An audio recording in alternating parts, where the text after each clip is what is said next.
Very good morning to everyone. Very good morning to everyone, and very kind to see quite many attendees already. And I hope that many more will join us, because it is not too early in the morning, but for the conferences, it is quite early. So for normal working days, it's very fine, but let's hope that all the others will also gather here step by step. But we will start our today's session and also focusing more or less to the AI topics, as we did yesterday evening as well. And our first speaker is online very soon. And Andrea Nanetti is representing the Guangzhou Academy of Fine Arts Research Center for Digital Humanities, and he will give us an overview about the applications of blockchain to the participatory edition of archival documents, opportunities and challenges. Please, let's share your screen, Andrea, and we can follow you very soon.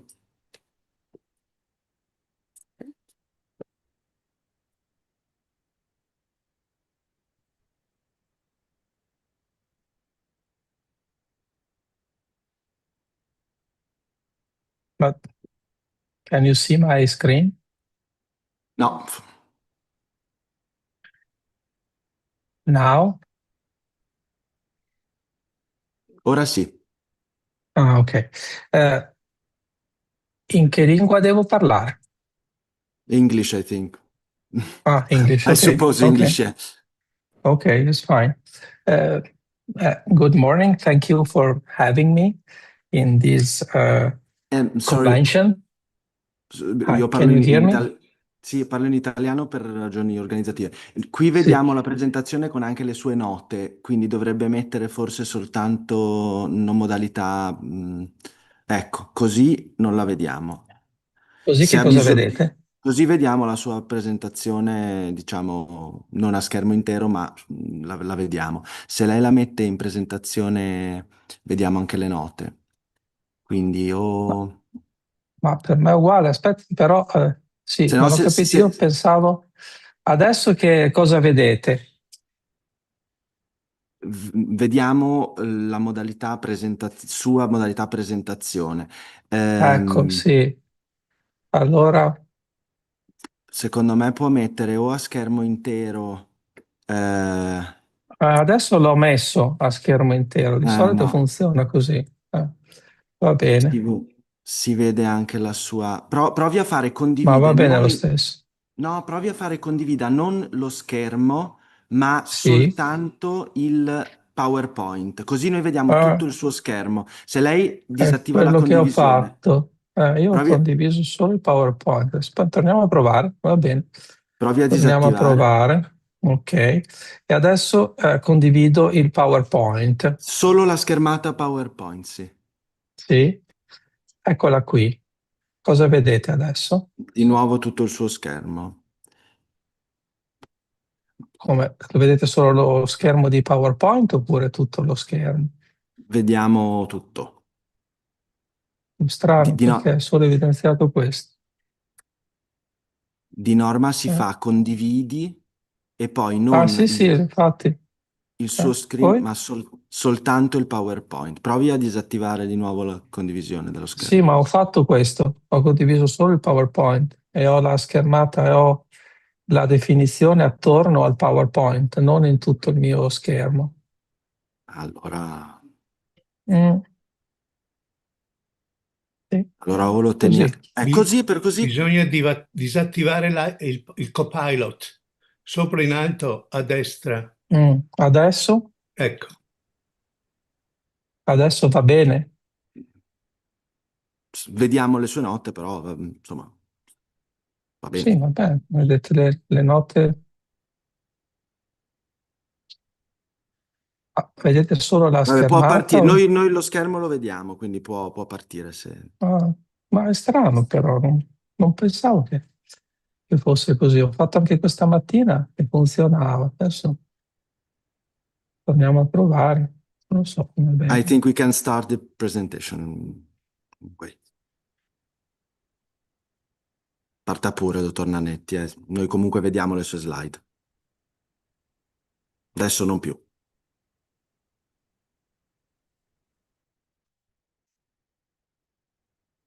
Tutto.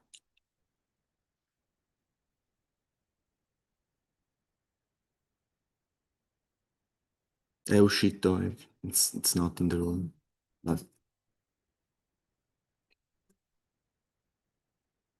No, yeah, I think so. Non gli ho detto di... I don't know.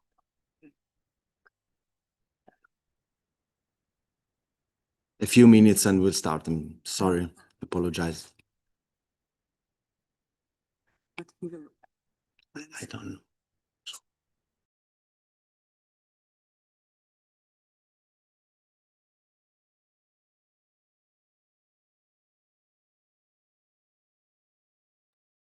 Ora la rivediamo. Ah, mi sentite anche? Sì, sì, sentiamo tutto. Provi di nuovo e Andate poi... via la connessione, proviamo a vedere se si vede qualcosa o no. Ok, vediamo se riusciamo a condividere. Ok, adesso.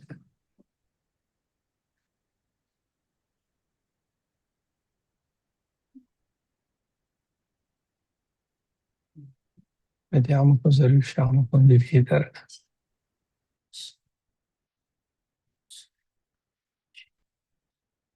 Ok.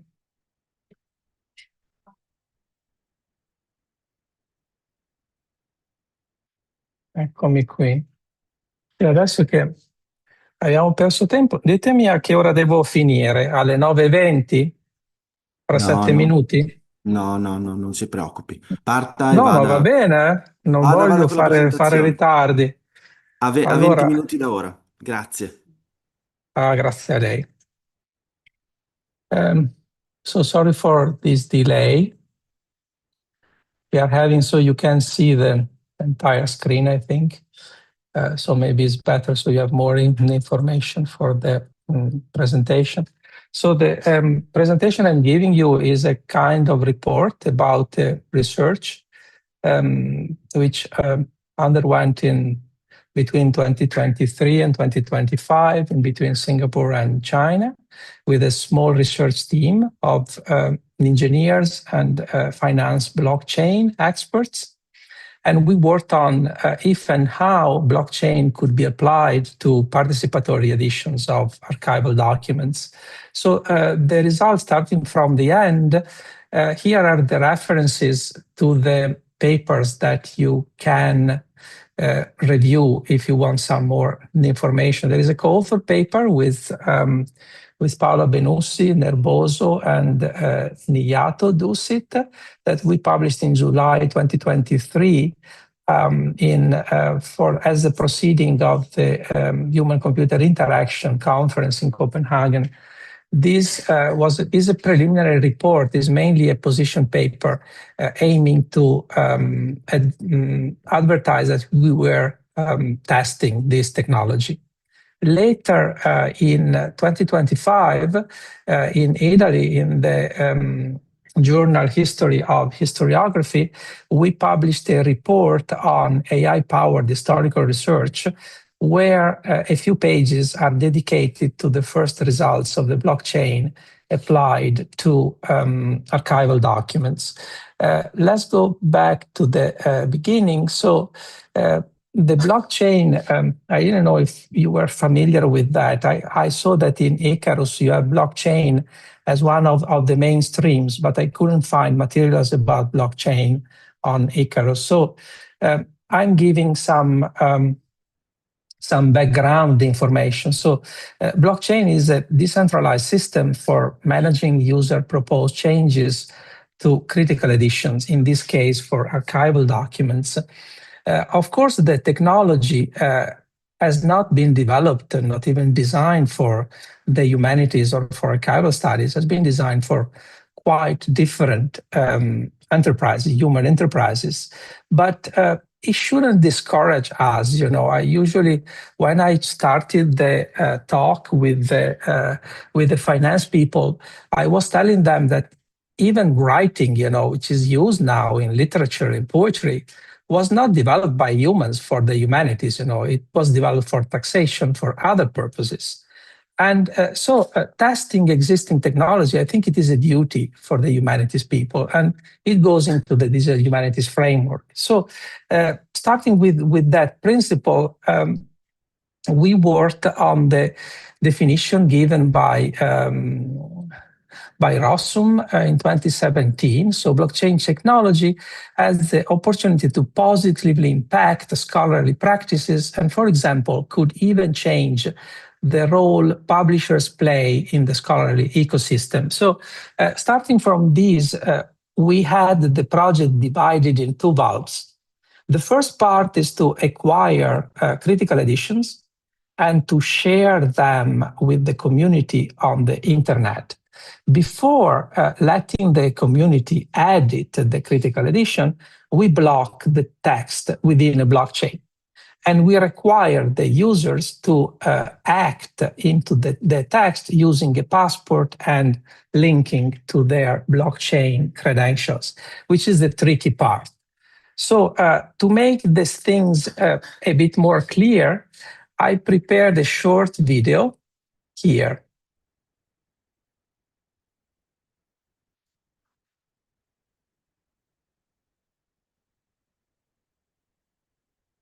So you have a text here, which is the Ming Shilu, the early Ming Dynasty Chronicles, and it works similarly on archival documents. We didn't put archival documents here because the archival documents that are mentioned in the publications that you have seen in my first slide, so are not available now. We are in an in-between phase. They were available, but now they are not available anymore. And we are waiting for the State Archive of Venice to issue the text that they want to make public. But in the meantime, we are holding on. So I am using another text to demonstrate the fact. So you have a critical edition, and you proceed to the text that you aim to work on.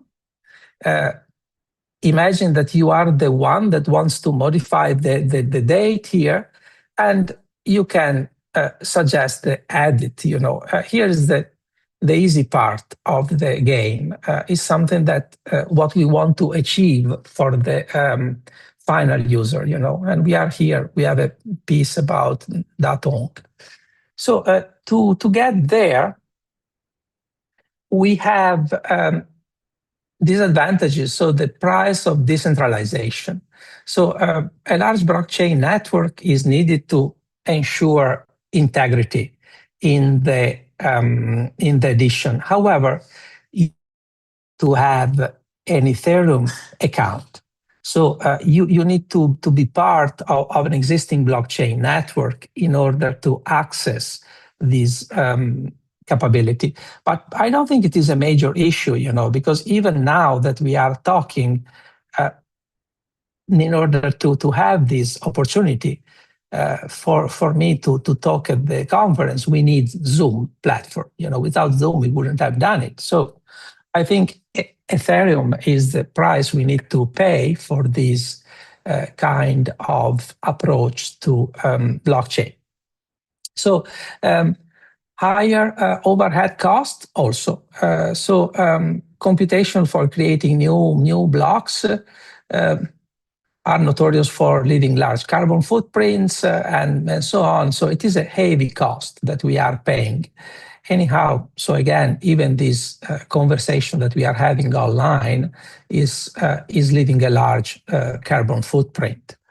So if you want to see this algorithm tested, there are a few applications now that can work. And here I'm showing the PowerPoint, and you have the QR codes if you are interested in specific publication that apply this system. So it's the From Mauro map of the world, is the secret history of the Mongols, just to say that we are working in different languages. The first one was in Venetian, the second one is in Mongolian, transliterated in ancient Chinese characters. Here is the Maquan Travel in Chinese. We have the Zhanghe map in Chinese again. We have the Southeast Asian Mingxilu in Chinese again. We have the Royal Chronicles of Ayutthaya in Thai, and a few other applications, but these are the basics one. So where do we fit this project? And this is, I think I'm concluding with these two short clips. In the website that I'm showing, you can find the details and the technology behind that. I didn't want to bother a larger audience here coming from different fields with details on blockchain and how to create a passport and how to get into the blockchain system, how to pay credits and so on. If you are interested in specific queries, you will find the information. Here, I wanted to give you the setup of where this study on blockchain applied to, let's say, to humanities texts and archival documents come from is within the International Initiative in Engineering Historical Memory, and I have a short clip. And another one is the collaboration between Engineering Historical Memory and the International Committee of Historical Sciences that started in October 2024.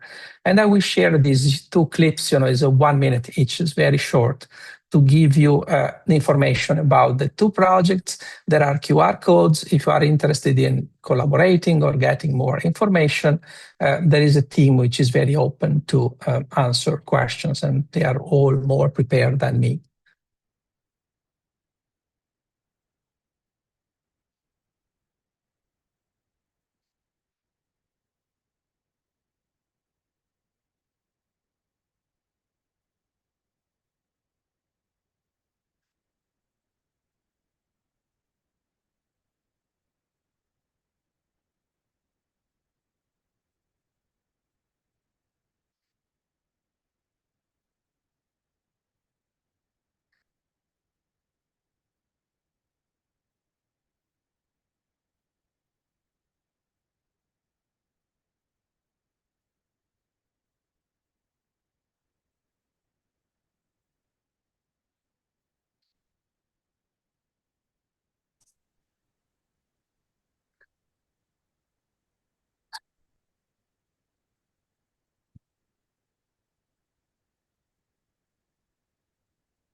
Scusi se interrompo di nuovo, ma non sentiamo l'audio della sua clip e visto che Ah, va bene.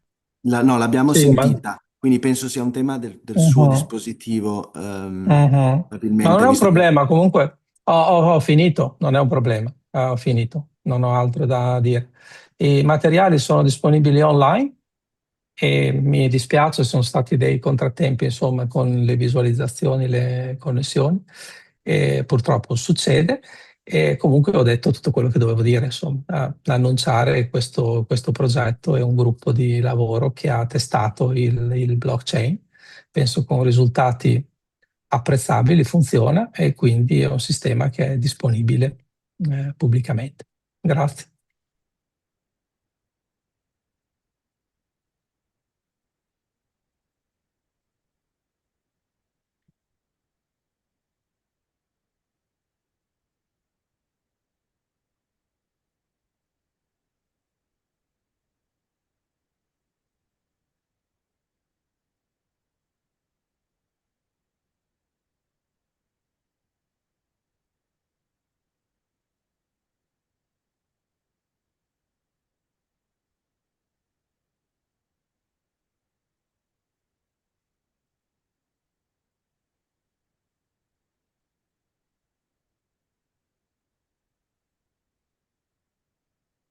So you mentioned that you couldn't find any blockchain connected to the content of ICARUS. And unfortunately, I can't tell you any answer. And unfortunately, we don't have here our dear colleague Daniel Yeller. And Daniel could give you a thorough answer. So I will give the question to him, and hopefully you two can contact to each other directly, so that Thank you. Thank you so much. afterwards you will have the response from Thank you. ICARUS side. So, but does anyone have a question, or we will move on? One more question there was. Could you also share your slides somehow, or as a PDF form, or how do you see it? Yes. I will provide the materials for the proceedings of ICARUS 35. Okay, thank you very much. So the information is available soon to but everyone.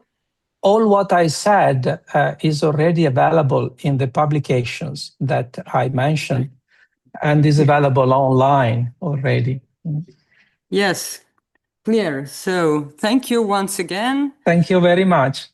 Thank you for your time, and thank you for Thank joining you. us. So Thank have you a for nice organizing day. everything. You too. Keep on Thank you. working. Bye-bye. Thank you and bye. So, and now we will continue to second presentation for today. So Mr. Massimo Sciarbaro is representing the Capodistria Research Center, and he will give us overview about medieval notarious documents and how to use AI on it. And also he will give us overview about the methodology. So please, the floor is yours.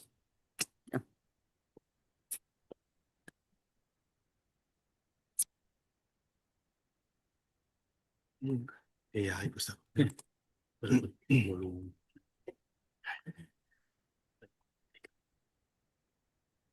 Scherzo. Allora, vedi.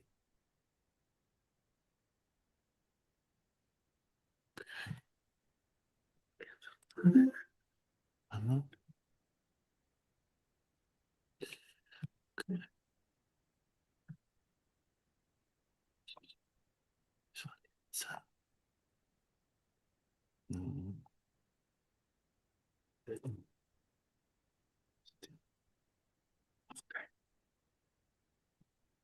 Bene, buongiorno.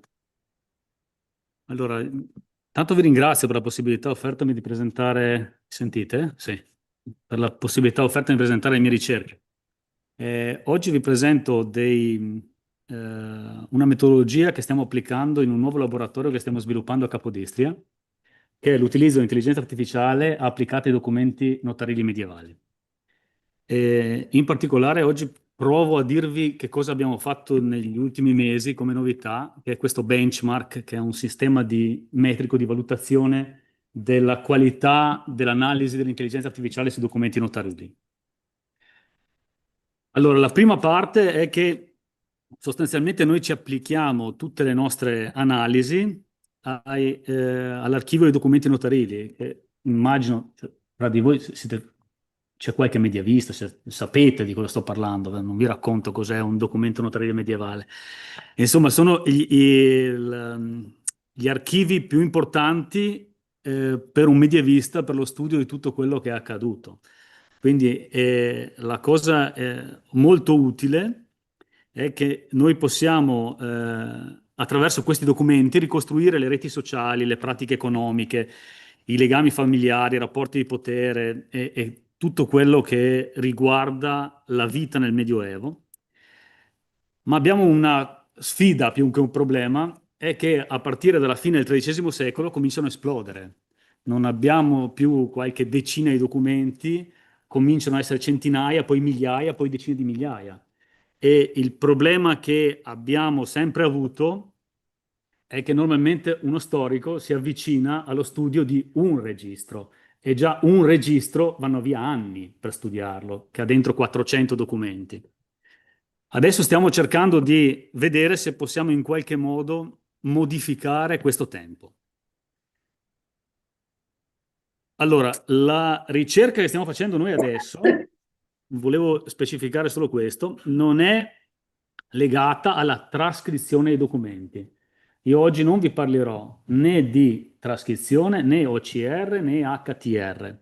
Cioè, non perché non sono fondamentali, chiaro che lo sono, assolutamente. Per tutti i nuovi documenti che dobbiamo trascrivere ancora sono la pietra miliare per poter poi costruire le nostre analisi.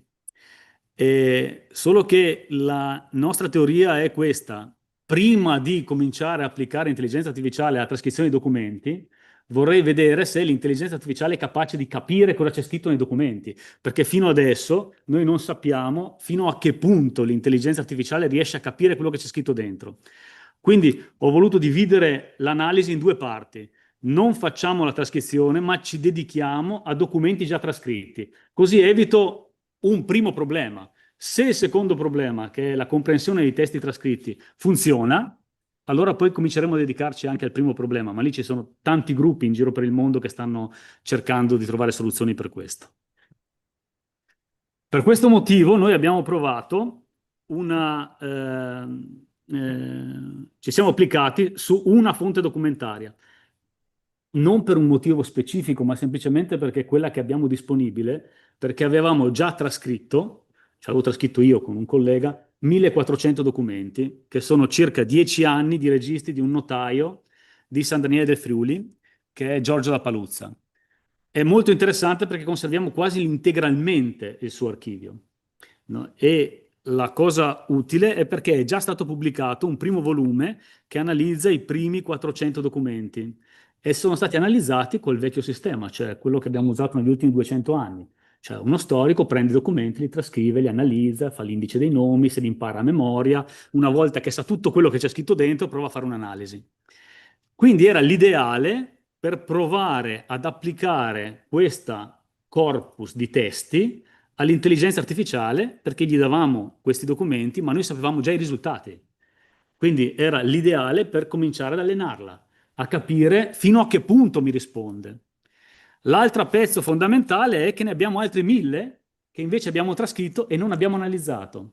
Quindi abbiamo diviso il lavoro in due parti. Abbiamo fatto la prima parte sull'analisi dei documenti già trascritti, già elaborati, già pubblicati, e poi, se la macchina risponde bene, cominciare ad applicarli a quelli che non abbiamo ancora analizzati e vedere che cosa troviamo come risultati. Quindi l'obiettivo della ricerca è prima di tutto estrarre automaticamente le entità fondamentali, quindi nomi, patronimici, luoghi, ruoli sociali. Secondo, riconoscere e classificare le formule giuridiche e le tipologie di atti. Una delle cose più interessanti per me, che sono un povero medievista, è che abbiamo provato a buttare dentro la Summa di Rolandino Passeggeri e provare a vedere se trovavamo all'interno dei documenti notarili trascritti, se l'intelligenza artificiale ci poteva legare dicendoci quale parte della Summa è stata utilizzata per quel tipo di atto e se è conforme a quello che descriveva Rolandino. E vi posso dire che sta funzionando, cioè in questo momento sta rispondendo. Quindi riusciamo a capire se quei documenti che stiamo noi facendo sono legati al formulario di Rolandino o ad altri formulari che probabilmente esistevano e che stiamo cercando di ricostruire. Questa è una delle altre sfide che ci siamo posti. Il terzo obiettivo è costruire dei dataset strutturati che permettono analisi quantitative su larga scala. Questo è lo scopo fondamentale per cui noi stiamo facendo questo lavoro. Allora, fino adesso normalmente gli storici lavorano su quello che è circa, come dicevo prima, un registro di 400 anni e ci vanno via 2 anni. Però faccio un esempio pratico. La cancelleria patriarcale di Aquileia in questo momento sono già stati trascritti e pubblicati qualcosa come 15.000 atti, ma nessuno li ha mai guardati integralmente. sono stati pubblicati negli ultimi 50 anni tutti questi atti, ma nessuno ha mai avuto la capacità umana, non c'è, di controllare contemporaneamente 15.000 atti e vedere se c'è un legame tra gli uni e gli altri, avere questo lungo periodo storico di analisi. E l'obiettivo nostro sarebbe proprio questo, cercare di applicare questa tecnologia in modo tale da poter fare analisi di ampio respiro, cioè prendere e studiare tutti i registri che sono stati pubblicati in una città e poi utilizzarli per fare ricostruzioni di tutti i tipi, economiche, sociali, tecniche, dell'immagine della città. In sintesi non si tratta solo di velocizzare, ma di aprire prospettive nuove e più ampie per la ricerca. Come lo stiamo facendo? Il nostro approccio si basa su, l'ho chiamato pre-fine tuning. Se avete già un po' di esperienza con l'intelligenza artificiale, il fine tuning è proprio una parte specifica dell'allenamento dell'intelligenza artificiale. Noi siamo alla fase pre-fine tuning, stiamo cercando di preparare il dataset annotato per poi applicarlo per il fine tuning e lo stiamo facendo allenando questa intelligenza artificiale e abbiamo preparato delle regole formalizzate con l'implementazione di regole diplomatiche codificate, degli esempi di few shot, utilizzo degli esempi codificati per l'apprendimento, una checklist di validazione, che è un sistema di controllo della qualità, e una pipeline documentata di come il processo strutturato è riproducibile, perché uno degli altri grandi obiettivi che ci stiamo ponendo è che se io rifaccio la stessa domanda all'intelligenza artificiale deve darmi la stessa risposta, non può darmi una risposta diversa. Poi vi racconterò i problemi che abbiamo. Cosa facciamo realmente? Adesso vi faccio un esempio semplice di quello che noi stiamo facendo. Allora, quello che vi ho presentato in questo momento, vedete una trascrizione in alto di un documento notarile medievale, un matrimonio, e nel punto 2, vedete, abbiamo chiesto alla macchina, all'intelligenza, ai modelli che stiamo utilizzando in questo momento, che erano già stati allenati fino a un certo punto, di estrarci l'elenco dei nomi che trovava all'interno del documento. E adesso i nuovi modelli di intelligenza artificiale, quelli degli ultimi settimane, non vi dico mesi, stanno cominciando a, primo parlano latino, secondo conoscono la grammatica latina medievale, riescono a trovare le strutture logiche dei documenti notarili perché conoscono i documenti notarili e inoltre sanno cos'è un patronimico perché conoscono il contesto. Allora, quello che è il primo problema che abbiamo incontrato noi era cercare di scoprire, capite bene che in un patronimico medievale è un problema gigantesco per una macchina, perché digli che una persona si chiama Marco, figlio di Antonio, abitante a Udine e maestro muratore, fagli comprendere che questo è un nome e maestro muratore non è un lavoro, cioè, oppure anche una parte è un lavoro ma è sempre il nome, cioè, o il fatto che sia figlio di Antonio è una parte che ci serve, era abbastanza complicata nei database di una volta. Oggi con l'intelligenza artificiale che comprende il contesto è molto più semplice da cercare di farsi capire. Comunque, la parte 2, vedete l'estrazione, mi ha estratto i nomi, però se vedete, vi leggo in alto qua, dove c'è scritto, questo lo sposto un poco, qua c'è scritto presentibus nobilibus ser Francisco Olin ser de Talmi de Pers ser Ioanne Olin ser Federici ser Vincillao Conda ser Nicolussi e lui qua me li ha scritti ser Francisco Olin ser de Talmi ser Ioanne Olin ser Federici ser Vincillao Conda ser Nicolussi. Il problema è che il notaio è un essere umano che non ha voglia di scrivere tanto e allora lì dentro gli ha detto guarda, siccome non è che per tutti gli vado a scrivere che sono tutti De Cavoriacco, ti dico i 2 precedenti sono De Cavoriacco, ma per spiegarglielo a una macchina non è così automatico. E allo stesso modo l'ha fatto dopo, qui ci sono tutti i presenti e poi dice omnibus sex de Fagagna, quindi vuol dire che tutti i 6 precedenti sono di Fagagna. Allora la macchina senza l'allenamento, vedete che mi ha tirato fuori i nomi senza la parte De Cavoriacco, come questi 6 sono senza De Fagagna.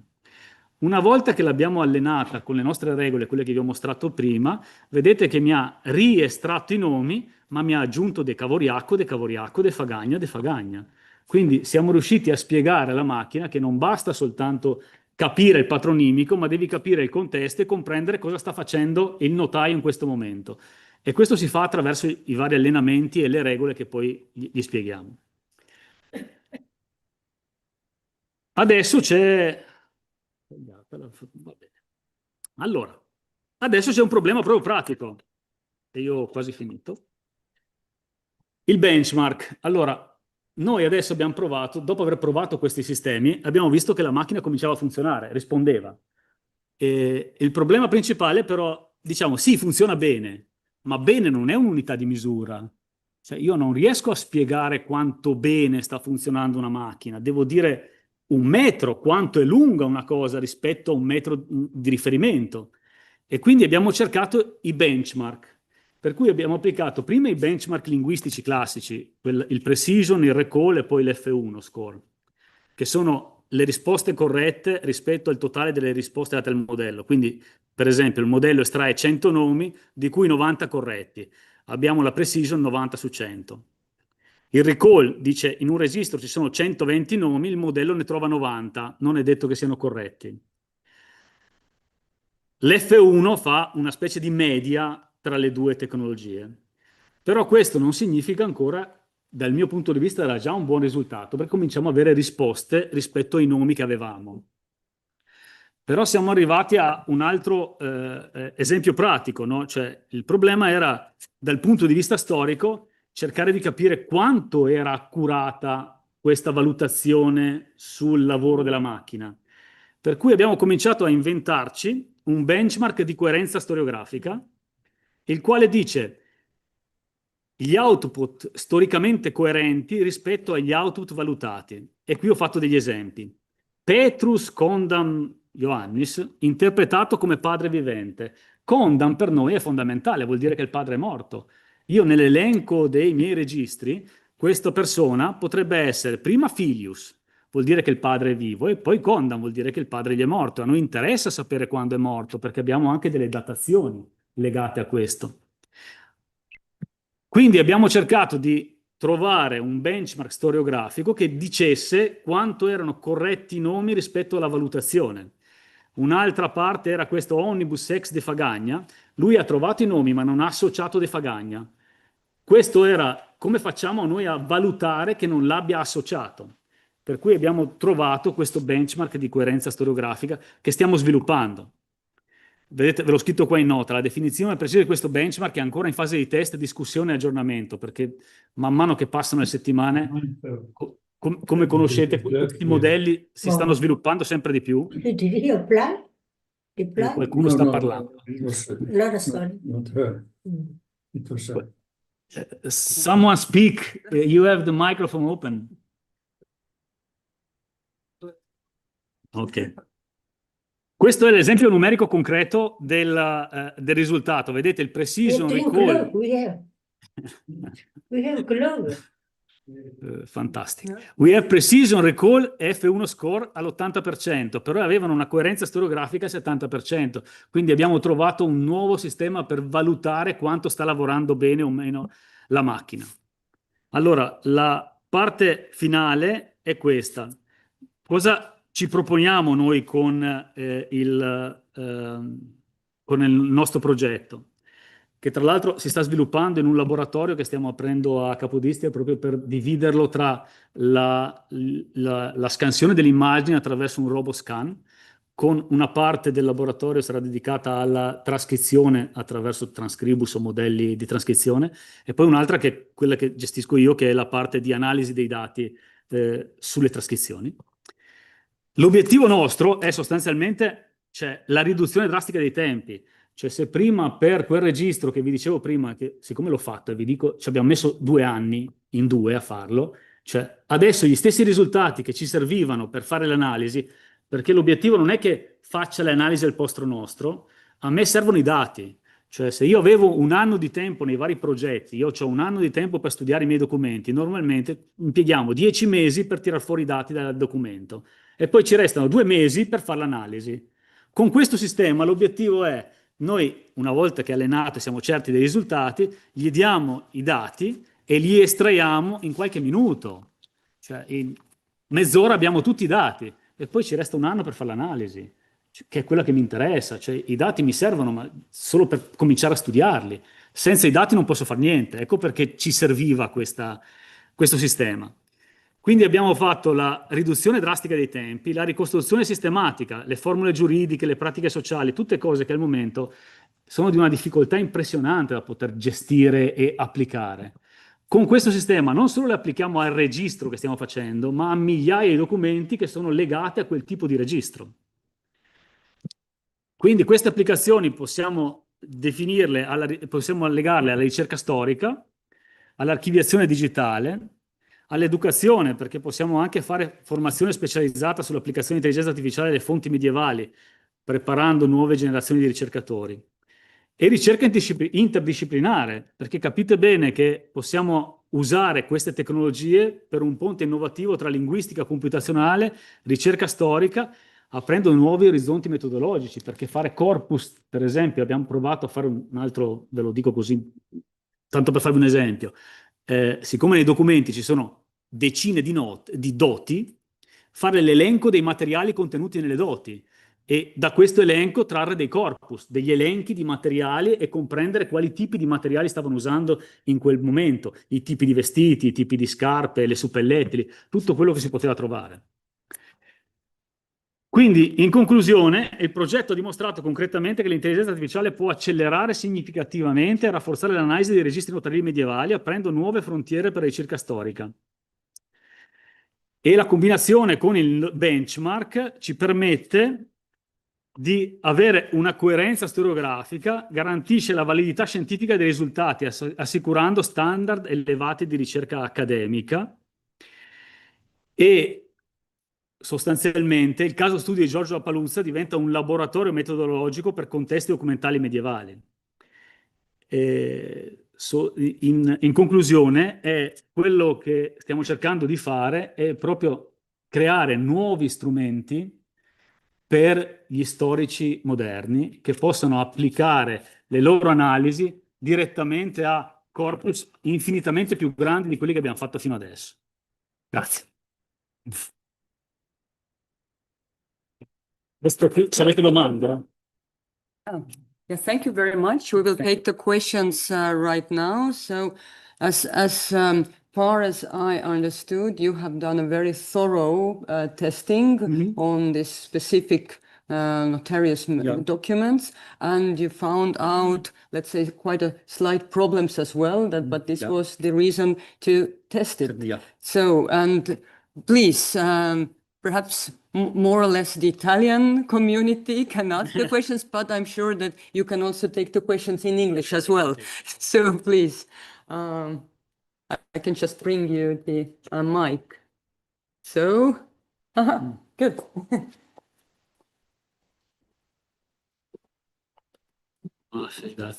Okay. Thank you very much for this very fascinating talk. I was interested and a bit surprised by your rhetoric on historical coherence. Well, surprised in a good sense. Thank you. I'm afraid of.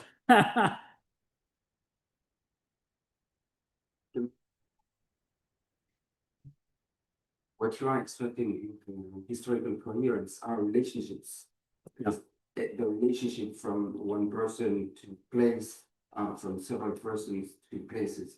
So you could integrate that into other frameworks of evaluation. Have you tried to measure this also with the F1 recall and precision in metrics? Yeah, we have tried. And I said before, we have some.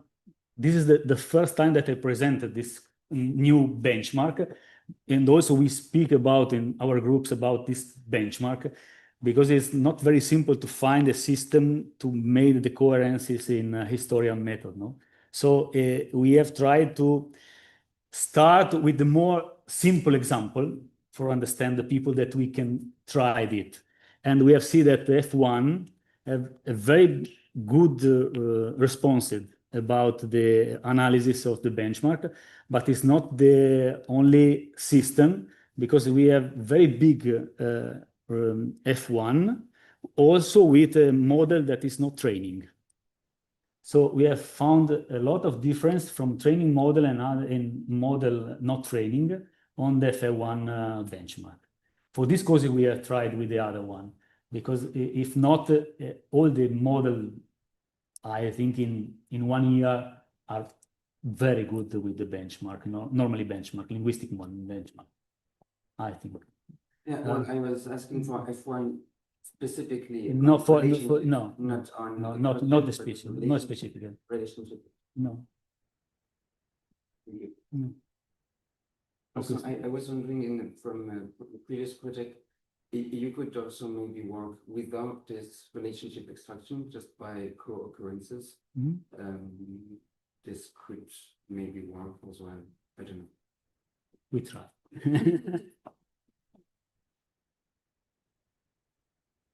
Solo una domanda. Sì. E forse non ho sentito bene, ma con quale software di AI state lavorando? Allora, questo è un altro dei problemi. Abbiamo cominciato con dei modelli LLM standalone che usavamo all'interno del sistema. E devo dire che l'obiettivo che ci eravamo posto, però potrebbe cambiare, perché questi modelli stanno... Cioè, non riesco a starci dietro. Io vi dico la verità, quello che vi dico qua, io l'ho fatto 3 mesi fa. Io sto provando negli ultimi giorni, sta cambiando il mondo. Cioè, allora, stiamo cercando di fare una struttura che si chiama tipo starter kit. L'idea che ci è venuta in mente è preparare questo starter kit e abbiamo provato a buttarlo dentro, una volta che è preparato, nei vari modelli, quelli semplici, ChatGPT, Gemini, Claude, e vediamo che una volta che gli mettiamo il modello, le risposte sono più o meno simili per tutti. Cioè, il problema è lo starter kit, no? Quello che stiamo noi preparando. Perché avevamo provato prima col modello, ma così poi resta bloccato sul nostro modello. Invece con questo starter kit possiamo applicarlo a qualsiasi tipo di modello, che è praticamente come posso dire, l'allenamento del modello principale. Attraverso queste regole, quello che vi ho fatto vedere in rapidità, in realtà sono 9 file che stiamo sviluppando, ci sono centinaia di regole dentro, quella che gli dice cerca se trovi omnibus o ambus o cose del genere, vuol dire che devi guardare qualcosa prima, quindi abbiamo fatto migliaia di regole e le stiamo applicando, e si sta sviluppando sempre di più, no? Cioè, più facciamo analisi di singoli documenti, più queste regole aumentano e poi le applichiamo agli altri. Facciamo i test, man mano che troviamo errori, li correggiamo con queste regole e poi lo applichiamo a qualsiasi LLM in questo momento. Se vi posso dire, l'unico problema che abbiamo grosso è che bisogna, nei modelli, quelli pubblici, è bloccarli, perché si inventano tante di quelle cose.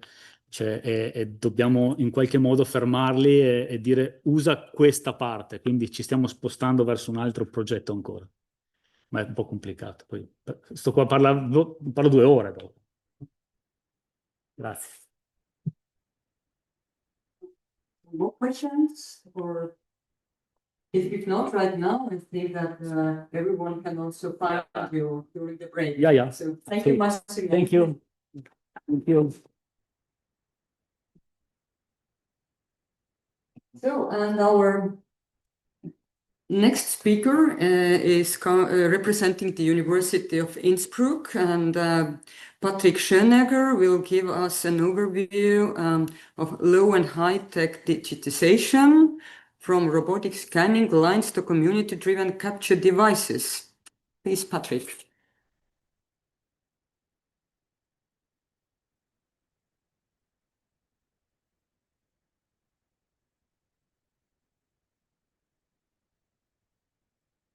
It's your presentation. No.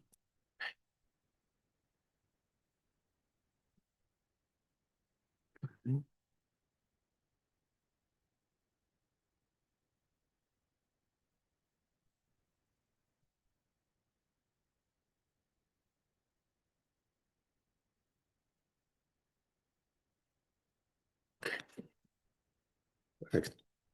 Good morning also from my side, and welcome to my presentation from low-tech to high-tech to high-tech digitization. I'm from the University of Innsbruck, from the department or group digitization and digital preservation. and Günter Mühlberg is the head of our group. Maybe all of you knows these rooms, these documents. On the right and on the left side, you can see the Museum of the Banca of di Napoli. These are the old books, and in the middle, you can see the registration cards from Tyrol, from the state of Kiev of Tyrol. And also all of you know these devices for digitizing these documents. On the left side, you can see on the top, you can see the automated, semi-automated scanners, and on the left top button you can see a manual scan tent, which was designed also by Günter Mühlberger and sold by the Reed Corp. And our mission, or the idea from Günter Mühlberger, was years ago to bring the digitization to the next level, to fully automated level, 20 hours digitization with a minimum of intervention per person or per humans. For this, we use standardized industrial components like robotics, motor, sensors, electronic components, and also for the software, we use OpenCV, a standardized framework for the computer vision. And all we integrated to one device together that digitized the documents. And at the end, we see that the main asset of the whole concept is the software, which combines all together. A pilot project with which we had with our Tyrol and State Archive are the registration cards. These are 400,000 registration cards where we have to digitize the front side and the back side, and these documents are highly fragile. At the beginning, we were about 35 seconds. We take about 35 seconds for the digitization, and at the end, or now, we are about 15 seconds. So due to that, a video or picture say more than 1,000 words, I will show how it works. This is the robot from the right side. Now you can see the robot coming to the tray, taking the sheet, the registration card. This is the sensor for the ultrasonic sensor for the double page control. And now it was placed on the right side and the picture were taken. Maybe here I can stop. No. At this time,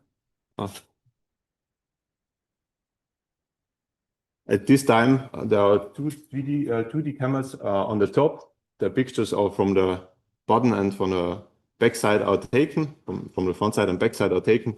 And also in the middle, there is a 3D camera, like you see on the picture before, where we calculate on every cycle for the next step, the height of the book cradle or the sheet cradle. In the middle, or on the right and left side, you can see the sheet cradle, where we balance the sheets, because on the left side, it's getting less, and on the right side, it's getting more sheets.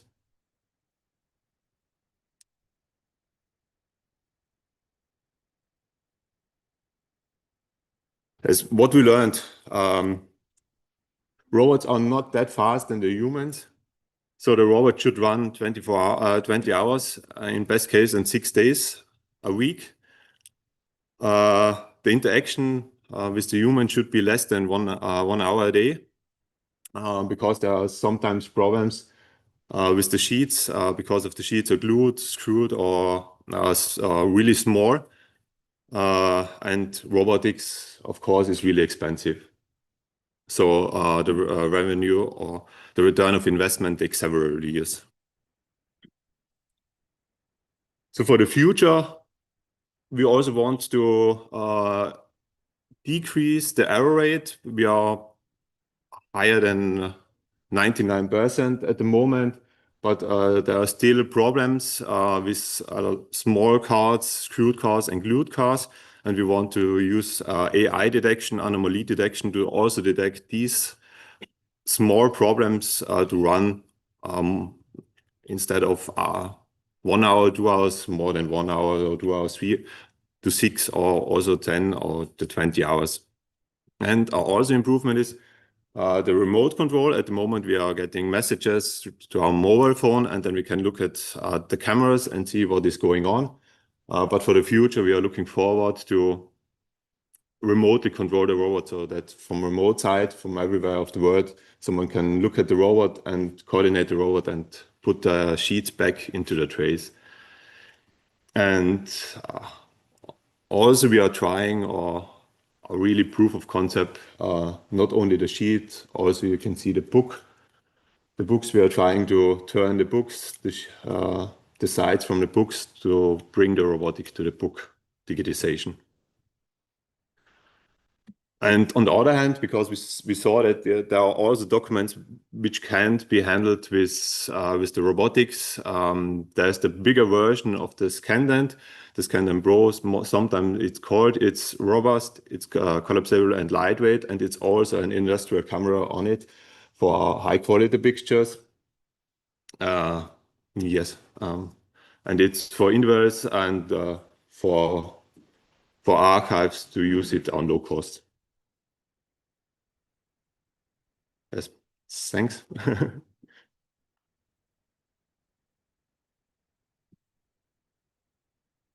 Thank you. So, thank you, very fascinating. Have you also cooperating with Arcanum? So the company in Budapest and dealing with this, let's say, quite the same last 30 plus years already. No, we are not cooperating.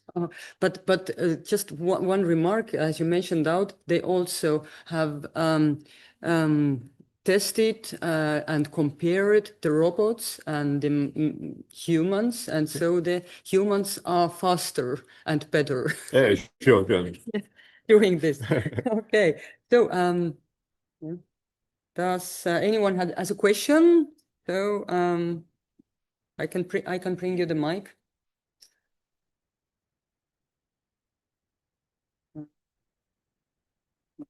Not at the moment. Okay, thank you once again. And you are also here during these 2 days. If someone wants to ask or just share the expertise, you are here. Yeah. Okay, thank you very much. So let's move on slightly. And now it's time for our 4th presentation for today. So Markus Stauffiger from Archipanion company will give us an overview of the pilot learning for reducing description backlogs. So please come up here. You also need.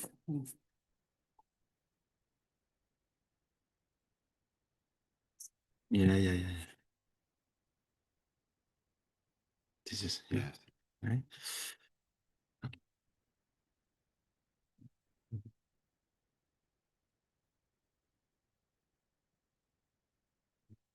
Okay.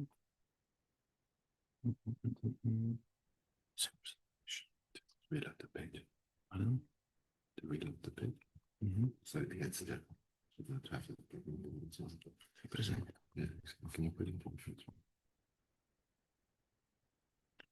I'm taking some pictures when I speak. Can you pay? Yeah. So good morning, everyone. And if we think about this is an AI generated image of a lot of books, but you can have the perfect background actually here. So I would just show this one because many of the fascinating stories we see from archives, libraries, or museums, like sometimes start with a single document or a single item someone found and would be and is now telling a totally different story and is or a fascinating insight we didn't have before. But the problem we're facing is not the individual document. This is something that you're doing very well. The problem is like if you have walls of these documents, like how do we scale up this the accessibility of this information of these documents to really to get this wisdom out that there is in all these fascinating collections. And we guided some pioneering archivists, museum experts, and librarians in using this technology or trying to find what this technology can do for them. And I really like the building bridges motto of this conference. I also come from a city that's divided by a river, so I know the importance of bridges.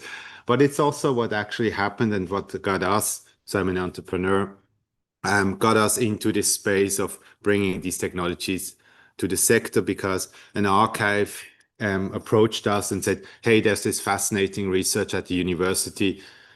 How can we use that? Because the university usually doesn't operate software or bring something to like a production ready level because they are doing research. They find out the new stuff.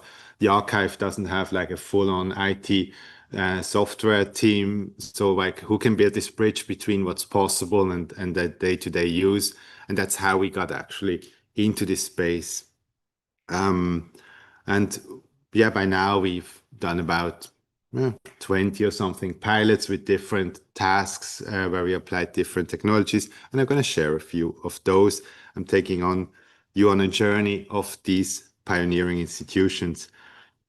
But before we go on this journey, the question is like, why are we doing this? And in most cases, people are approaching us because they want to reduce their backlog. They couldn't, in these situations, they couldn't they couldn't handle the backlog they already have from like the physical documents, but they're also aware that once the digital avalanche is coming into the institutions, the old processes definitely won't work. There needs to be new tools for a new situation.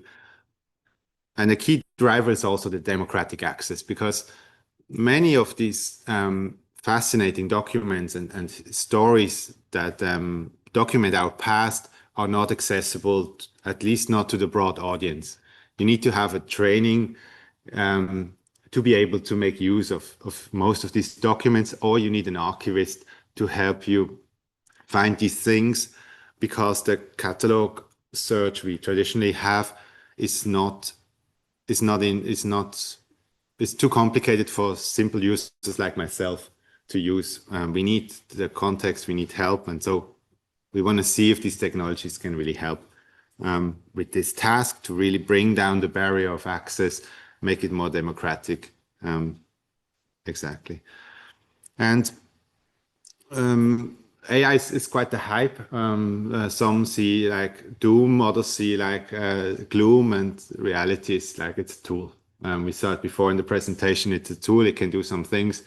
It can do some things at a certain quality. And the question is, how can we use it? Like, where does it actually provide value? Where are the limits? And how do these limits change? And the tasks we approach were like the structured data that we have, like in the many million scanned index cards, hopefully someday by your robots, that then you can extract the information once you have it digital. And also another topic is the visual discovery that allows a very different approach to visual materials. And then there are further applications, obviously, but these are the main ones. And so our journey starts in Switzerland, in Bern at the Swiss Federal Archives, where they have about 500,000 index cards about the Second World War prisoners. And these are only accessible for now physically, so you need to like go to the basement or find someone to go to the basement, looks through these cards. And as part of an innovation challenge, they ask like, hey, can the new technologies help us there? These index cards look like this. And you can also see that like just a few challenges there, right? We have different writing. We have information that's not where it's supposed to be. And what you can't see on this single card, these cards also don't look all the same. They come with different layouts. And this is Switzerland, so they usually come in 3 different languages as well.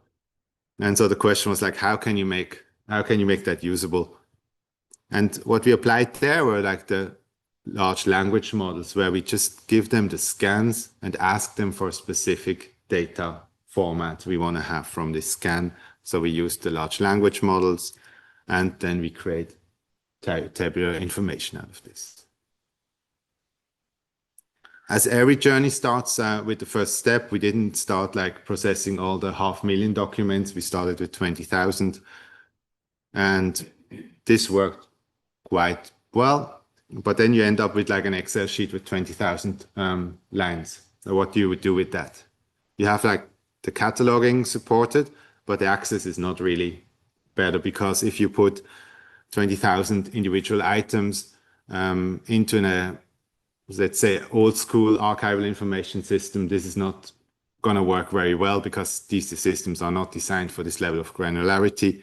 And so in this case, they are using a user interface to access this data. And I have a short video. So we have these data points you've extracted. You can search for them. And then you can look at the card.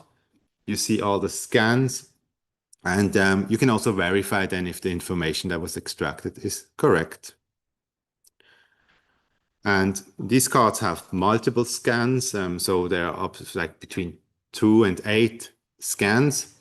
With all the challenges you've mentioned before, they were glued, stapled, with tape, like a half card added on.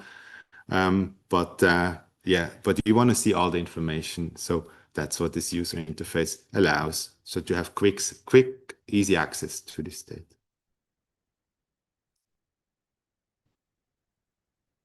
And on this journey, applying AI, we see a few challenges. We see errors. So this system makes mistakes. We see some bias, like the information they produce is dependent on how these systems were trained. And the main struggle in like day-to-day applications is readability. Can AI read what's on this document? If you take a second, these are not new problems. These problems have been around forever since anyone tried to make sense of a document. You will make errors when you do it. Even if you're very aware, there is always a bias. And if you can't read it, there's really not much you can do. So these are all challenges historical institutions have always faced and are aware of. And the learnings there should also be applied when using these new tools. We continue our journey to Germany, to the church archives of the Palatinate, where we looked into this, how good, how accurate is this information. And we looked at 1,500 registry cards, or rather a small sample, but a small sample allows you to like check all the answers and see what's good. And then you have these kind of registry cards, and you would expect about to be generally like error-free, or maybe 1 or 2 typos max. But other than that, these cards will work very well with this process. But if you think of your own cards, the reality looks different. You have many cards like these. Like over the decades, these things were edited. There are some people that suddenly thought, no, well, we should stop with the numbering. Let's use letters. And so you see like everything that, like how this collection evolved. And the question is here then not only a question of transcription, so can I get all the characters correctly out, but it's also a question of interpretation. So what does that actually mean? What did the person that made this arrow want to do, and how does it work? And so as they looked through these cards, they did not just correct the transcription that the large language model created, but they also looked at the errors that were in the cards. And sometimes they also had to go down to the basement to look at the documents to see what is actually the current situation now. And since they've edited all these cards, we could then measure all the changes they've made. So we have about 1,500 cards. And about a third of about 30% of them were perfect. So they had no edits at all. About 60% of the cards had maybe 1 or 2 typos, or very low error rate. And then we looked at all the data points, because like how many of the fields that the data extracted are correct. And there we ended up at about 89% of the fields, about 20,000 data points we've extracted from this collection that were correct. So with no human effort, you would already get to 20,000 data points that are correct. In this case, correct was not enough. Rebecca Rose wanted this information to be perfect so they can really put the registry cards to the side and don't always have this second guessing, maybe I should go look at the card. And then the question is, how do you get there? And if you imagine having an Excel sheet that's, I think it's about 11,000 lines long, 20 columns wide, and a 3,000 page PDF, and you need to like find which information is correct, this is going to drive you crazy. And again, like computers are here to serve us, so they are using this user interface where you see the scanned items, you see the data, and you can edit it there, and then you can go card by card, and this speeds up the process tremendously. And with this, you get to the, let's say, almost 100% quality. And this can be done on small scale collections like this. This obviously will not work if you have tens of thousands, where you need to do quality assurance very differently. I had a second stop planned in Germany, but we're going to move on in the interest of time because we can generally use this process on any kind of image. So we've looked at index card, but they can also be full text documents. It can be scanned books, like here in the university, where we tried to find if we can create the structure of a book by just having the AI flip through the book basically and then generate the chapters. But I'm gonna move on from that because the process there is always the same. We have an image and we use the large language model and we extract textual information. For the next step, we travel a bit further. We go to Canada, to the Galt Museum and Archives, where Andrew, the head archivist, had this collection of about, I think it's about 18,000 photographs from newspaper archives, but with no metadata at all. So what do we do with this fascinating documents that have no text?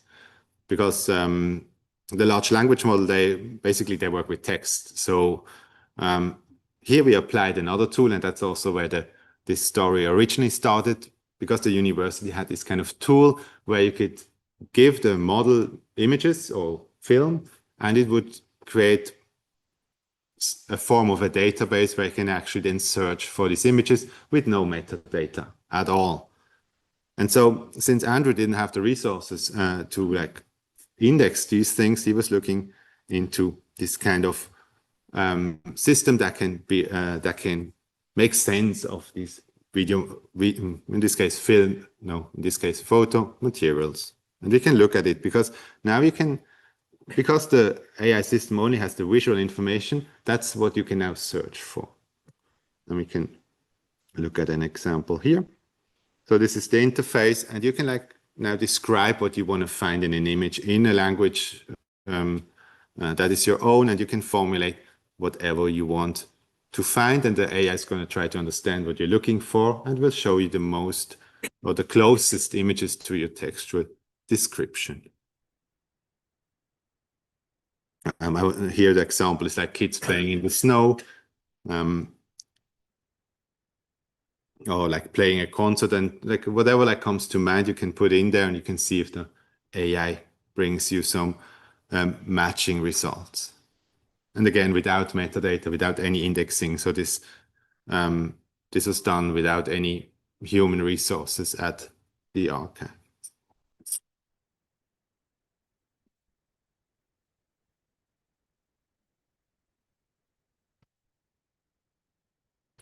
I'm going to share a link at the end of the presentation where you can see all these websites and you can try them by yourself. We're coming back to Switzerland because also Istvan yesterday mentioned this example of this visual search quickly. And the same concept I showed you before with the photos also works for moving images. So if you have hours and hours of film and you want to make them accessible and you have no time to index them, or you want to allow a different kind of access, this kind of model can help you as well.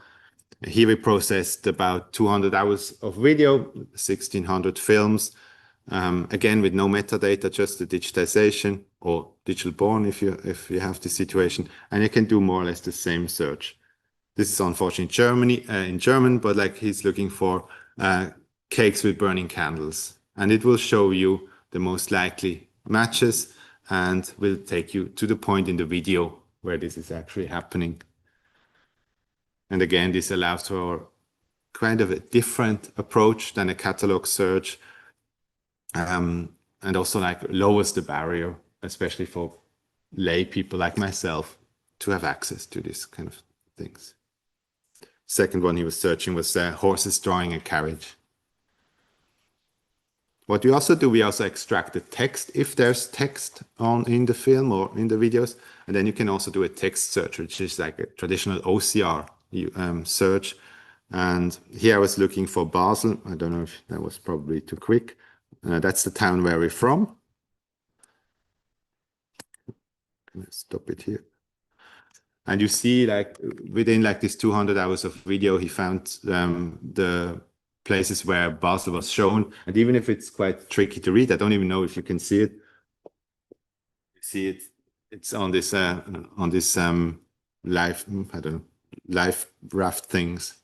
And this again allows to do really interesting searches that are different to catalog searches. So they are not replacing catalog search, but it's really different and readily available way to make things accessible.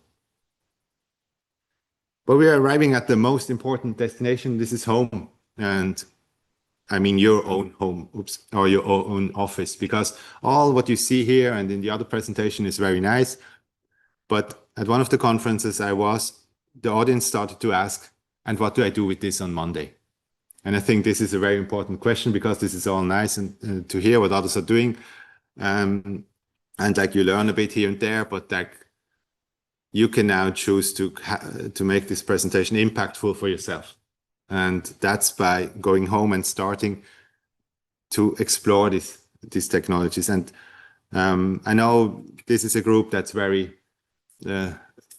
advanced in using AI compared to more traditional conferences, but still I want to give you like 3 steps that you can actually make.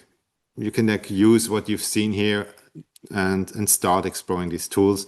And the first thing is, and I'm pretty sure most of you have it here already, is like cultivate a curiosity. So Monday or like next week when you're in the office, if you haven't already, take an hour of your time, spend some time using ChatGPT, Gemini, whatever you are allowed to use or you want to use. There are free tiers. Use some public materials and just play around with this system. Ask it to create a transcription. Ask it to create a table of information. Ask it to create a description of a photo, just that you get a sense of like what these tools can do and also what they can't do, and start like playing around to get like a gut feeling of where these technologies work with. And then with this first like instinct, like start looking at what kind of problems you're facing, what kind of dragons you have in your institutions, which would really be worth solving. Like, hey, if we could solve this problem, this would really benefit us. We could do more of this or less of that, or whatever your goals are. And then also start a dialogue within your institution. Start like a group of the curious people, because that's also how we learn in our company, by sharing. So, hey, I've used this tool to do that, and this was the outcome. And another one shares, like, I tried the same with the other tool, and this came out. And the third one goes, I did this with this tool, and the other two goes, oh, I've never thought about using AI in this way. So this is really an easy, important way to learn how to use these tools. And also, it's a chance for you to keep up, because even though I'm using these AI tools all day long, I can't keep up with everything that's happening. So if you have this like group of curious people where you exchange what you learned, you will also it's much easier to keep up with what's happening. And because we've seen so many, like I've seen so many institutions doing innovative work, we saw it already this morning. I want to add 3 steps to this, but more from an organizational kind of view. First of all, like, keep doing what you're doing. Go to these conferences, go to your colleagues, share what you've learned, Share also what goals you wanted to achieve, not just what you learned, because that's also very important to see why are we even doing this. Because like, of course, we can play around with tech, but I think it's also important to always put it into a context of why are we doing this? What is actually our goal? And then I would, again, with having the conversations, also like start collaborating with people that have similar goals. And then, because this way you can like start getting some traction, maybe use an experiment you did on a second collection within your organization. And then the most important thing is like make it sustainable. And I see many of these projects done as we've seen here, and they die once the funding runs out or the PhD candidate leaves the institution, and then there's very little left. So that was like fun, and like the few people involved learned a lot, but the institution is not much further than it was before this experiment. And so the way that some of the institutions did that I showed you is by having someone build this bridge. Say, hey, I want to use this technology, help me with that. And then we have the opportunity to apply the same thing with all the learning to the next institution. So all the resources, the learnings, the money invested in the projects I've just shown you, they are the basis for our next one. So find a way to make it sustainable so that it actually lives longer than the people or the grant you got that will end next year.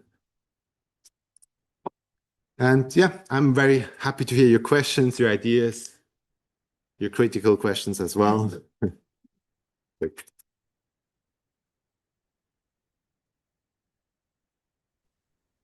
On the link, you find the slides and also some of the links to the project session. Thank you, Marcus. So, time for the questions. Very fascinating examples you gave us. So, I'd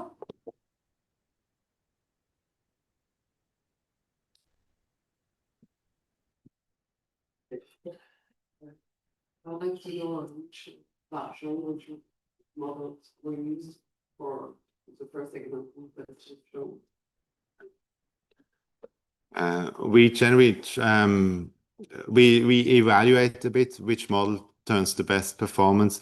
Usually nowadays we use the OpenAI models. They return the best models. Sometimes, especially when it comes to handwriting, as of now, we see that Gemini is sometimes a touch better than OpenAI, but we keep on testing that, and nothing we're building is dependent on one single model. So because we know this is going to evolve and the models we're using today will not be the same we're going to use in half a year. And so we're not fixing anything on the model.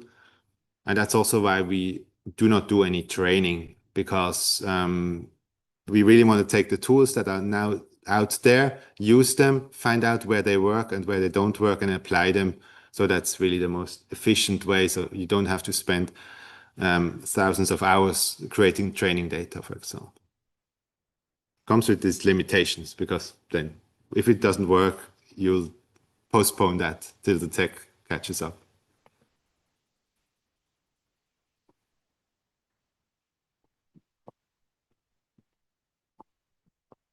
Not at the moment. Then thank you once again, and we can also find you here today and tomorrow. Yes, exactly. Okay, so please do some personal approach.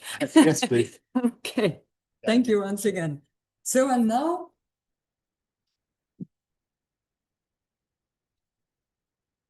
for the very final part of this session, we will now combine the history and chemistry. We will have a presentation by three speakers. So Emel Shafir Miftar is representing Institute of National History in Skopje, North Macedonia.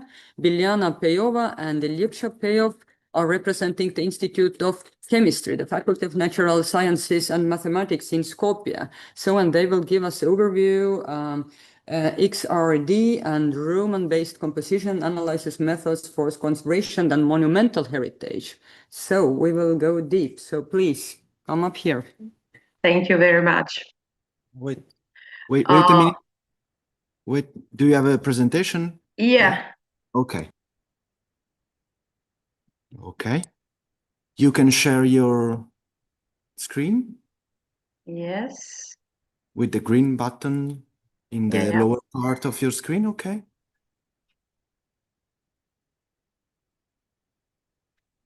And start presentation.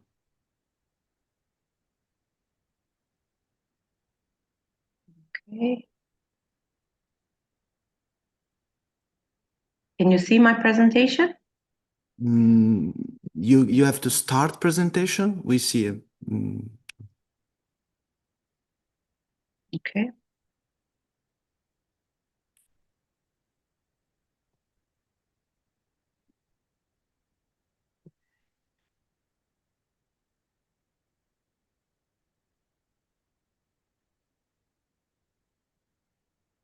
Are you okay? Are you here with us? Yeah, Okay. I'm starting Yeah. it, but Go.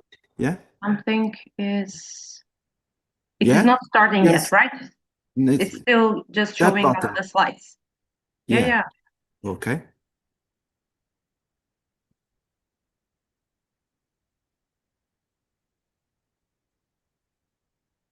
Wonderful. Thank you. Okay. So, as you already said, here is Emel Sherif Miftar from Institute of National History in Skopje, and I will be presenting my research about, actually, I will be presenting two techniques which can help make some composition analysis for conservation of monumental heritage. The cultural heritage of any society or geographical territory in itself is an enormous treasure of remarkable value that witnesses the past. The study of such wealth can contribute greatly to the cultural, educational, religious, socio-political, as well as commercial economic state of a territory in the past, which today still bears traces of the past within itself. The Balkans today and throughout history have been a complex structure and cultural historical mosaic. The architectural heritage and the overall culture that comes from the multiple civilizations that have passed and ruled in these territories is reflected throughout the rich cultural heritage of the Balkans.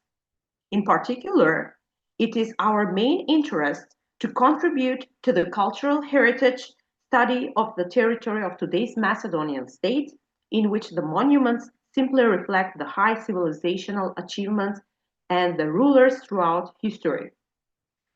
According to their basic functional characteristics, monuments can, with a cultural heritage value, could be grouped into two groups, namely infrastructural and economic, as urban and profane, and religious, as sacred.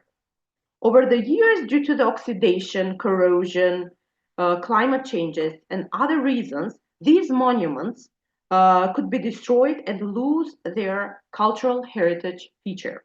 For this reason, correct and intensified analysis methods for physical and chemical characterization of surface materials without disturbing them should be applied so that correct and appropriate restoration and conservation activities could be carried out. Modern technological developments in the field of non-destructive techniques increase their value in the field of cultural heritage protection as an indispensable tool for material characterization, damage detection, evaluation of the effectiveness of the interventions, and evaluation of compatible materials. Modern chemical analysis includes appropriate techniques that provide important information about building materials, such as their composition, state, and quality, without destruction the surface of the highly valuable historical and cultural monuments.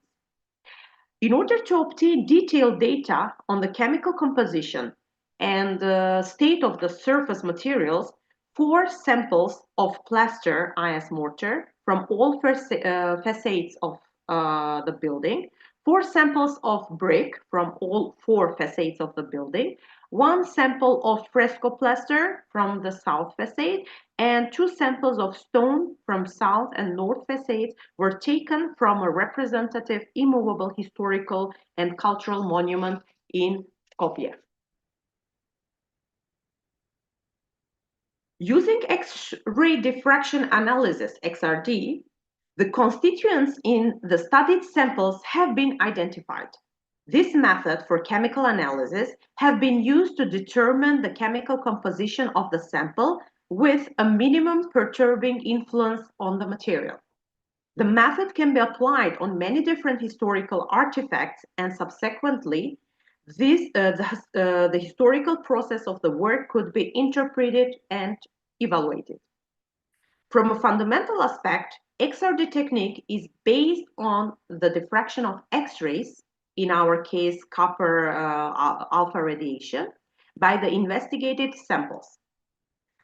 The intensity of a scattered or X-rays diffracted X-ray radiation as a function of the diffraction angle gives us the XRD pattern, which can be used for the qualitative and quantitative analysis of the investigated samples, and also for gaining more in-depth understanding of its structure and physicochemical properties of the materials. XRD data were collected using copper alpha radiation and the 2 theta over theta scanning mode with step scan of delta equals to 2 theta from 0.02 degrees using Ricago Ultimate for X-ray diffractometer. For Raman spectroscopy studies, LabRAM 300 spectrometer was used. Raman scattering was measured in backscattering mode with a radiation of 632.8 nanometers line of helium and neon laser for excitation. Now about the results. So here I go first with figure 1. Here you can see the XRD patterns of the mortar samples taken from the facade, and I will have up to figure 4 related to this material. And we are presenting here together with the standard database XRD pattern of calcite, of quartz, of portlandite or calcium hydroxide, and gypsum or calcium sulfate dihydrate. Here you can see the figure 2, where we have the XRD pattern of mortar sample taken from the facades from various sites of monuments, together with the database of XRD pattern of quartz. The previous one was compared with calcite, calcium carbonate, and here we compare the XRD pattern of these samples with quartz. And in the next figure, again, the same samples are compared with portlandite or calcium hydroxide, figure 3, and the last one, figure 4, we compare the mortar specimens taken from 4 different facades with calcium sulfate dihydrate or with gypsum. And as you can see, the diffractometer, the calcium sulfate dihydrate, and here you can see how the peaks are overlapping. What does all this mean? Or let me go on with the other materials and then we will give the conclusion. Here, figure 5. On the other hand, this one shows the XRD pattern of a sample of a mortar from frescoes, from wall paintings in the monument, together with the database, the standard XRD patterns of calcite, again, quartz, portlandite, and gypsum. It can be seen that the chemical composition of the mortar used in painting of the frescoes is similar to the ones used for facades, albeit with some notable differences. Some of the XRD peaks that we were unable to identify in the facade mortar samples are absent in the mortar from the frescoes. And certain differences between the two mortar samples are actually logically expected, having in mind the different conditions under which the two types of samples have been kept for centuries, as well as the different interaction with the microorganisms from the environment where they are found. Figure 6. Raman spectroscopy data are consistent with the XRD results. Figure 6 on A shows a representative Raman spectrum of mortar sample from the monument's facade. All characteristic Raman bands for calcite modification of calcium carbonate are clearly here visible in the region from 100 up to 100 and 1500. Other constituents are below the detection limit of the Raman spectroscopy, so the band's characteristic therefore are not observed in here. For figure B, 6B, on the other hand, shows the Raman spectrum of the mortar from monuments frescoes, and as can be seen, it is rather similar to the spectrum given in figure 6A, since the quartz, portlandite, and gypsum impurities are below the detection limit on this technique. Raman spectra of the brick samples, that is figure 6C, are consistent with the XRD patterns, and the main observable Raman bands are those of quartz, the calcite, and gypsum impurities being below the detection limit of this technique. The figure 7 up to figure 9, the next ones also, they will show the XRD patterns of the brick samples taken from the facade together with the standard database from XRD pattern of quartz, of calcite, and of gypsum or calcium sulfide dihydrate.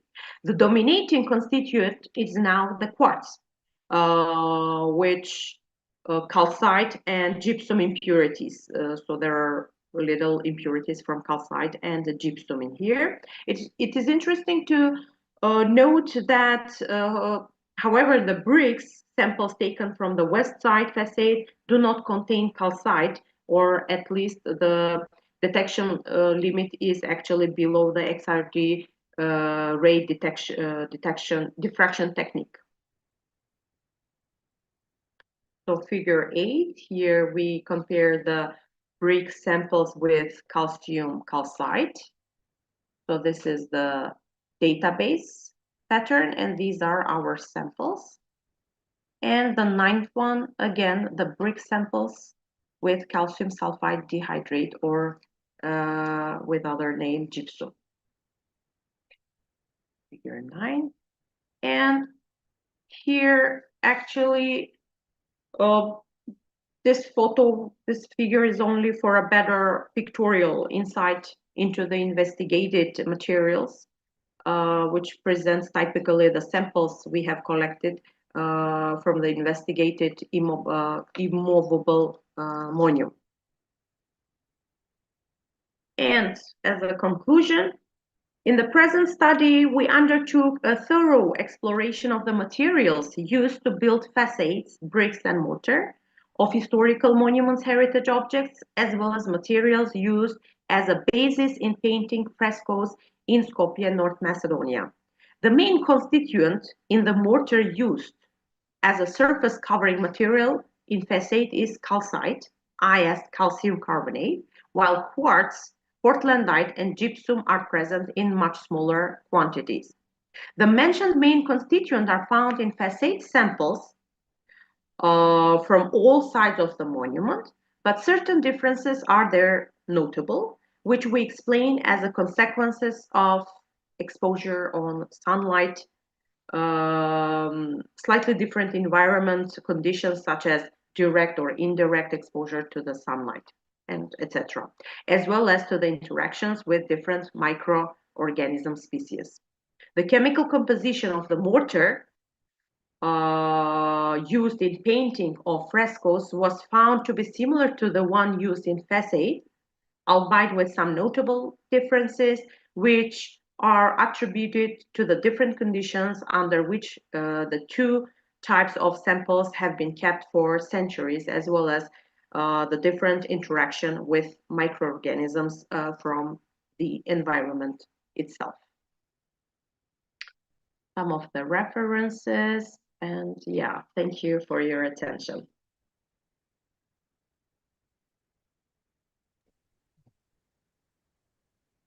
Thank you very much.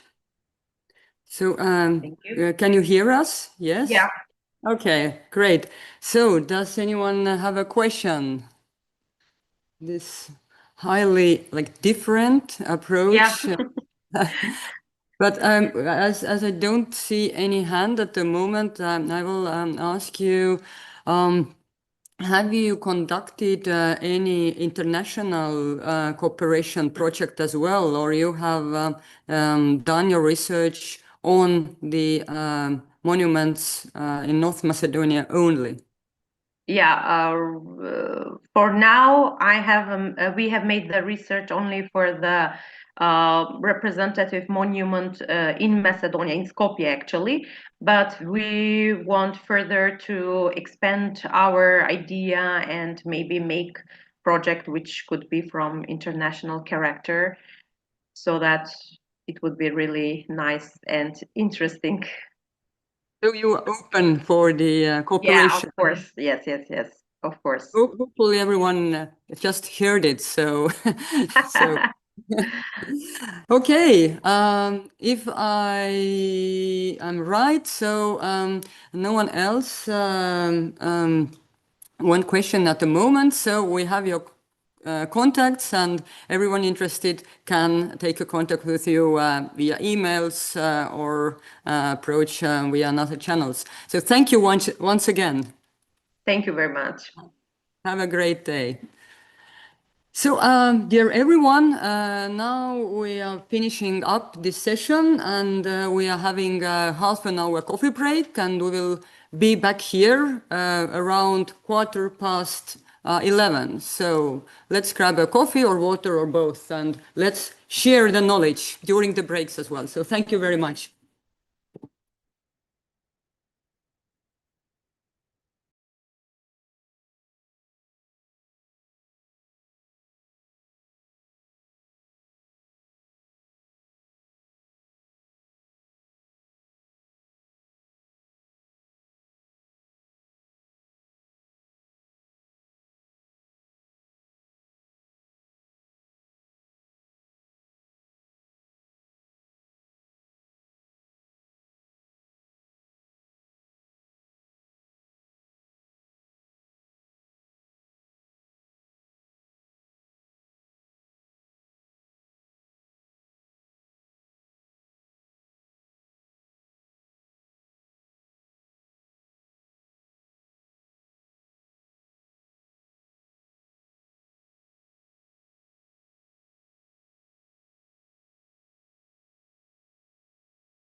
Okay. Please, go. Okay.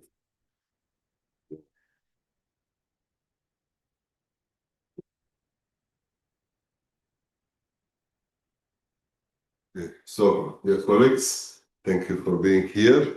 Let's start. Let's go on with our second session dedicated to the topic Beyond Traditional Archives, Rethinking Description.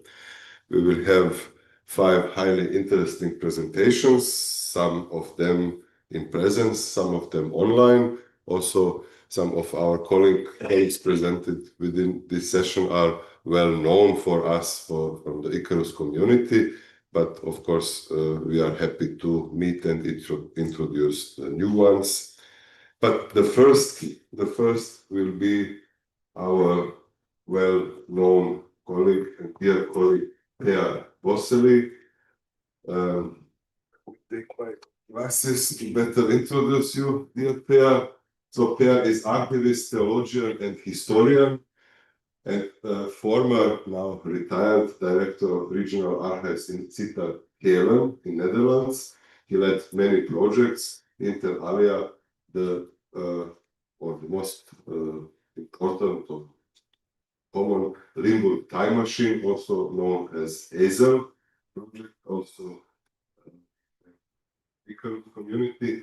And since last year or 2023, you are the president of ICARUS for All, our association, which had its General Assembly yesterday here, presenting their activities. And Pierre is going to present one of his projects here about forgotten cooking recipes with the title Folk Recipes Enriching the Time Machine. Please, Pierre, the floor is yours. Thank you. Share the video.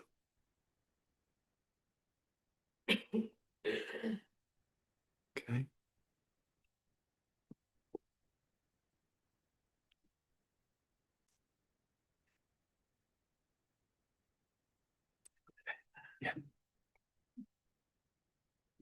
Well, thank you very much for this introduction. Very happy to be here again. Good morning, Georg. Early as always. Recipes, folk recipes enriching a time machine. Strange, it's a niche, but I'm also a niche. Let's see what we have here. We talk about recipes seen from the foundation of Soleur. And this is a foundation I founded about 12 years ago. And it's about the research, publication, presentation, and contextualization of historical recipes related to the province of the Netherlands, Limburg, also a little bit of the Belgian province of Limburg, and the German Rhineland region bordering Limburg. We have gathered about 7,500 recipes from the period 1500 until 1900 from this region. And there's recipes about all kinds of stuff, not only what people think often. Cooking recipes, yes, there are cooking recipes, but it's medicine recipes about humans and animals, cooking recipes, brewing recipes, technical, ink, varnish, etc. Alchemist issues also there, and also some gardening, fishing, beekeeping, etc. So it's recipes about the normal life of people in this case, Limburg. But I can tell you there's also a recipe about mostarda di Veneto from the year 1600, found in our Limburg archives. Okay, so this can be interesting, but what can you do with these recipes? You can cook them if you want, not always advised. Now, we give lectures, we have publications and lessons at school, sometimes with tasting, and that's very nice for the kids because, for instance, when you now teach Dutch kids to cook an old recipe, they often have to go find their ingredients with the Moroccan or Turkish shop. And that's interesting for the mind shift of these kids. But we do want to do more. And the question is how to use the database we have about these recipes. How do we use them to enrich the collection, but also perhaps other things? And of course, that can be done. How? I try to explain that later. This is the database, part of the database. Simple but effective, sort of Excel. It's not Excel, but a sort of Excel sheet with all kind of information about the recipes, the language, the location of the finding, but also the location where it's originated from. Is it religious, yes or no? Sometimes it's magical, for instance. Some remarks, the author, if known, not always, but sometimes. And then we come to this already mentioned ASL, or Limburg time machine. We have in Limburg, luckily, already the Limburg time machine. And that might be a part of the solution. And perhaps I can clarify a few possibilities, because I think that this Limburg time machine can also help to present these recipes. And I think that the recipes can add extra value to the time machine.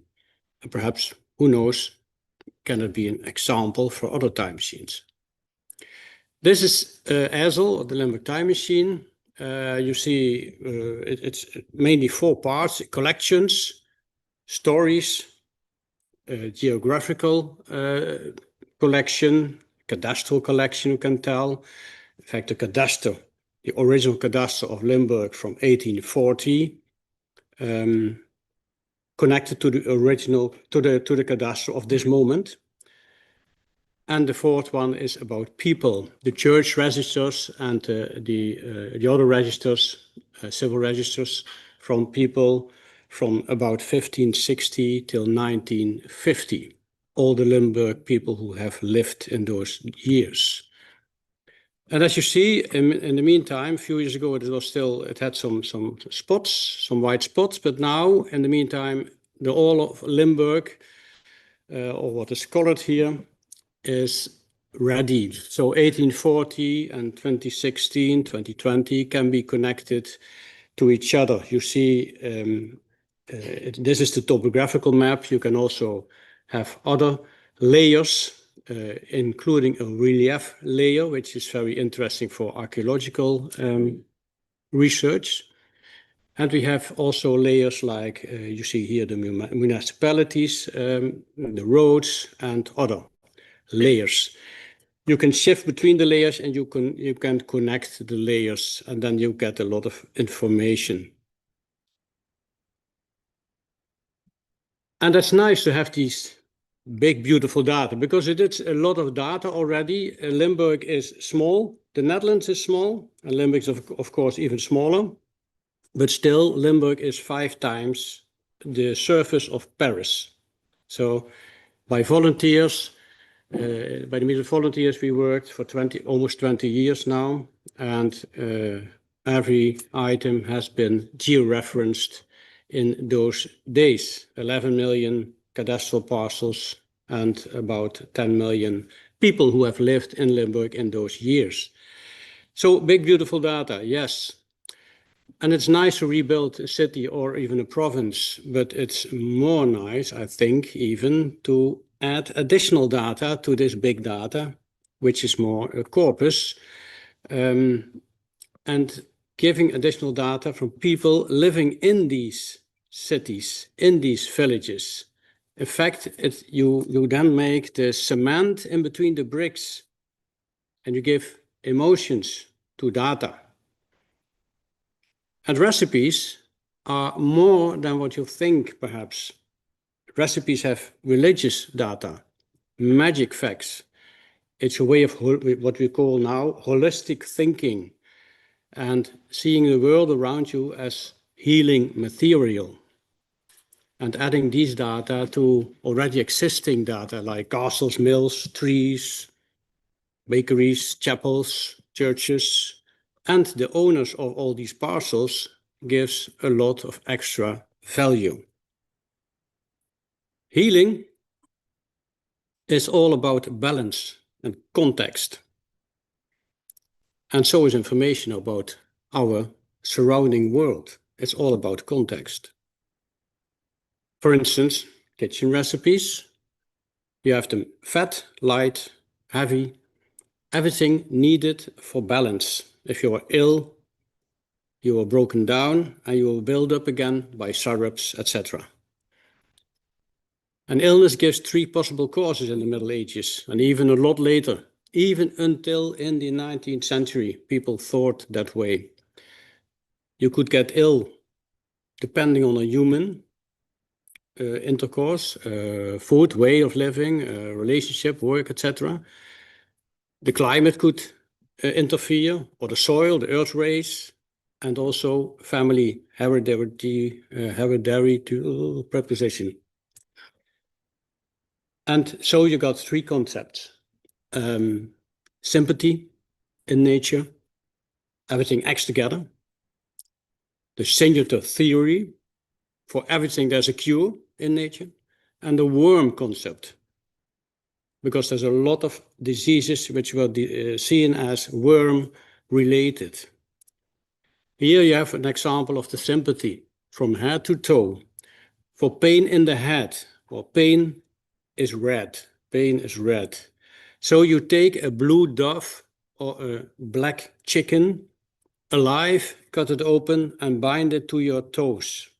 Because what happens, you have red and black, it's opposite colors, and you bind the animal to the feet and the pain is in the head, so you get back in balance. That's a sympathy example. Not nice, but it's a sympathy example. If you don't want to cut the chicken, also okay, but because you can also bind some living frogs at your feet. This is a signature theory example. Cornus, Saint Sanctus Cornelius. The word corn is in it. That means horn, and that means that it's good for curing animals, horn animals, like cancer and cancer, grapes. And the worm concept, there were a lot of worm illnesses, like ringworm, of course, tapeworm, etc. And you could only cure them by fasting or some ointments. And sometimes you use dead people. Holistic. Everything in the world is used to cure. Also people for animals, animal for people. In this case, you have from our own city, in fact, take the fat of a dead man, put it on your navel, and the worms will leave you instantly. Yes, and it really happens. This is from Geleen, from a family Hoedemakers, Genders. And they were farmers, clockmakers, but also sort of veterinarians. They traveled around in the region and cured people. About 1715 is this. And that was 300 years later than this one. This is an amulet with a person's fat from the 15th century. Now, try to get some context. The Limburg time machine started in 1840, 1841. The cadastre, I mean. And the recipe from the Hoedemakers family is about 1715, it was 100 years earlier. But the family, even still now, lives there. So we can check a little bit. So we look for the Hoedemakers family in Ezel, in the Limburg time machine, and then we find them living in Geleen in 1840. All these parcels are owned by the Hoedemakers family.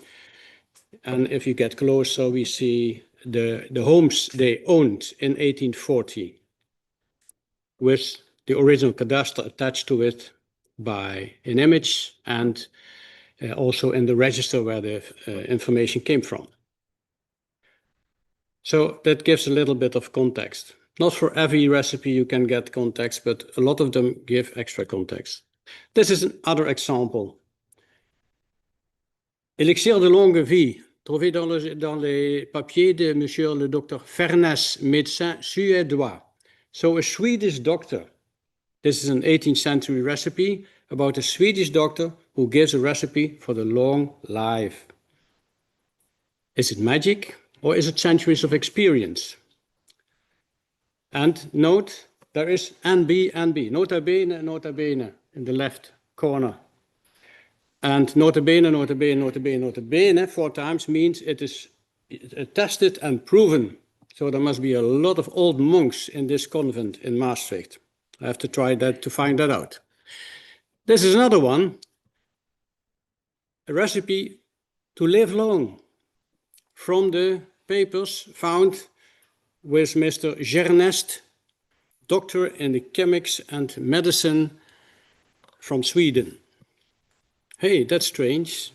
A Swedish recipe for the long life from a castle in North Limburg. This is 19th century, but we have 4 of these recipes connected to this Swedish recipe in Limburg archives found alone. Is this strange? Yes, it's strange because it's this recipe, which supposedly was discovered by Maria Treben in the 1945. Still in every shop you can buy it. A shop, not every normal shop, but special shops. Sweden bitter. How many of these recipes will be hidden in archives not in Limburg, in Europe? Because if we find 4 of them in Limburg, there must be a lot hidden in Europe. Good, so each recipe tells us about people and their way of living. They are connected to cadastral information. They are connected to genealogical information. Castles, convents, ordinary people. And it is possible that they give new insights in how people thought, how nature was used, how everything and everyone was connected and interacted with each other. But how do we connect these recipes to Ezel? Because adding, even in Ezel, which is not very high level information technology, it's for most persons too complicated. But for adding material, there is a workshop funded by the government, especially for computer illiterates. And the reason is because, among others, a lot of low-hanging fruit, historical information fruit, is stored in historical societies. And with private persons who have collections, and private persons tend to die after some years. And historical societies can get a quarrel. And mainly this information is stored in Excel. So the solution in our case is the data workshop from Ezel. So this database, simple but effective, with more or less Excel based, will be added to Ezel, and adding data in this way to people, cadastral, collections, stories, by probably giving an extra layer into one of these or all 4 possibilities we have in Ezel: collections, people, stories, geography. And I know the result, I don't know yet, because we are going to do it in the next months, about next month until half a year, I suppose.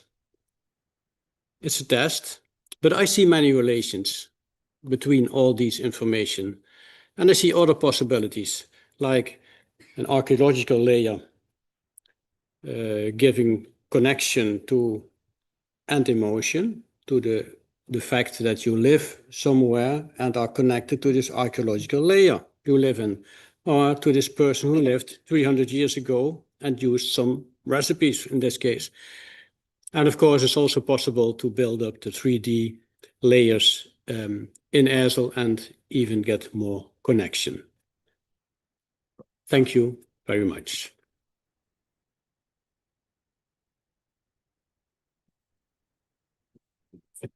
Ja.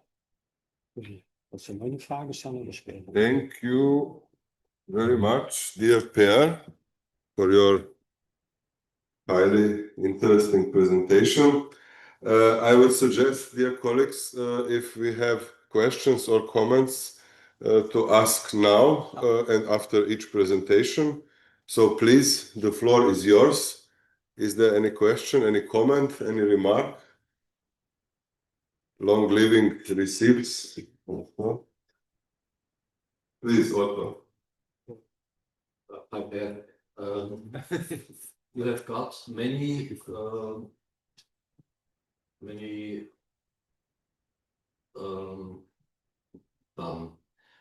are there many relations between your recipes and houses or estates or families in this area already? We are just discovering them now. And I know there are, in some cases, there are 100% certain there are relations. And in other ones, I'm certain there are no relations because they are loose findings. But we are starting this just to make sure how many connections there are. Because in 7,500 recipes, if, for instance, we can connect information to the cadastre or to persons in, let's say, 3,000, then you can still make a lot of interesting historical and perhaps also scientific research. Yeah. And another question. Do you have already solutions on how to relate, let's say, probably recipes to certain areas, not just for houses, but for singular location, but for region? Yeah. Yeah, in some cases, yes, there's a few villages, one city, Maastricht, which is not very strange, but also a few villages who have a lot of more than 1,000 or 500 recipes only in this village, and that gives, of course, a lot of more possibilities to get information into the deep. So there will be findings in the next years. Yeah.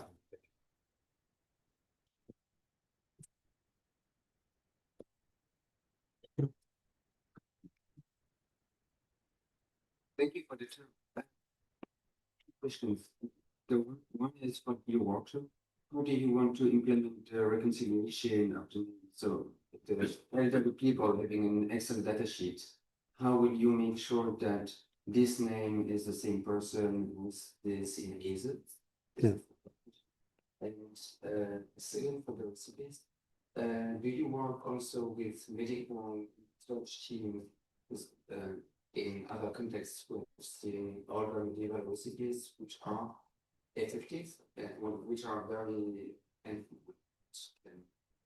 cure some which have an antibiotic effect, which was discovered by reproducing the recipes? Do you tend to redo that as well? Yeah, well, to answer the last question, I would like to do that. But as you know, the normal medical world, oh, it's gone. The normal medical world is a bit shy about that. And I understand that, but I am also quite certain that in some old recipes there will be indeed working possibilities, certainly. So I would like that. In my thesis, I wrote it about 30 years ago, and that I hope that would happen, but I don't still see it a lot, but it is happening a little bit already. So yes, perhaps the names, there's a way in ASL that gives the possibility to connect names like my name, Bozeli, it's with BO, but BOI, BOE, BOU, it's all findable in ASL. So there will be a possibility to connect this too. But of course, we are first using a batch, like normal every research system does, and not in once the 7,500, but a few hundred here and a few hundred there to see if differences can be checked. And with this check and balance, we will find out if it works, yes or no. Yeah. I believe Kudruta had a question, but no? I would like to ask something. I remember in Graz, there was a project of digital editing of medieval cooking recipes. So my question is, if you have a plan to edit or to transcribe those texts? And if so, maybe there are some interesting experiences to be shared with colleagues from Graz. Yes, that would be nice also, of course. We are editing, but it will be it will take 2 years. A very interesting recipe book from Baarlo, a village in North Limburg, with about 400, 500 recipes. And they come from Antwerp and Limburg, a sort of connection. And it's about sort of hinge recipe book because it's quite old from our vision. It's 1600, 1550, 1600, 1650, about those years. And it connects perhaps to these medieval recipe books. So probably there could be some interesting facts coming out of that also. Yeah, it will take about 2 years. Yeah. Okay, Per. Thank you very much. Dear colleagues, as the time is running, I would suggest to go further. If there are further questions for Per, there will be an opportunity to ask him breaks. Thank you very much. Dear Per.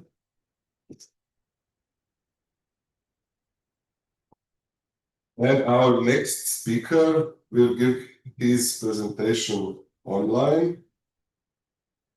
It is Yuval Lubin from the Hebrew University of Jerusalem, represented here, Jewish National Fund. Yuval's fields of research, if I'm not mistaken, is before all literature studies, but he will tell us more, maybe giving the presentation with the title Cultural Exchange Through Children's Pen Pal Project. So, Yuval, are you here? Yes. And are you able to hear us? And we are able to see and hear you. So, please, the floor is yours. Okay.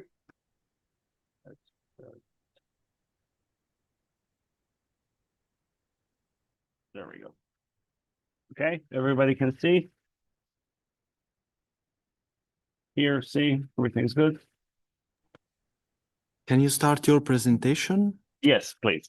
Okay, so this project started as a side research into the JNF-KKL pen pal project, the connection project. It started out really by revisiting old registries. I was going through old registries trying to find something completely different, and I came across a line in the old registries having to do with children's letters. I looked it up. I correlated the information with the new updated system, and I found this really incredible corpus of letters dating from 1930 up until the 1990s, in which children corresponded through the JNF-KKL with each other. And this is the results of the research so far, and with a look into what we might be able to do in the future. So, excuse me. Yes. Excuse me that I'm interrupting you. Could you please switch to the presentation mode? Sorry, the presentation is not seen? Yeah, we see the presentation, but not the full screen. Weird. You know, presentation mode. I'm not on presentation mode. Okay, let's try it again. Is this better? No, it's the same.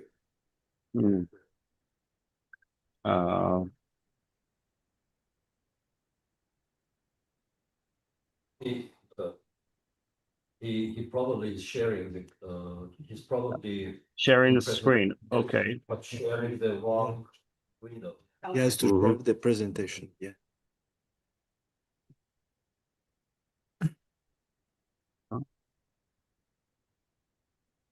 In the option of sharing video, you can share the presentation. Okay. Not your screen. Not screen. Share the presentation. Sorry.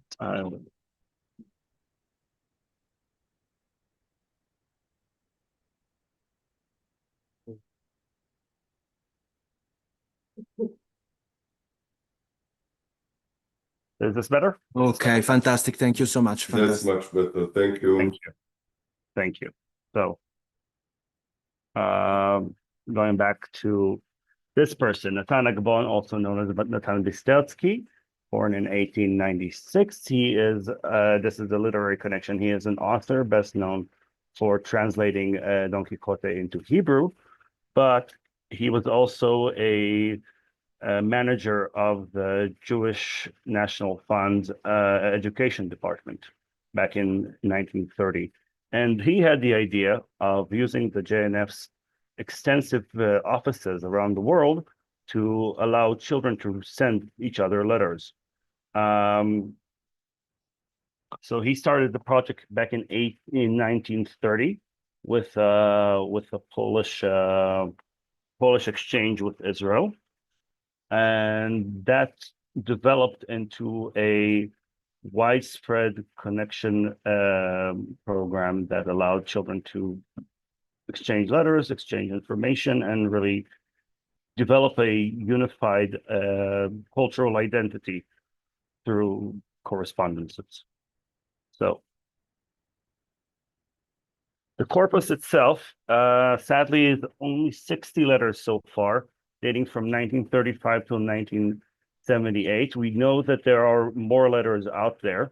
We are currently working on trying to find more, since we know that they exist. We know that some of them are not in the files having to do with the connection project, but rather in other files having to do with specific holidays, specific minute projects, and we need to go through that in order to figure it out. But the corpus itself contains over 60 letters from 1935 to 1978, and it is mostly in English, with some other languages included, mostly Yiddish and Hebrew, but the majority is in English. The countries that the letters we have relate to are England, South Africa, Poland, Romania, and of course, Israel, Palestine, back in the day.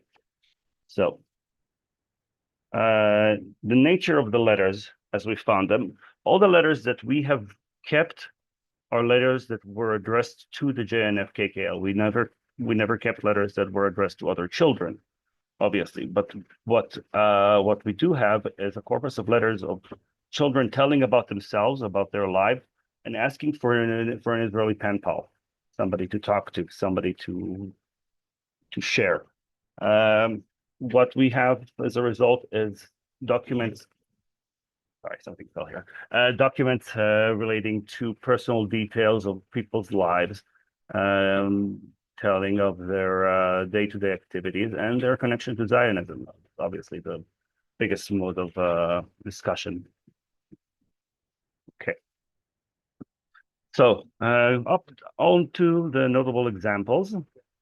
Here we have a letter by Ephraim Leibovich, who also sent us a picture. Now we hope that through some advanced and outreach programs, we can maybe use this picture in order to locate the actual human being and go from there to try and figure out whether he did get a pen pal, what they wrote about, did they have any of the letters, and so forth. So this is one example of very, very promising letter that we hope to do some research on.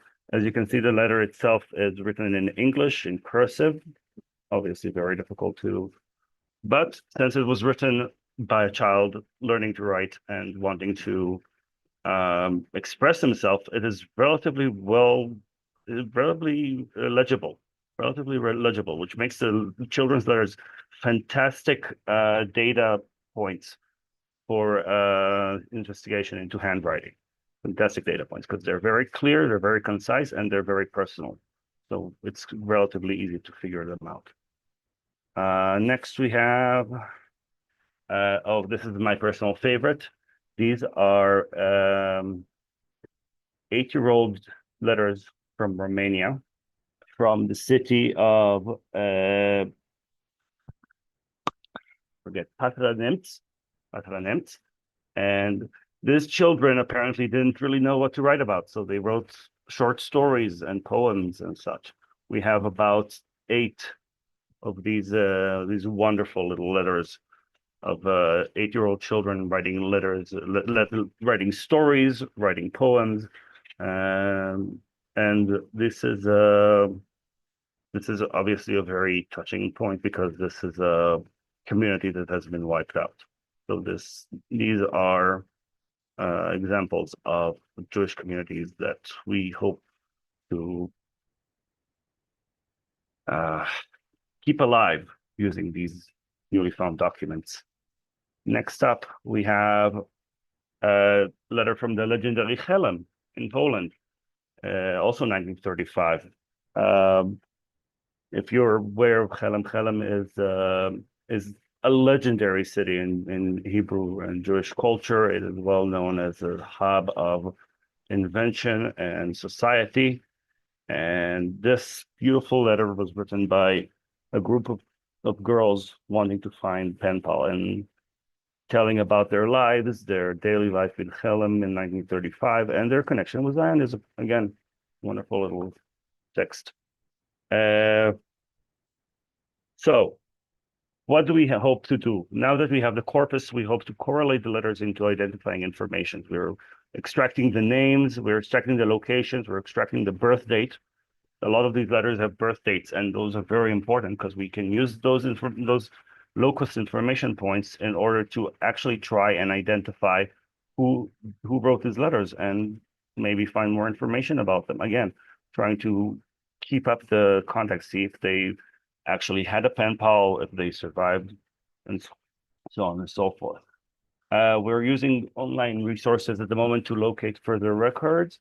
Some of the rest of resources have been more useful than others. Obviously, Family Search is very helpful. Yad Vashem, obviously. And we are also outreaching to other organizations in order to try and correlate the information. I will think about that in a moment. So, going back to Yelena Vilenko, who wrote the Chelem letter, we managed to find her witness page on Yad Vashem. She died in Treblinka in 1942, but we can correlate the name, her birthplace, and her age. So this seems to be a very promising, not happy ending, obviously, but indication of this type of information we can find out. And of course, we now have more to commemorate this person, which I personally find wonderful. So, like I said, reaching out to other organizations. We have a collection of letters from Jewish orphans from the Norwood Jewish Orphanage in London back in the 40s, right after the war. We do not know whether these are orphans due to the war or just due to other unfortunate occurrences. We are currently trying to outreach to the Jewish community in England in order to find out if they kept the records of the Jewish orphanage. If we can, we want to commemorate these people as well. We think that'll be a wonderful way to use these letters. So this is a very interesting little example. This is a letter from Tel Aviv from 1940. 1940, I believe. Yes, 1940. No, that's 47. I believe it's 1940. Never mind. What makes this letter interesting is that, first of all, it tells a very, very detailed story. It's very well written about the life in Tel Aviv back in the 40s. But more interesting than that, we have found on the top of the page a palimpsest that indicates that this letter was used in a poster. So we went over and we actually located the poster where this letter was used. 2 letters here, down at the right bottom. 2 letters. So this just goes to show, like, even the minutest piece of information on a letter can give us more and teach us where we need to go in order to find the rest of the records, because there are more records about this, and we are hoping to develop this corpus and learn from it.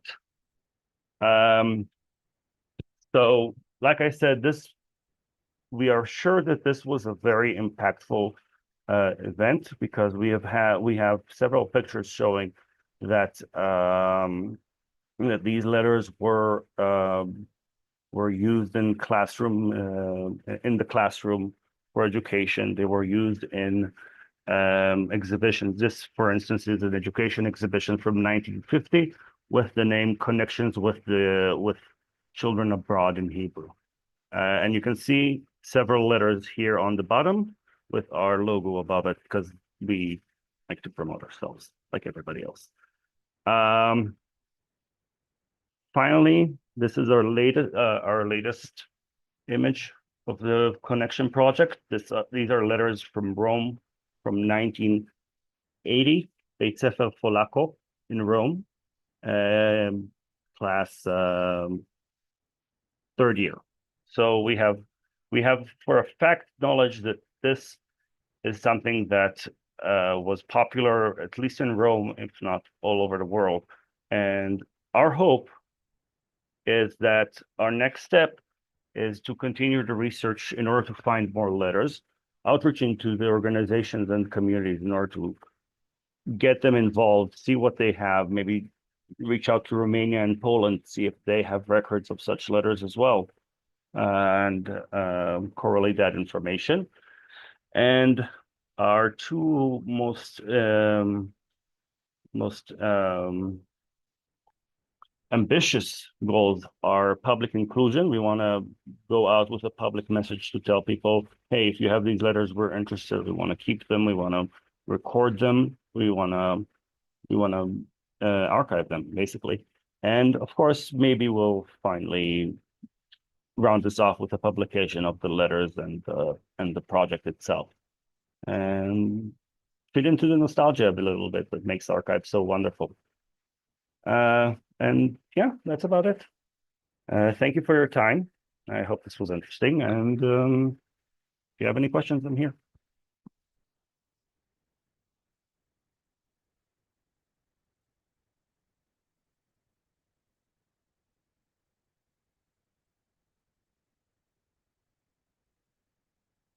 Hello?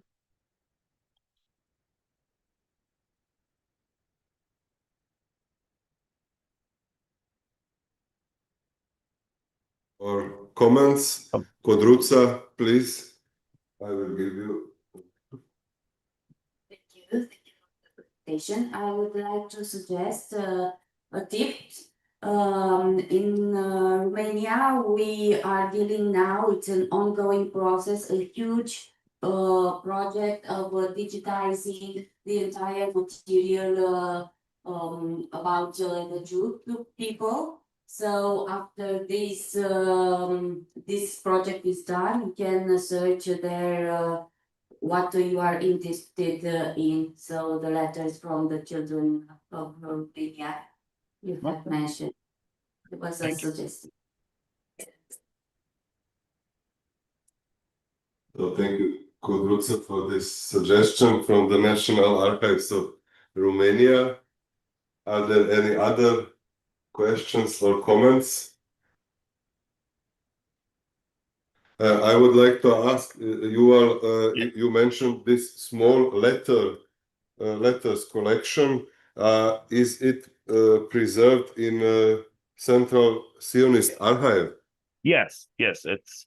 And your idea is to collect related Well, letters. we're hoping to go out with a call for the public to ask them if they kept any of the letters that they corresponded with, and if they did, we want to record that and archive that.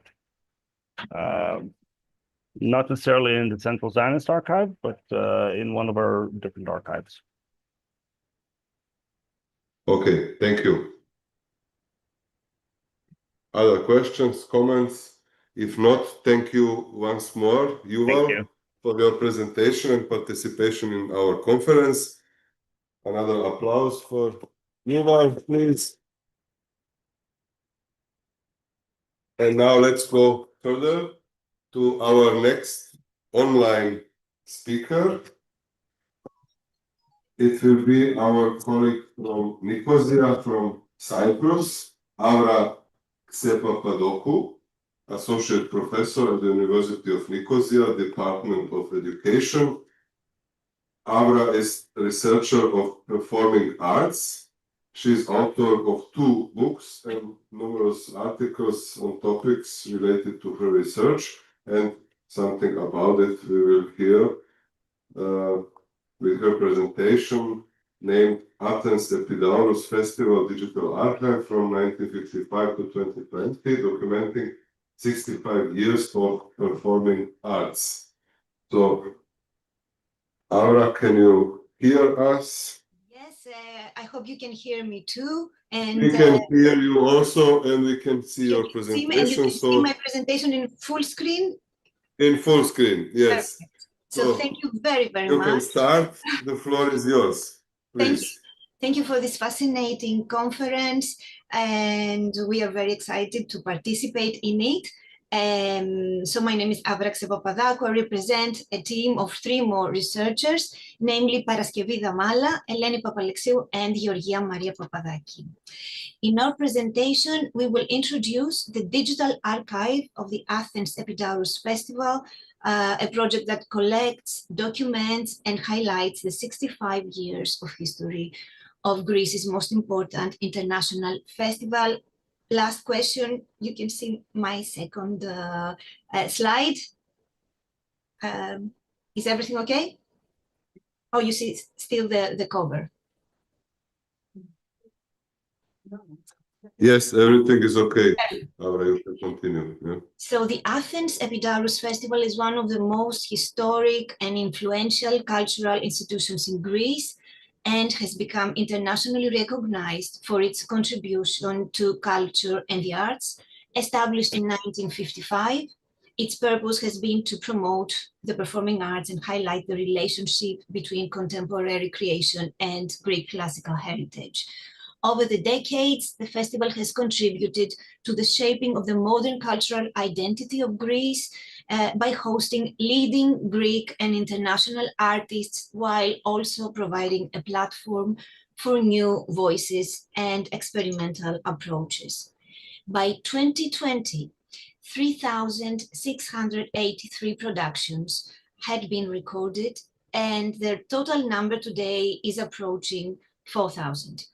The audience has thus had the opportunity to experience performances that blend the timelessness of the classical repertoire with the pioneering spirit of contemporary art. At the same time, the Athens Epidaurus Festival has played a key role in promoting Greece internationally, establishing the country as one of Europe's foremost cultural destinations. Originally hosted at the Unseen Theatre of Epidaurus and the Odeon of Herodes Atticus in Athens, the festival gradually expanded to include new venues such as the Lycabettus Theatre, the Little Theatre of Epidaurus, and later the industrial spaces of Piraeus 260, which added a contemporary dimension to its character. Each year, the festival's program encompasses a wide range of performing arts, from ancient drama, opera, and ballet to contemporary theater, dance, music productions, and visual arts events. Through this diversity, the institution maintains a balance between tradition and experimentation, continually evolving in step with developments on the international stage. Beyond its artistic dimension, the festival has also played a significant role. I hear myself too. Double. Beyond the artistic dimension, the festival has also played a significant role in Greece's economy and tourism, attracting thousands of visitors from both Greece and abroad who travel each summer to attend performances in iconic historical venues. As one of Greece's most important cultural events, the festival has a substantial impact on the country's cultural and hospitality sectors, generating considerable economic activity and promoting cultural tourism. But now I will focus on the archive of the Athens Epidaurus Festival, which is a valuable treasure documenting its history and growth. However, a large part of its content was scattered in various locations, making access and management difficult. Therefore, I'd like to underline here that the collection, organization, and documentation of this material was a pretty challenging process for us. As for the content of the festival's archive, that turned out to be multifaceted, covering many aspects of the performances and artistic activities hosted in each year. The variety and richness of this material contribute to the understanding and appreciation of the festival's invaluable cultural journey over the years. Let me present the types of archival material. First, the annual production catalogs, which record all performances presented each year, including titles, dates, venues, contributors, and organizing entities. Beyond their practical function, they have considerable research value, as they include notes, photographs, and advertisements that capture the artistic, social, and cultural atmosphere of each period. Particularly, the advertisements are so fascinating. The style of each era is very realistically represented. Second, the posters of the festival, many of which are works by distinguished visual artists. These posters serve not only as promotional material, but also as independent works of art, reflecting the aesthetic style and visual identity of each season. Third, the photographs, which document performances, rehearsals, backstage moments, and scenes from the festival's artistic life. This precious visual material reconstructs the atmosphere and spirit of each season. Fourth, the audiovisual material, including recorded performances and rehearsals, trailers, and interviews, which preserve important evidence of the festival's artistic production and offer valuable insight into the creative process and stage work of past decades. And finally, the printed programs and booklets containing detailed information about each performance, the participating artists, and related activities. Through these materials, one can trace the evolution of language, design, and presentation style over time, offering a vivid picture of how the festival's communication and aesthetics have developed throughout the years. The documentation of the archive of the Athens Epidaurus Festival is an essential tool for the preservation and presentation of the rich cultural heritage of this institution. By systematically organizing, cataloging, storing, and digitizing the archive, significant artistic moments are preserved for future generations to access. The archive functions not only as a repository of historical data, but also as a source of creative inspiration and knowledge, supporting artistic and cultural development, research, and education.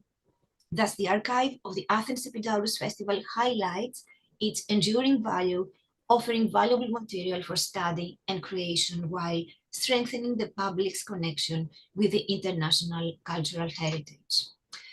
This project was carried out by a 17-member documentation team under the scientific supervision of Associate Professor Eleni Papalexiou from the University of the Peloponnese, with the advisory support of Associate Professor Avrax Papadakou, the person speaking, from the University of Nicosia, and coordinated by PhD candidate Paraskevida Mala. The team worked intensively developing procedures for the creation, verification, and entry of records into the database. Their work involved the documentation of performances, research to fill information gaps, and the linking of materials such as programs, posters, and photographs, always ensuring strict accuracy and consistency across the data. May I now refer to a few hard data. The project yielded significant numerical data that reflect the long and rich history of the festival. As said before, 3,683 productions from 1955, 811 printed programs and booklets, 50 posters, 2,734 photographs, and 1,138 videos of performances and interviews. Behind these numbers lies a long and demanding process of documentation marked by several difficulties and challenges worth mentioning. First and foremost, the team faced the heterogeneity of the sources. The material spanned 65 years of history and included programs, posters, and printed booklets originating from different time periods, each with distinct formats, styles, and levels of information completeness.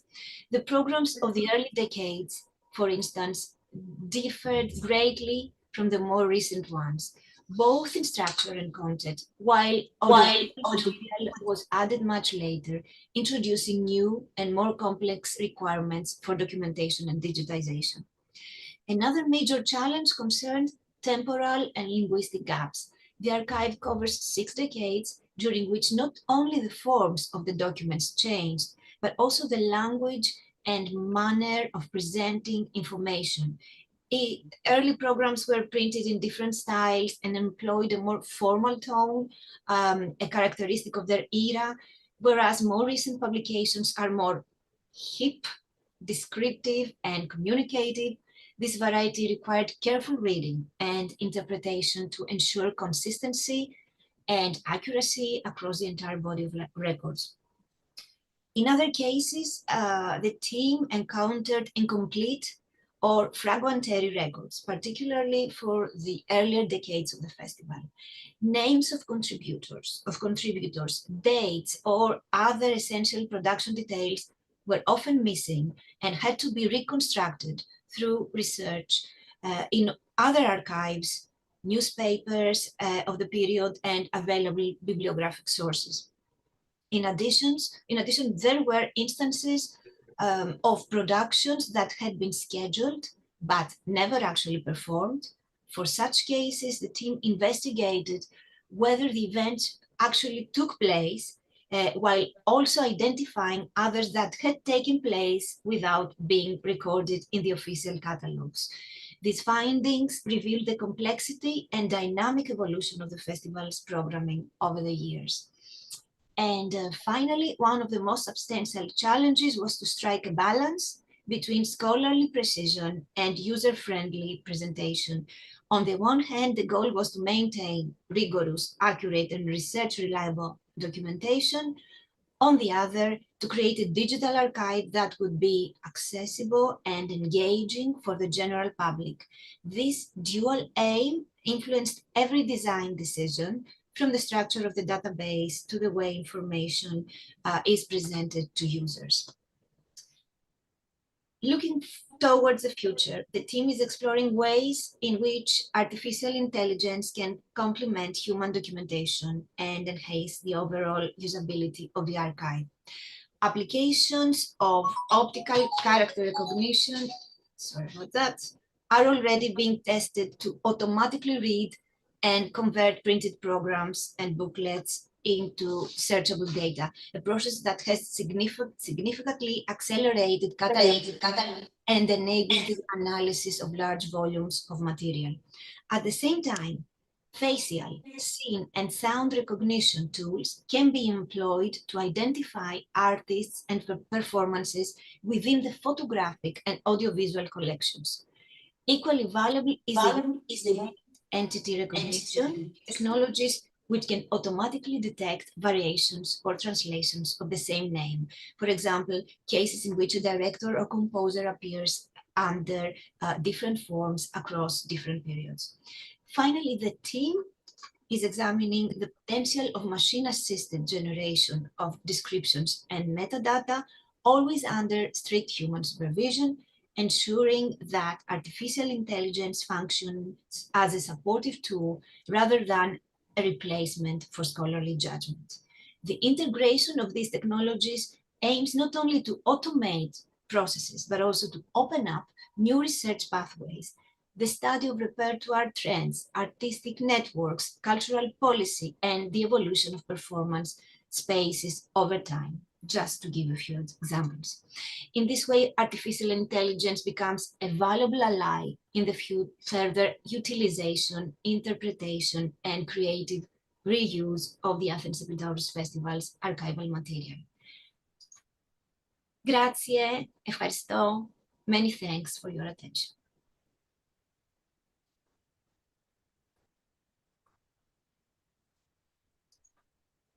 Ευχαριστώ Avra Papadokou, for your nice presentation, very interesting content. I would have a question, but firstly, let's see if there is someone who would like to ask or comment something.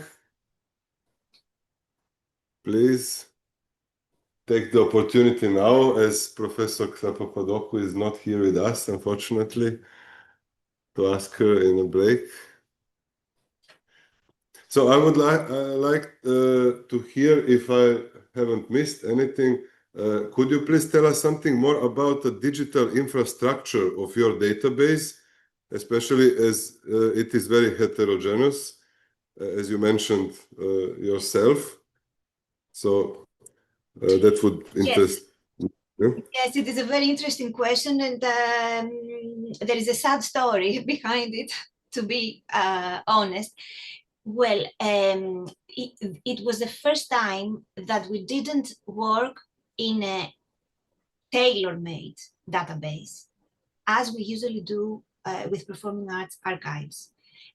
Since the archive of the festival, we have worked, for example, for the archive of Romeo Castellucci and the Società Raffaello Sanzio in Italy, in a database which we created and we built as a compatible tool to the very content of the material.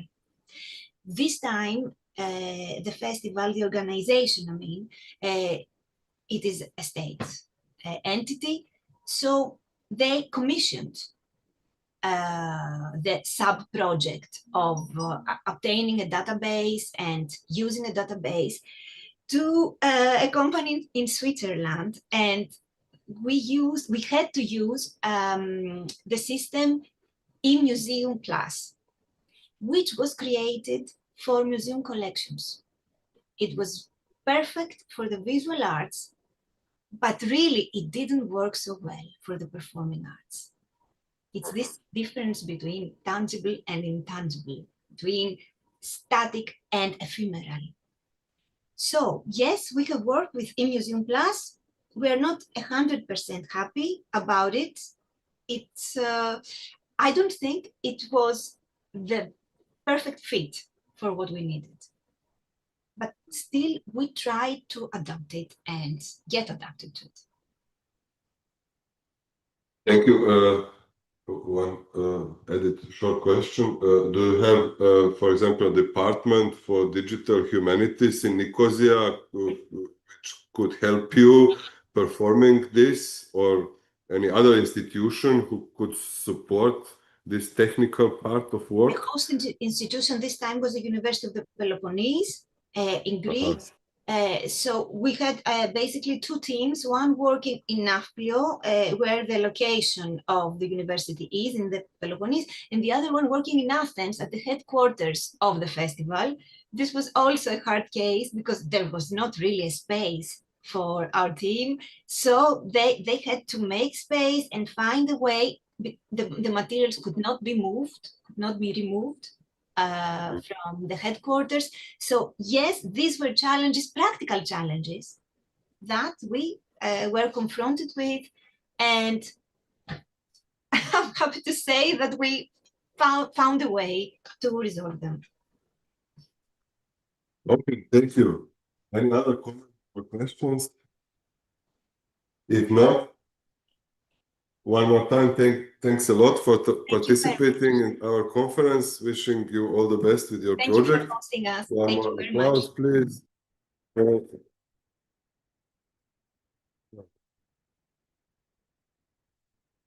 So Next speaker will be our dear colleague from Spain, Anabela Barroso, representing Archivio Histórico Eclesiástico de Vizcaya, Historical Church Archives of Basquia in Bilbao. She is director of this institution and head of Diocesan Archives Service, also in Bilbao. She is a member of ICARUS for a long time. I would say at least 10 years, led many projects, also member of several ICARUS consortia, our long-lasting projects. And she will give a presentation with the title Digital Transformation in the Vizcaya Ecclesiastical Historical Archive from Digitization to II Projects, which is prepared with her colleagues from the archives, Cristina Castillo and Ellen Cortesar. So please, Annabella, the floor is yours. Thank you. Thank you very much. Thank you very much. Thank you very much. Buongiorno e grazie per l'opportunità, la possibilità di make la presentazione. And thank you for organization and for acceptation of this paper of my colleagues and me. My colleague is here, Cristina, and another colleague is in a parallel session. We are all team of the archive, and we are present our project and our digital transformation from this at this moment from the project of the we are preparing project with the artificial intelligence.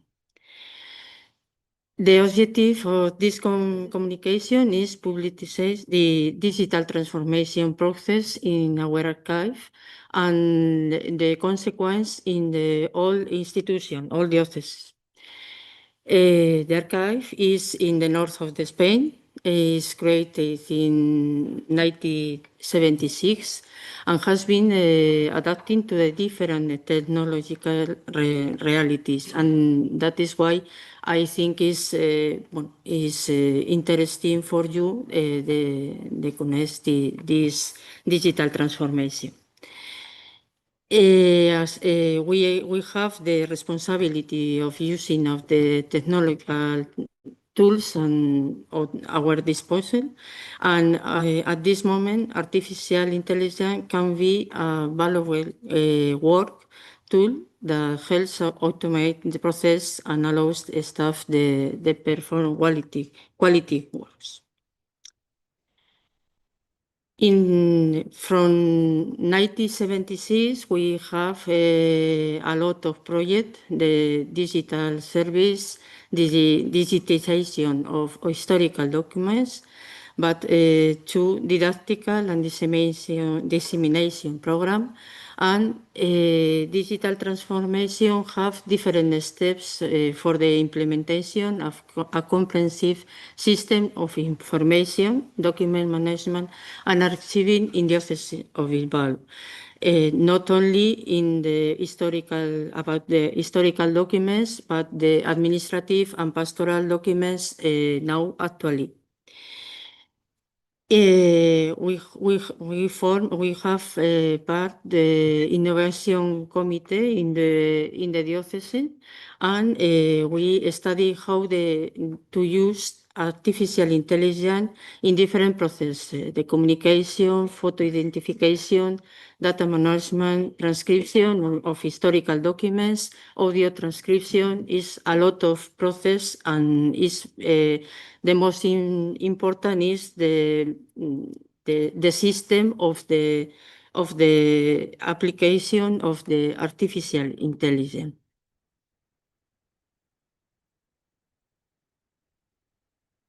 But from the very beginning, we commence with the yellow in this car and the report of field work in the Paris. We start to give the sense to the idea of the centralized archive. This yellow cars was the first inventory, the first catalog of our archive.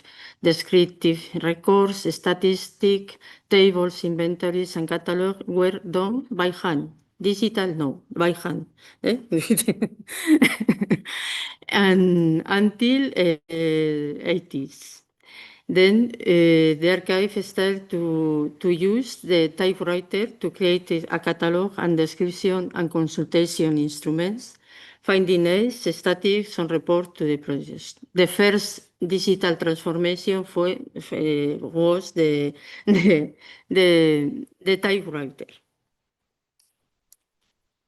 And then the informatization, users management, requests, and inventories in device 3, 4, and easy writer, multimate, WordPerfect, a lot of technological span. From 1998, the migration continues from DVC to FileMaker, Microsoft Word, and to control the humidity and temperature, another program, Desktop. And good practice in online dissemination and documental management, relational data, web page, and standard of description in implementation.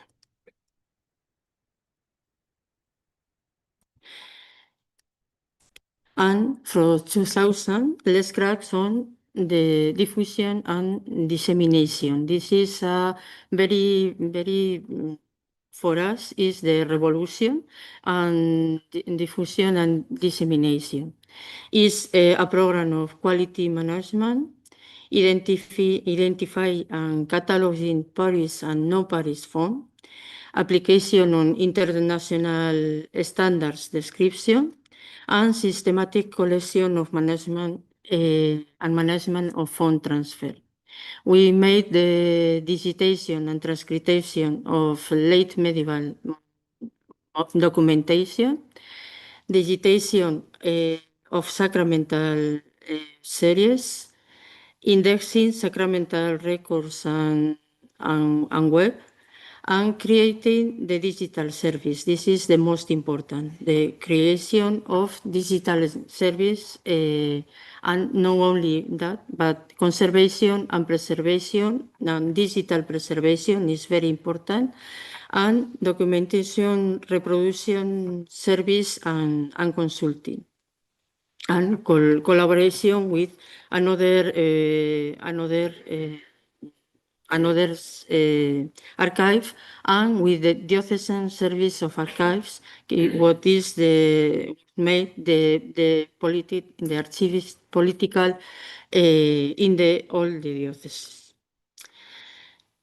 Digital service, do you know, but it's more than just a change in the consultation medium. It's make it compatible the conservation and dissemination of the archival form, preservation politics to ensure ultimate condition and recuperate on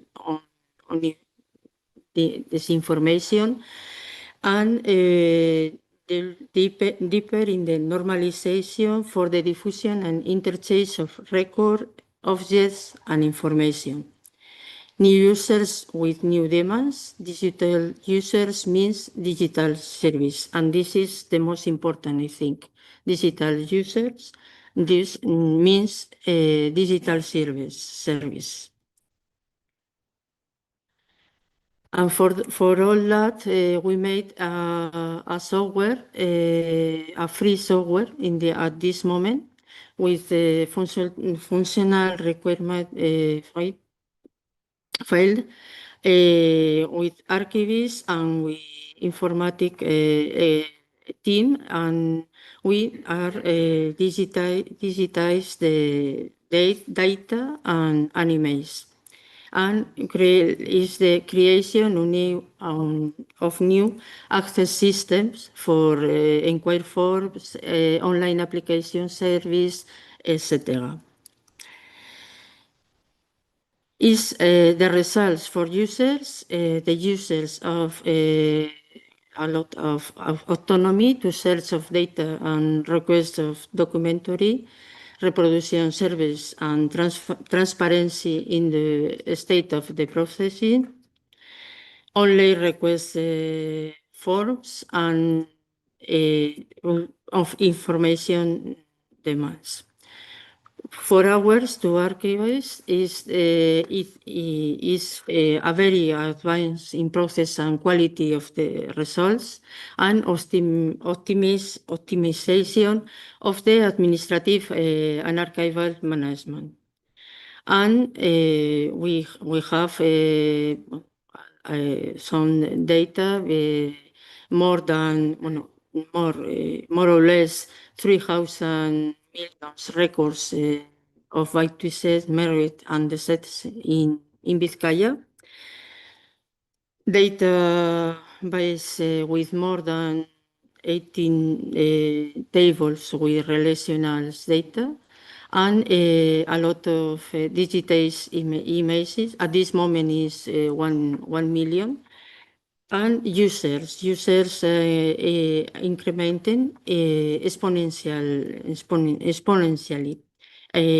Now we have about 31,000 users of the digital system.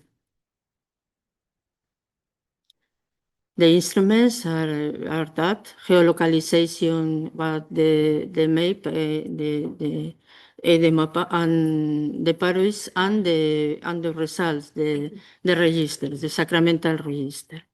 And another step is the archive interpretation center, which is ICARUS. ICARUS investigation center, archive and research organization. We have an educative program and a didactical program, and we have the permanent exposition and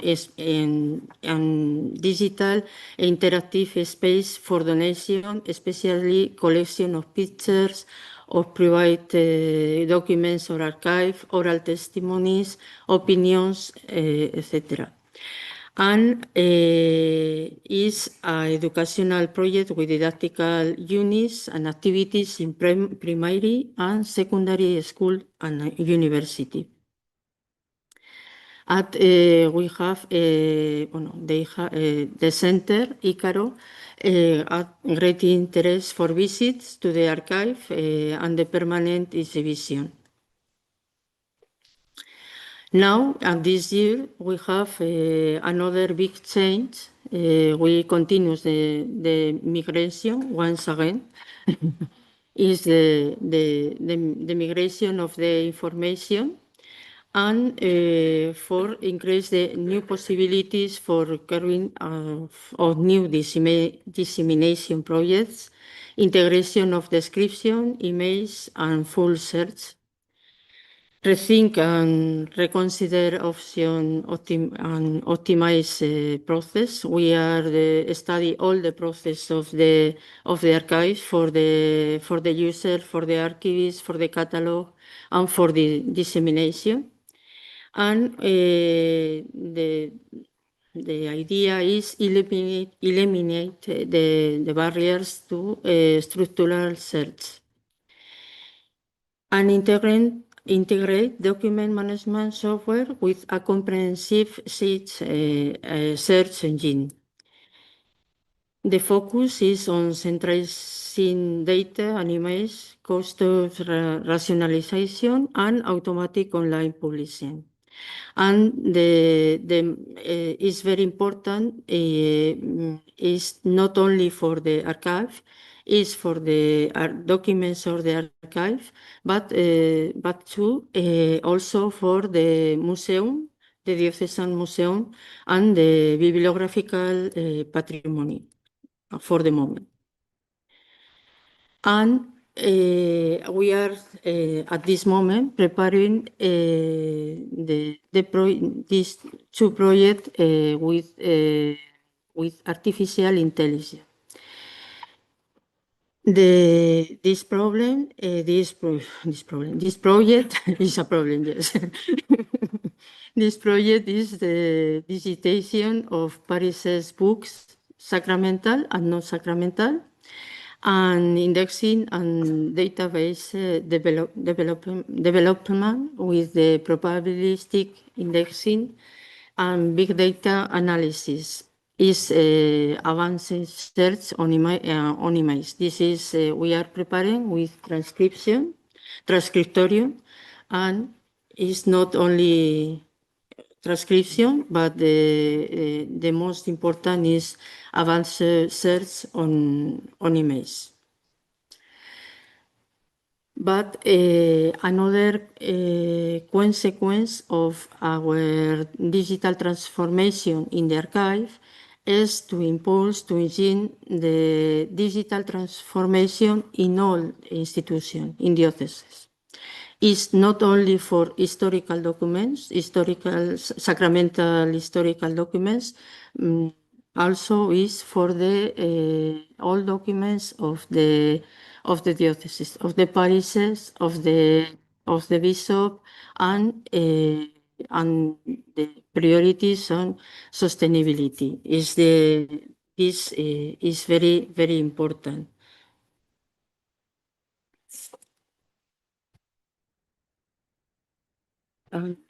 And the digital transformation is in the to application of artificial intelligence to read documents, to identify photographs, but not only historical the photograph, but we made in communication department too, and that is for the cultural and social function, and is to create electronical search, electronical management,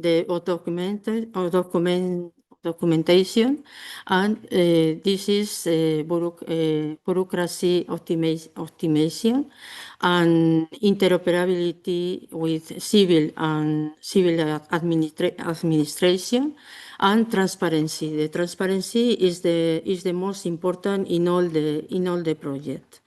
And for the historical heritage is very important for the culture and social function is the digitization of image and 3D-dimensional digitization of building, and a virtual platform is very important for digital literacy and an educational program. And this transversally is the big data, open linked data, and business intelligence, but total cybersecurity is and digital preservation is our preoccupation, and technological infrastructure too. But what is perhaps a reflection for the artificial intelligence? We have a lot of possibility for the archive. Is automatic classification of documents, organization by context type, etc.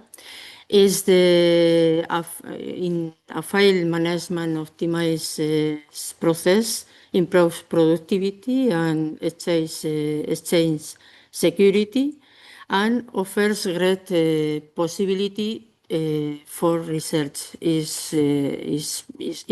is true, but they have only they have also a risk for us, for the archive, perhaps for not property protected. Algorithms might lead to discrimination and unfair decision.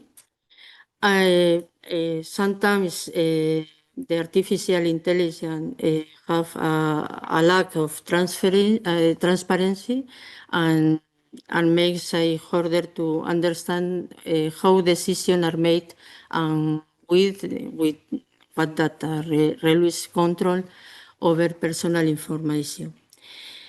And perhaps unauthorized data use vulnerability to attacks can expose confidential information. Yes. And about the high costs and high energy consumption. This is an ecological problem. In our context, it's very important to transcription of historical documents, to description, to keywords and standards and thesauri, and authorities control and classification, and not only for historical archive, it's identification of person in photographs and videos and metadata, and meeting management and minutes preparation.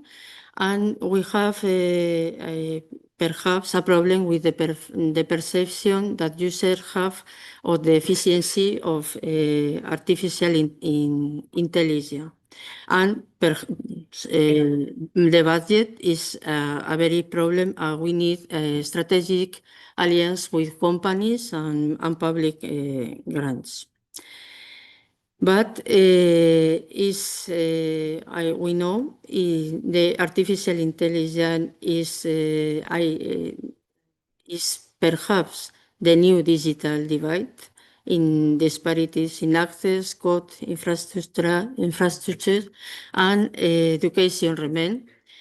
But and also is artificial intelligence is a tool. It has no rights, and the human decision is very, very important. And to conclude, digital transformation is a process that involves more than just change of physical or consultation support, and is linked to the economic strategic, in our case, in strategic plan of the Diocese of Bilbao. It affects document, data, historical heritage, process, and procedures, and is important for management to evaluate the pastoral, cultural, didactical, and social function. And we know the artificial intelligence is very important for the archive in this moment. It's a work tool, valuable. But this is the question for us. And archives for artificial intelligence is only provide data and information, and the most important is the quality and data and context.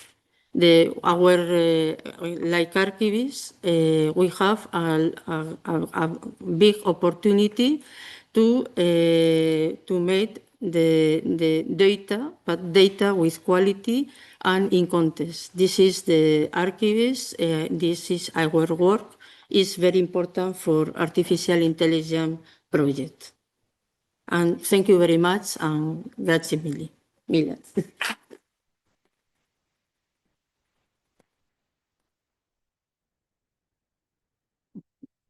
Thank you, Annabella, for your very important presentation. One conclusion to be added, if I may interpret, use AI, but do it human. But are there any other questions or comments? Yeah, okay, we can ask Annabella also later, but I would have a question. You mentioned at the beginning of your presentation an innovation committee studying how to use AI in different processes. Could you tell us, please, who are members of this committee? That would interest me. In the diocese, we have a innovation committee for the artificial innovation and artificial intelligence and annual technology. And we in this group we have the informatical person, the communication responsible, archive responsible, me, and the volunteers of the right lawyers. Okay, Thank you. And lawyers, and this is to analyze the process and the procedures and select the process with the artificial intelligence is better for systematize and for simplified process, and that is why it's not only for historical archive but Yeah, the whole process of the institution. Yeah, okay, yeah. Thank So experts from all important fields. Thank you very much. One more time. Well, now I have a pleasure to introduce our last but not least expert and participant of this section. It is Federico Gallo, director of Biblioteca Ambrosiana in Milano, also professor at the University of Milano. His fields of expertise are classic literature, paleography, diplomatics, and archivistics. Please tell me if I missed anything. Federico Gallo is author of the long-desired handbook on diplomatics. That's I can say as a diplomatist myself in English.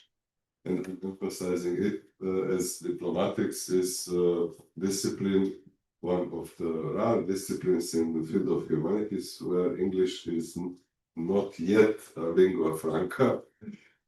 I would say rather German or even Italian.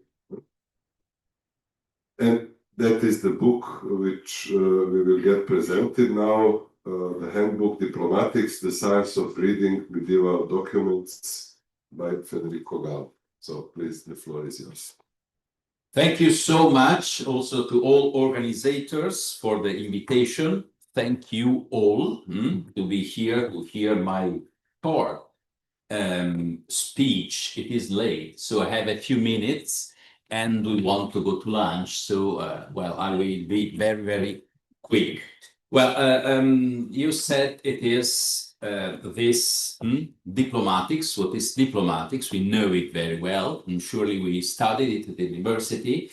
And it is in our European field the science just of medieval documents. But why an English handbook? Yes, it is. Yes, the only manual in English today by Luciana Durante is actually exclusively aimed at archivists, not at specialists. So I try to fill a gap. And what about especially this history? Why I wanted to write it in English? Well, you know that diplomatics developed. It's a matter that developed in France, and then in German, in Italian. And it began a science of documents. In German is Urkundenlehre, in Romance languages, diplomatique, diplomatica, diplomatica, and so on. So in the past as well as the present, in European universities, the objects of study for the discipline have been the same: public and private documents, their external and internal characteristics, chronology, transmission, registration, modern editions, and so on. But what about English? Of course, a discipline regarding documents, a diplomatics with S, developed there as well, but the structure of the discipline was not a systematic one about all kinds of documents and their nature. Rather, it had a historical bent and a chronological structure, focusing only on British medieval documents that pertain to Great Britain, medieval British kings, and medieval British chancelleries. This is an essential point. While in continental Europe, diplomatics is the theoretical general science of the medieval document, in the English-speaking tradition, diplomatics pays much attention to British chancelleries and so on. So, what was my idea? To spread this discipline also in this lingua franca. Well, I have no time now, so I will not explain what I thought about what is diplomatics for archivistics in Canada, in North America, and so on. It is just to know that I wanted to give this general theory also for students and scholars in America and in other countries that do not have a strong tradition, like in Germany, like in France, like in Italy, like in Spain. I was invited in Bratislava, I was invited in Budapest, I was invited in Ghent to present this handbook because of this useful, I hope, English language. And why this idea? Why I taught diplomatics in an American university, that is the University of Notre Dame, Indiana, Midwest. We have, and we, I mean the Ambrosiana Library and this university, we had a long history, a long friendships, because 1960, Archbishop Montini, the late Pope Paul VI, he went to Notre Dame, he met the chief, Father Hesburgh, and they had together the idea to make microfilms, or produce microfilms of all of the Ambrosiana's manuscripts in order to allow scholars in North America to consult them at Notre Dame. This collaboration has grown over the years. I was often invited to deliver lectures at the Medieval Institute, and I was surprised to realize that such an important discipline as diplomatics, born in France in the 17th century, have developed in continental Europe, but not in Great Britain, and consequently not in North America either. So we wish to teach diplomatics in the traditional continental sense. And as the basic handbook, what could I use? I wanted a handbook for my students. My students are PhD students. They had to know Latin paleography and to know Latin, of course, to read the medieval documents. So I use it. The famous and traditional Diplomatica Generalis by Paulius Rabikauskas in Latin. So very simple, very basic, but also useful for my goal.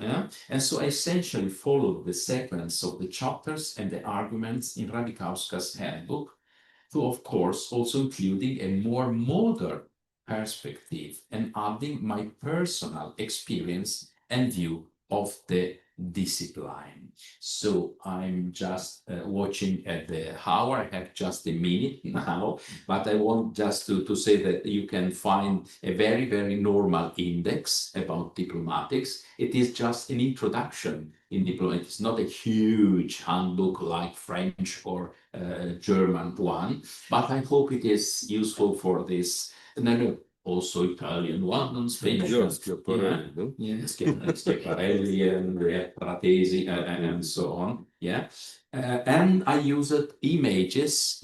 Images of the Biblioteca Ambrosiana. We have a huge collection of 12,000 documents. It is yes, a huge collection, but we know not very much about it. So I tried in the past a month to discover something about our collection. It is a late collection. And I will, say something about it in the October or November 2026. So next year there will be a Dies Academicus in Milan. I will discuss it with my other academicians in the Ambrosiana, and I hope to give you good news about it. Well, you can free download this handbook, but we are archivists. And so I brought here some copies. Please, if teachers or for libraries or for archive libraries you would like to have a copy, I will be very glad to give you this little copy. And thank you again, just a minute later.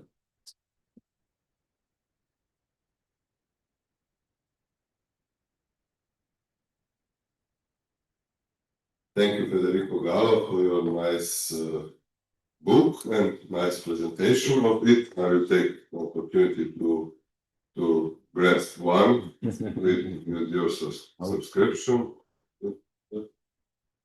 You don't mind, but maybe there are also questions and comments from our colleagues here. Please take an opportunity to ask the author, please. Hi, thanks for your work. It's really important. So I wanted to ask, how did you manage to build the terminology? I mean, if it's the first real work on this, because I write in English often, and so I look for such books as a reference. So missing this reference must be hard to build. I thank you very much for this difficult question. Of course, we have an international vocabulary, but it was not so simple at the beginning with my students. How can we explain solemnis? And so I tried, I discussed it with my students. And of course, you understand English is not my language, so I'm not so sure in English, but well, I wrote everything in English, and then it was corrected by a PhD student, an American one. And so we discussed it, and we tried to give a simple translation in English in comparison to other for the how do you call it, for the terminology, the user terminology. Yes. Thank you. I have also a question concerning terminology. Maybe you used vocabulaire international de la diplomatique, but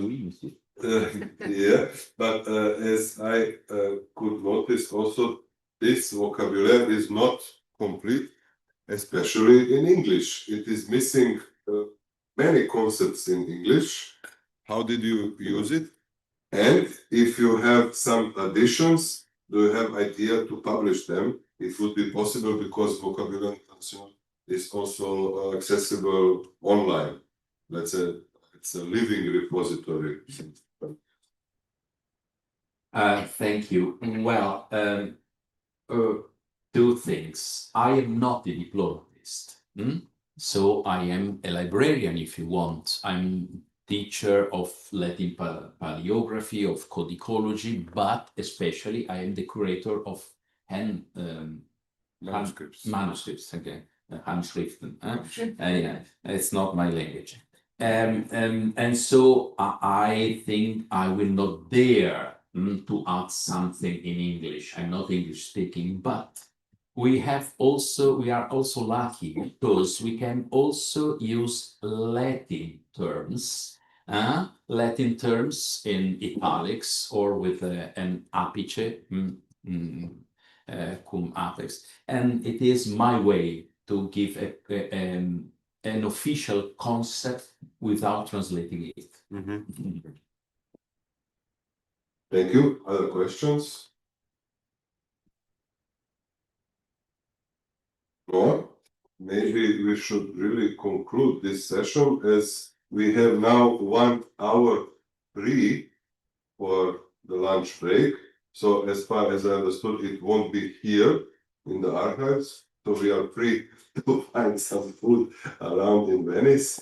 And since it is only 1 hour, I would like to thank to all contributors being here and online. Thank you very much. Another big applause.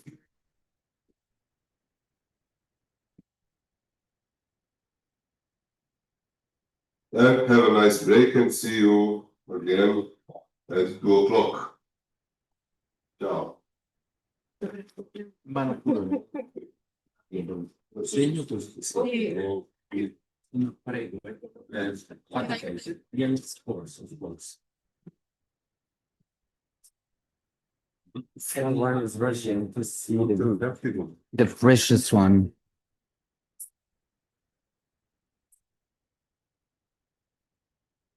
Mi spiace. The table of contents. Se mi scrivi, spediscono per un... Okay. It's a kilogram, that's great. Yeah.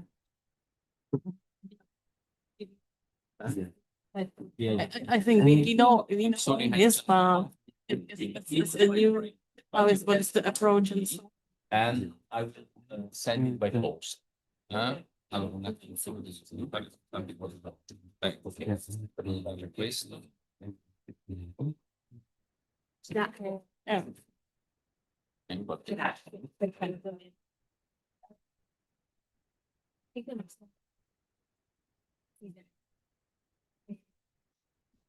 Curious. Yes. Yes, for us, it's not, it's.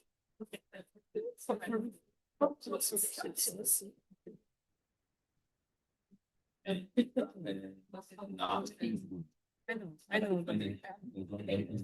Yes. It's going to be seen in the many games for the Yeah. Diese Pause ist diese Szene. Du weißt ja gerne, oder? Ja, wunderbar. Wir haben auch kommuniziert. Genau.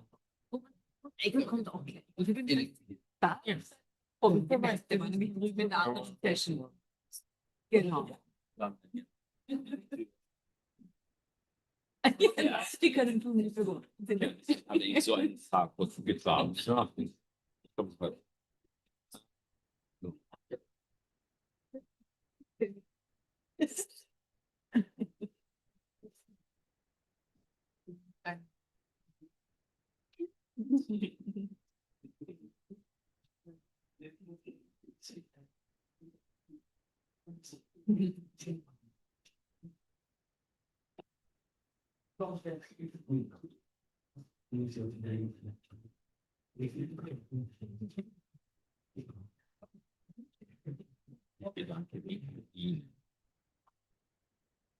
Herzlichen Dank. So it's signature. It's for a library, an archive library in Leuven, Leuven. Löwen. Yes. Ich war, können Sie auf Deutsch auch so sprechen? Ja, ich verstehe es sehr gut, aber sprechen geht nicht. Ja, aber weil Englisch ist keine Kein Problem. Ja, also ich war in Gent, dort habe ich das vorgestellt. Also ja, also gerne für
I think we are going to start with 10 minutes of delay. Thank you.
Prova, prova.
Prova, prova.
So good afternoon, everyone. With 10 minutes of delay, welcome again to our ICARUS convention.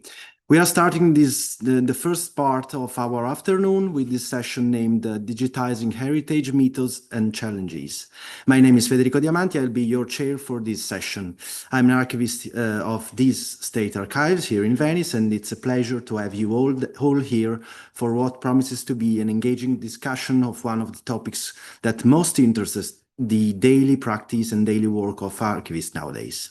We have an excellent lineup of speakers who will share their latest research and perspectives on digitization, and this is gonna be a bilingual session. So I will spend a few words in English on our Italian speaker so that everyone can have a better overview of what will be presented in Italian. As we did yesterday and this morning, each presentation will be followed by a short Q&A session, so please feel free to note down your question and share them at the end of each speech. So let's begin with our first three speakers: Rossella Ioppi, archivist and director of the Archivio di Stato di Bolzano; Marco Servili of the Archivio di Stato di Bolzano; and Anna Möseneder of the University of Bologna, who will present a speech in Italian titled Dalla conservazione alla fruizione in rete, i progetti di valorizzazione del patrimonio pergamenaceo, Parchment Heritage dell'Archivio di Stato di Bolzano, il caso di studio dei libri Traditionum.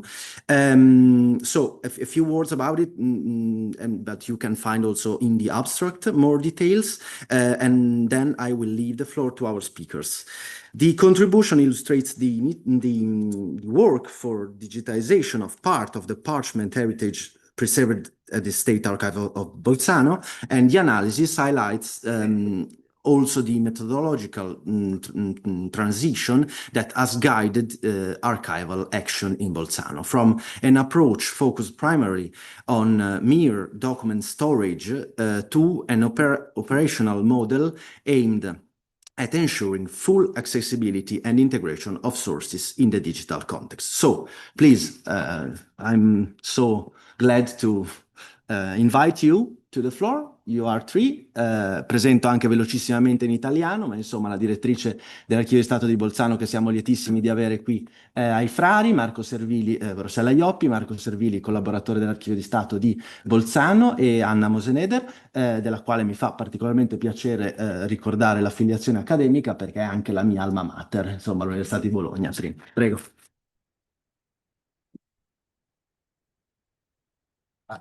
Qui, sì. Presentazione. Adesso la condividiamo subito.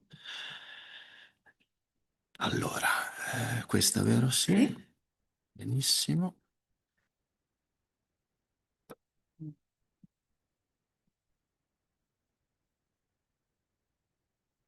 Ok, la riapriamo. Ripresentate. Via. Bene. Ok. Allora, buon pomeriggio a tutti. Ringrazio naturalmente gli organizzatori di questa convention per l'opportunità che ha dato anche a noi dell'Archivio di Stato di Bolzano di presentare i progetti di digitalizzazione che su cui stiamo un attimino ragionando. Allora, il titolo, allora, lo vedete nella slide: dalla conservazione alla fruizione in rete, i progetti di valorizzazione del patrimonio pergamenaceo dell'Archivio di Stato di Bolzano. Allora, questo intervento lo abbiamo pensato così. Allora, ci divideremo la presentazione tra io e i miei collaboratori. Allora, io vi farò un attimino un quadro generale, insomma, del progetto, soprattutto il progetto principale su cui stiamo ragionando. Poi darò la parola ad Anna Möseneder, che sta facendo un tirocinio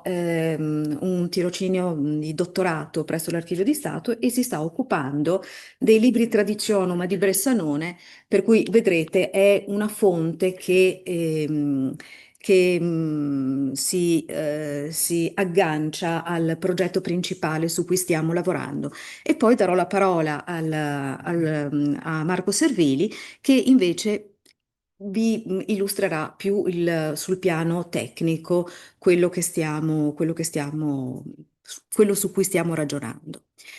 Allora, l'attuale fase di rapida evoluzione tecnologica ha ridefinito radicalmente la gestione e la fruizione dei fondi archivistici, rendendo l'integrazione degli strumenti digitali una necessità strategica per la conservazione e la consultazione del patrimonio documentario.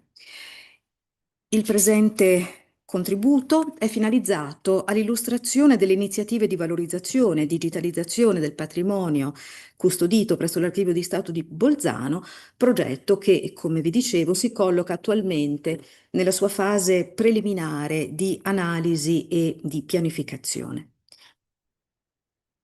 L'intervento è incentrato sulla porzione documentaria denominata diplomatico, afferente all'archivio del Principato Vescovile di Bressanone.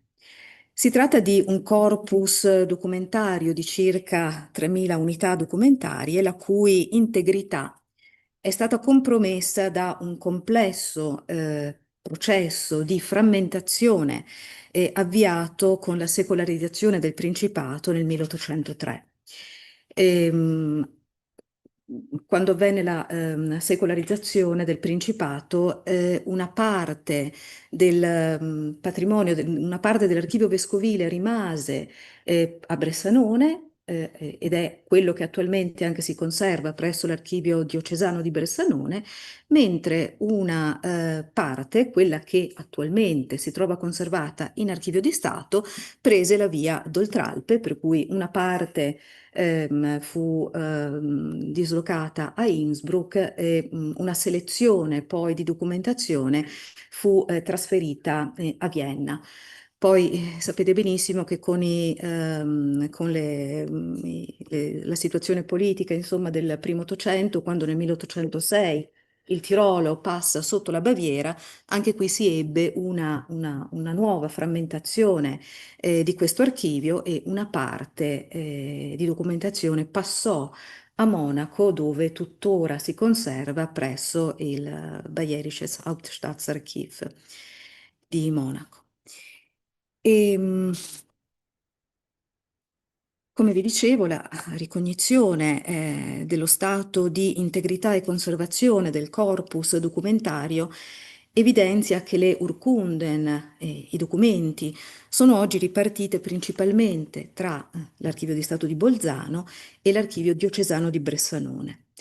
Una porzione residua è altresì collocata presso altre istituzioni, in particolare, come dicevo, appunto presso l'Archivio centrale dello Stato di Monaco di Baviera. Sia la documentazione che è conservata a Monaco, sono circa una novantina di pergamene, sia il corpus documentario che è conservato presso l'Archivio diocesano di Bressanone è stato digitalizzato ed è fruibile sulla piattaforma Monasterium.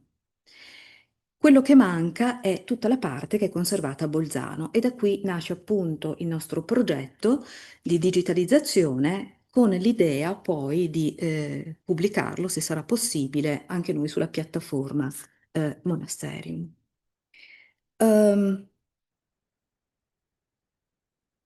La frammentazione del complesso documentario impone un approccio, diciamo, un po' speciale al progetto. La finalità del progetto consiste nel rendere fruibili in formato digitale risorse culturali che altrimenti rimarrebbero per lo più sconosciute o poco utilizzate, anche a causa della carenza di un adeguato apparato descrittivo associato ai documenti, essenziale per agevolare l'individuazione e rendere conoscibili contenuto, relazioni e contesto archivistico di produzione.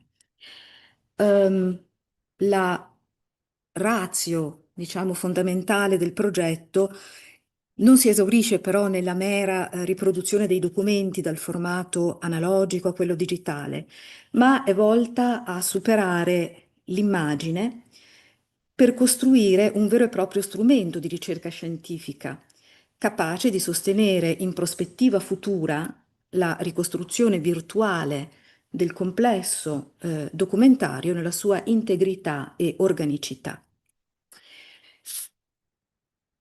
Nella pianificazione, perché come vi dicevo siamo in fase, no, qui scusatemi, è partito tutto.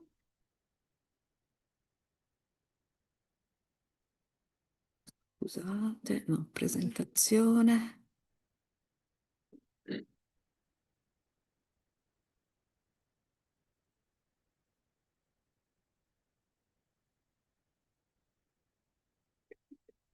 Allora, come vi dicevo, il progetto si trova ancora in una fase di mera pianificazione degli interventi di riproduzione, ma si è deciso appunto di attenersi a una metodologia piuttosto rigorosa. Il criterio appunto della selezione strategica, la selezione è indirizzata alla duplice esigenza di salvaguardia degli archivi di particolare rilevanza e della comunicazione scientifica, garantendo la consultazione da remoto di fonti altrimenti di difficile accesso. Il criterio della contestualizzazione e dei metadati è naturalmente importante la necessità di contestualizzare le immagini digitali tramite l'associazione di metadati descrittivi archivistici indispensabili per conferire loro pieno valore scientifico e ricercabilità. Naturalmente senza metadati archivistici essenziali l'immagine digitale rimane un po' muta e inutilizzabile per la ricerca scientifica. Un altro criterio guida è quello dell'acquisizione integrale, ovvero sia la digitalizzazione riguarderà sia i documenti sia gli strumenti di corredo disponibili per una documentazione completa del fondo. E nell'immagine che vi ho riportato qui nella slide è lo schedario, sarebbe l'inventario settecentesco compilato da Joseph Resch nel Settecento, che è stato ricopiato nel Novecento dal primo direttore dell'Archivio di Stato di Bolzano, Leo Santifaller, e è consultabile, appunto è uno schedario, schede mobili. E anche questo, siccome è uno strumento veramente insostituibile per la ricerca, sarà digitalizzato assieme ai documenti.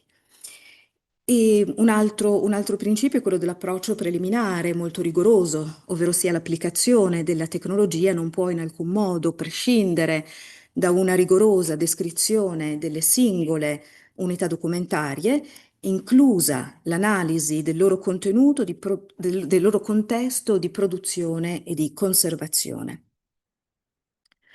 È appunto questo che vi ho riportato in questa slide.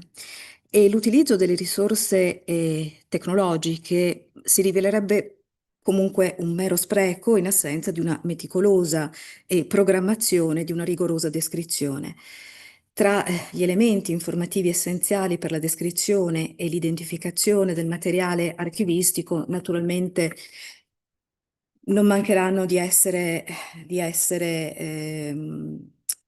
utilizzati i dati identificativi e contenutistici, i dati fisici e strutturali, gli elementi esterni di convalida dei documenti. E quello che a noi appunto interessa oltre alla digitalizzazione dell'immagine è più che altro riportare per ogni singola unità documentaria una rigorosa descrizione. Questo per lo più per il progetto che vi dicevo prima, di tentare, una volta che sarà anche questo corpus documentario digitalizzato, procedere ad uno studio attento della ricostruzione dell'intero corpus documentario. L'accurata pianificazione strategica e la definizione di obiettivi realistici e misurabili sono elementi che, a nostro modo di vedere, garantiscono il successo e la sostenibilità del progetto. Il successo, a mio modo di vedere, non si misura in gigabyte, ma nell'integrità informativa ristabilita. L'uso poi della tecnologia in questo contesto abilita scenari inediti anche per la ricerca. Le pergamene del diplomatico, se adeguatamente contestualizzate digitalmente, non solo si integrano in quello che è l'ambito digitale, ma riconquistano la loro integrità informativa. E io penso, insomma, di avervi dato, insomma, qualche informazione di base e adesso lascerei la parola alla dottoressa Anna Moseneder Frairia che illustrerà un progetto specifico, ma di primaria rilevanza per l'Archivio di Stato di Bolzano, dedicato al progetto di riproduzione digitale dei libri Traditionum della Chiesa Vescovile di Bressanone, una fonte conservata nel nostro archivio, e diciamo che si tratta un po' di un progetto nel progetto, di un progetto specifico che ben però si aggancia al progetto primario di digitalizzazione del corpus documentario. Allora lascio a te la parola. Prego. Grazie. Buongiorno a tutti, io sono una dottoranda dell'Università di Bologna del corso di Scienze Storiche e Archeologiche e oggi presenterò questo progetto di digitalizzazione dei libri Traditionum di Bressanone che si svolge in convenzione con l'Archivio di Stato di Bolzano nell'ambito di un progetto di dottorato a tema vincolato Archivi e transizione digitale, l'apporto della medievistica, finanziato dall'Unione Europea a valere sul PNRR. Il Traditionsbuch o Liber Traditionum è una raccolta di copie di atti di transazione o traditiones in favore di diocesi o monasteri. Queste fonti comparvero a partire dal IX secolo nella parte orientale del Regno Franco e divennero molto diffuse nelle attuali Germania meridionale e Austria, ma soprattutto in Baviera. L'origine della moderna ricerca scientifica sui libri Traditionum si può individuare negli studi di Oswald Redlich, a cui alla fine del XIX secolo fu affidato il progetto di un'edizione dei libri Traditionum della diocesi di Bressanone. Questi libri raccolgono traditiones che vanno dal X al XIV secolo. E durante lo studio di Redlich, i libri Traditionum di Bressanone erano conservati presso l'Haushof und Staatsarchiv di Vienna con le segnature di codice 460 o codice A e 515 o codice B. Oggi invece i codici sono conservati presso l'Archivio di Stato di Bolzano e corrispondono ai codici 139 A e 146 B. Secondo Redlich, pur non essendo documenti nel senso giuridico del termine, gli atti contenuti nei libri Traditionum furono la forma predominante di registrazione documentaria per secoli, fino alla comparsa dei documenti con sigillo. E dunque il modello di edizione più adatto era quello dei diplomata, nei Monumenta Germania Storica. Inoltre, Redlich decise di riordinare cronologicamente le traditiones, dando loro una datazione sulla base dello studio delle mani dei copisti e degli elementi interni. Studi successivi a quelli di Redlich hanno però offerto nuove prospettive per l'analisi di queste fonti. Un significativo contributo è stato offerto da Heinrich Fichtenau, secondo cui il documento medievale aveva anche un valore sacro, perché conservava nella memoria e rendeva pubblico l'atto, avvenuto all'interno di un contesto di gesti e formule rituali. Dopo Fichtenau, altri studiosi, come Peter Johanneck, hanno messo in evidenza che gli scopi dei libri Traditionum non si esaurivano nell'interesse delle istituzioni ecclesiastiche o religiose, ma che rientravano anche nella sfera di utilità dei benefattori e hanno spinto a riscontrare analogie con fonti di carattere memoriale, come i necrologia o i libri vite. Michael Borgolte, ad esempio, ha invitato a spostare il focus dell'attenzione allo scambio tra colui che donava e coloro che si assumevano l'impegno di includere il donatore nelle loro preghiere. Per questo motivo, lo studio non deve essere limitato alle singole raccolte di traditiones, ma deve concentrarsi sulle modalità in cui veniva perseguita la commemorazione dei fondatori e dei benefattori. Ciò significa, in particolare, Analizzare quei casi in cui al liber traditionum si associa, ad esempio, la realizzazione di necrologia da parte delle comunità ecclesiastiche o religiose e ripensare di conseguenza ai criteri editoriali di queste fonti. Queste nuove prospettive di ricerca hanno spinto a formulare nuove domande anche sui libri Traditionum di Bressanone. Sono 2 codici compositi con parti realizzate in diversi periodi e con una legatura attuale di età probabilmente seicentesca. Giuseppe Albertoni ha dunque osservato che i 2 codici, cito, sono frutto di un assemblaggio tardivo che ha rotto, qualora mai vi fosse stato, un vincolo interno tra i singoli quaderni e che appaiono come uno strumento di gestione quotidiana con finalità economico-giuridiche. Tuttavia, ricorda ancora Albertoni, sarebbe necessario approfondire il loro rapporto con il calendarium Vinteri, un calendario con un necrologio onurbario del capitolo della cattedrale di Bressanone dell'inizio del XIII secolo e conservato in copia in 3 manoscritti della metà del XIII e degli inizi del XIV secolo. Altra particolarità della fonte è la duplicazione di corpora di traditiones in entrambi i codici, che si potrebbe ricondurre a un progetto seguito dai copisti e che potrebbe portare a porre in rilievo l'aspetto memoriale rispetto a quello giuridico e amministrativo. Ci sono poi ulteriori questioni che necessiterebbero di essere approfondite. Ad esempio, ancora Giuseppe Albertoni cita l'analisi su chi scrisse materialmente le traditiones e su come dunque fosse organizzata la cancelleria vescovile. Alla luce scusate, qui abbiamo una bella carta tratta dal libro di Giuseppe Albertoni, Le terre del vescovo, sul territorio dei libri tradizionum. E dunque, alla luce di tali nuove questioni, questo progetto si propone di valorizzare i codici 139 e 146 e di incoraggiare così nuove ricerche. L'obiettivo del progetto è quello di mettere a disposizione le riproduzioni digitalizzate dei 2 libri Traditionum e di fornire una loro descrizione. La loro consultazione potrà essere di grande interesse per gli studiosi di Oltralpe, per cui i libri Traditionum rappresentano da tempo, come abbiamo visto, un importante oggetto di studio. Tuttavia, il progetto mira anche a rendere maggiormente conosciute queste fonti del nostro patrimonio e plasmate dall'influenza transalpina anche al pubblico italiano. Qui ci sono alcune indicazioni bibliografiche e alcune informazioni sulla borsa di dottorato, perché come ho detto il progetto si inserisce nell'ambito di una borsa di dottorato PNRR. Grazie, passo la parola al dottor Marco Servili.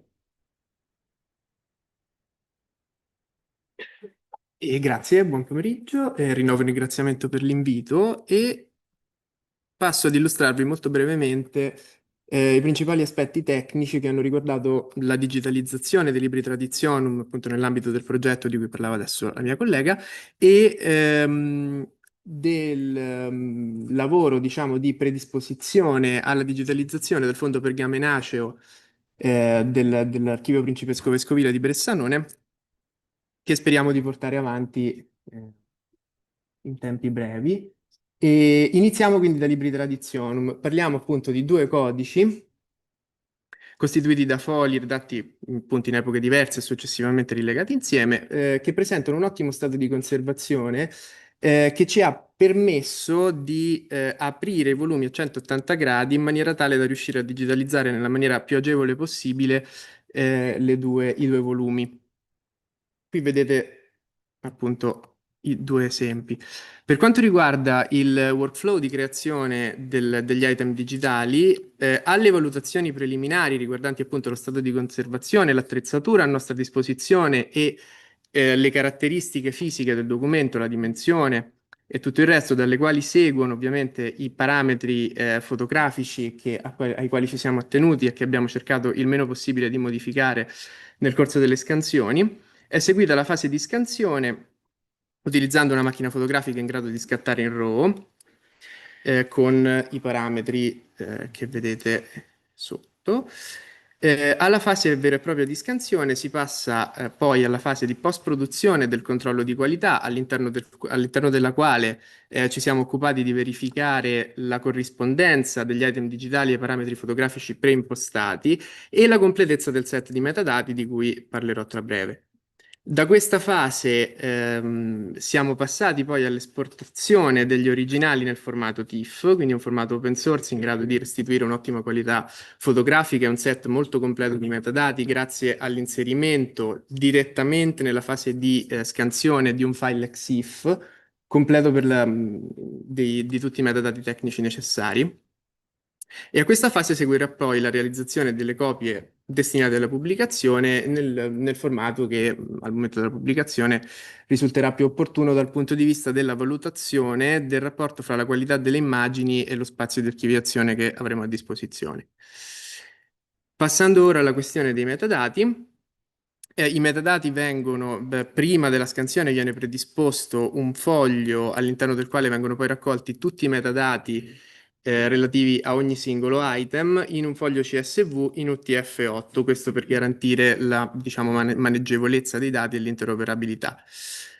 Si passava poi alla creazione dell'item e quindi all'inserimento dei metadati all'interno di ogni singolo oggetto digitale attraverso l'utilizzo di Darktable, un programma open source abbastanza simile a Photoshop che ci permetteva non solo di controllare e casomai aggiustare i parametri fotografici in maniera massiva, quindi per tutti gli item in una singola seduta, ma poi anche di inserire la maggior parte dei metadati e tecnici e descrittivi direttamente in fase di esportazione.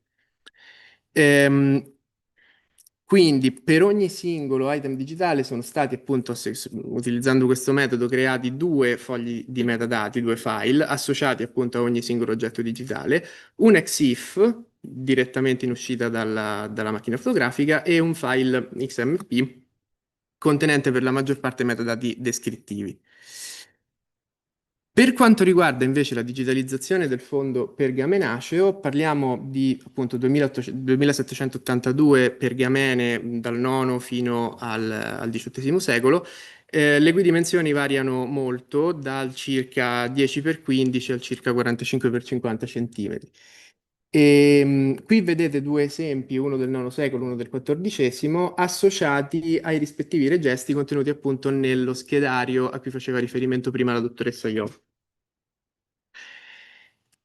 Per quanto riguarda appunto il workflow della creazione degli item digitali, come potete vedere è analogo a quello del progetto di Liber Traditionum, con la differenza che data la dimensione degli oggetti fisici da digitalizzare sarà necessario un piccolo upgrade nella strumentazione tecnica che ci permetterà in questo caso di esportare i file originali in un livello di risoluzione che andrà dai 400 ppi per gli oggetti più grandi, quindi quelli che si avvicinano grosso modo al formato A3, andando poi, scendendo con le dimensioni, saliremo con il livello di dettaglio contenuto all'interno degli oggetti e quindi una risoluzione che si avvicinerà ai 600 ppi per i formati simili in qualche modo all'A4 e poi in maniera inversamente proporzionale al formato più piccolo corrisponderà una risoluzione maggiore.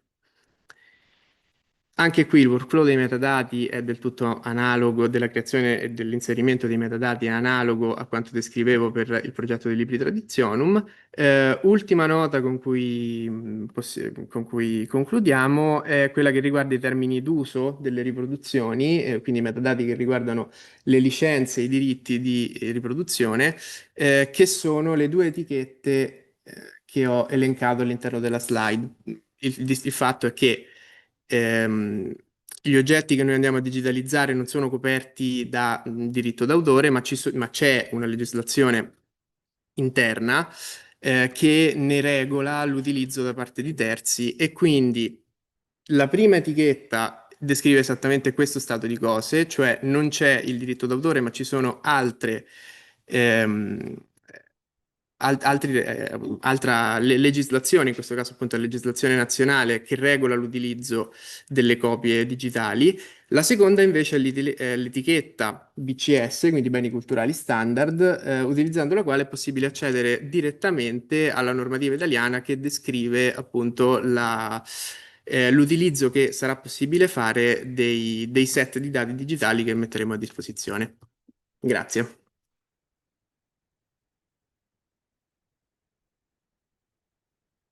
So thank you so much, grazie molte alla nostra relatrice e al nostro relatore. If there's questions, se ci sono domande, we have room for 1 or 2 questions more. Otherwise, we'll go further. Domande dal pubblico madrelingua italiano? No. Okay, maybe we'll have time during the coffee break for some questions. So let's go on. Thank you so much again. With Ingo Runde of the Heidelberg University Archives.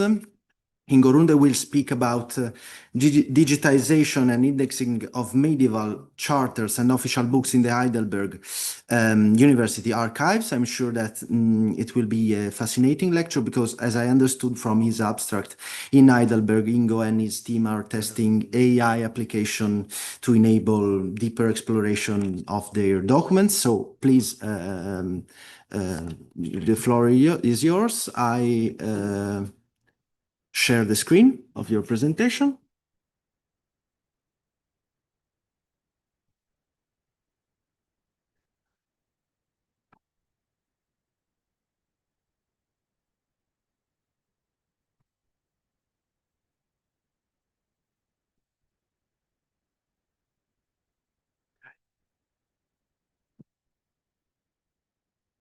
That's it.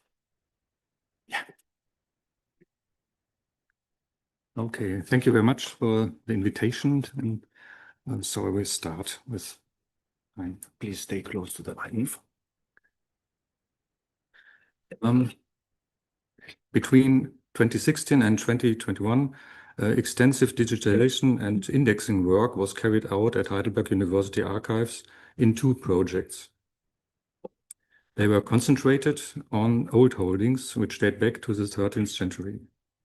The first one, financed by the Baden-Württemberg Cultural Heritage Foundation, 1,760 documents were digitized, indexed, and made available for research, for instance, online.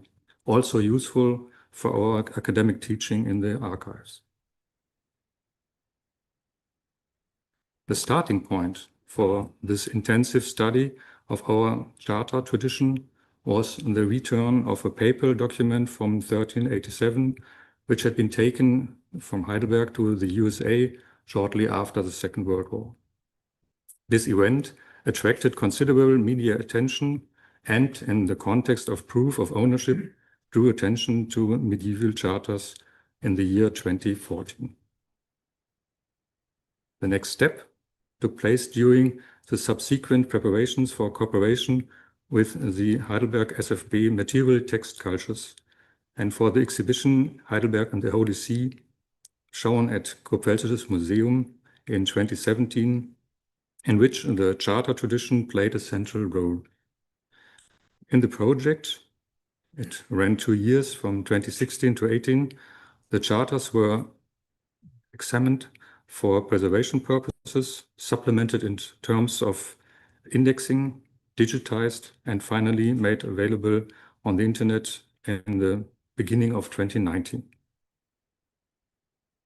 If originals were missing, copies of charters were also digitized, and for some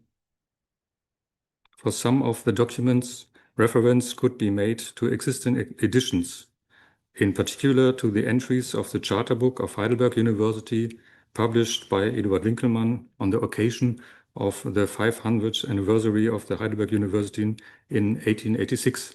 And this was quite the last moment where anyone researched on the charters. Since, for example, The charter books edited by Winkelmann is also online. We could make direct links from the newly created digitized version of the original to the corresponding page of the edition. However, Winkelmann did not publish an inventory of our charters, but concentrated on collecting and indexing sources directly relevant to the history of the university. For this reason, he also drew on the records of other archives and sources. In contrast, he completely disregarded more than 2/3 of the charters in our university archive. So our new index not only contains the important charters for university history recorded by Winkelmann, such as, for example, the papal permission to found the university in 1385 and 1 year later the founding charter of the Count Palatine, as well as other privileges, reforms, documents with fundamental legal or economic provisions of Heidelberg University. In this digital context, we have numerous documents originate from archives taken over from monasteries. They were incorporated in the mid-16th century with papal approval to finance the university. And their documents served as evidence of the titles of ownership transferred with them. These include papal privileges, annuity transactions, and private memorial foundations for monasteries near Alzey and Neustadt an der Weinstraße. The oldest original charter preserved in our entire archive is also from this kind of monasteries.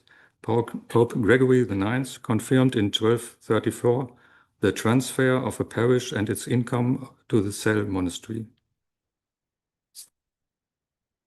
However, an incorrect interpretation of the abbreviation idus in the inventory led to an incorrect date. And this incorrect dating was not an isolated case. The largest discrepancy in a papal document was 153 years. In addition to these dating problems, a review conducted to the first stages of the project also revealed the indexing, such as missing information on materials and language. Furthermore, the indexing of the finding aids was extremely disparate, with most of the monastery's documents limited. I think it's this one, no? Okay. No problems, okay. Limited to 1 or 2 personal names and a place name, sometimes supplemented by a single subject keyword. The entire collection of charters in the university archives was listed in the finding aid in a purely chronological order and due to its word format could not be sorted by signature or any evaluated by location. Formally, the collection was divided into 2 sections designated by Roman 12.1 and 12.2. However, this designation based on the fact that the items were once stored in 2 different cabinets, rather than on chronological or content-related considerations. So, it was just a matter of digitizing and allocating existing indexing data, but also reviewing the content of the register and reconstructing the original provenances with now digitally restored the former monastery's archives. It was possible to replace the purely chronological order of the entire inventory with a reconstruction of the original provenances, which now allows targeted access to the larger sub-collections for the first time. Here, for example, the Cell monastery with 140 indexing units. The digitization of over 20,000 scans was carried out largely in the university archives using the Book2Net OFI A2 overhead color scanner. And for documents larger than DIN A2, the scanning work was carried out at the University Library Digitization Center. So there's a very strange cooperation with this institution. but approximately 10% of the collection were made in the library. As usual, digitization was carried out from several perspectives, and finally the front with scale and color wedge, as well as the obverse and reverse of each seal, are also displayed individually. Due to the special exposure technique, one single scan of the entire document was sufficient even for the individual seals. The CMOS area sensor with global shutter was used in here. Several student assistants were involved in the digitization process on a rotating basis. The critical review of the old word inventory, the transfer of the supplemented and, where necessary, corrected entries into a table format, and the assignment of the monastery provenances were carried out by 2 academic project staff members. Since completion of digitization and indexing review, the image and the index data have been hosted by university library via the DWork system. It's specially made for this and made available online, ensuring long-term digital archiving. You can see the part of the system. The metadata can be retrieved via the ORA interface and contains all the information necessary for use with DFG users and viewers, which is for our projects necessary. On the archives homepage, it is also possible to search the whole old holdings only with Acta Pro Web. So we have a link to our holdings. This refers to the corresponding digitized documents in the DWork system. And of course, in addition, the digitized material will also be announced to international researchers via Monasterium.net platform. Let's move to the following project, which one from 2019 to 21. This project was jointly proposed by the university archives in Baden-Württemberg together.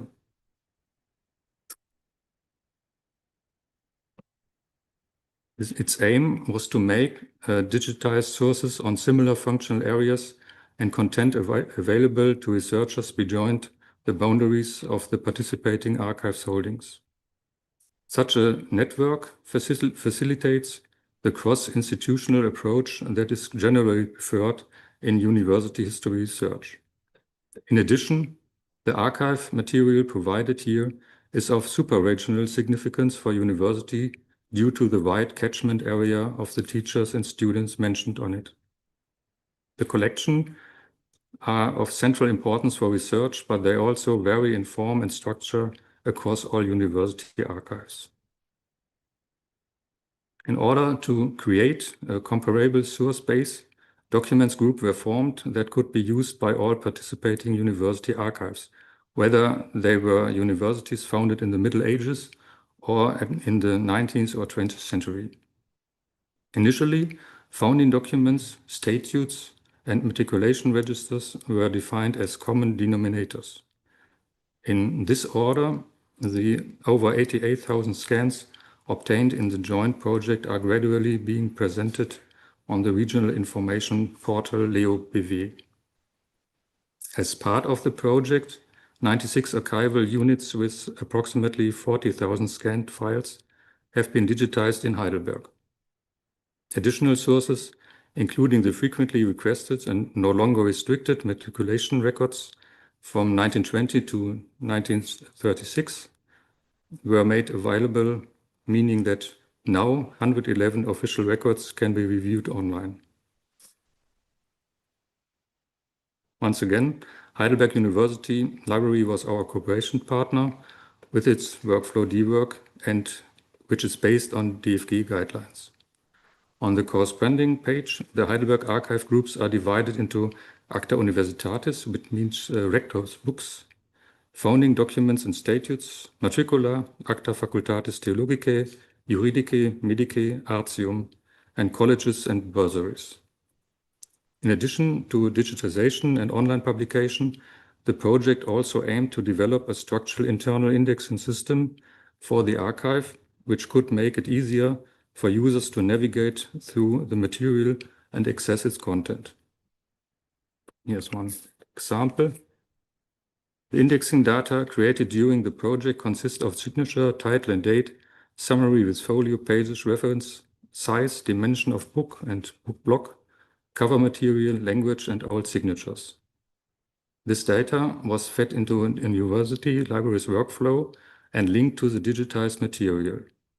The structural internal indexing thus provides a clear division into rectorates, deaneries, or semesters. This was possible for almost all the matriculation registers, the rector's books, and CNET protocols. For example, this copial book had to be broken down according to the charters in each case. It was also not possible to organize the group of founding documents and statutes according to offices or semesters. Instead, the numerous reform documents were organized according by paragraphs, a classification that was already inherent in these sources. This illustrates that the depth of the indexing and thus also the time required depend largely on the structure of the sources.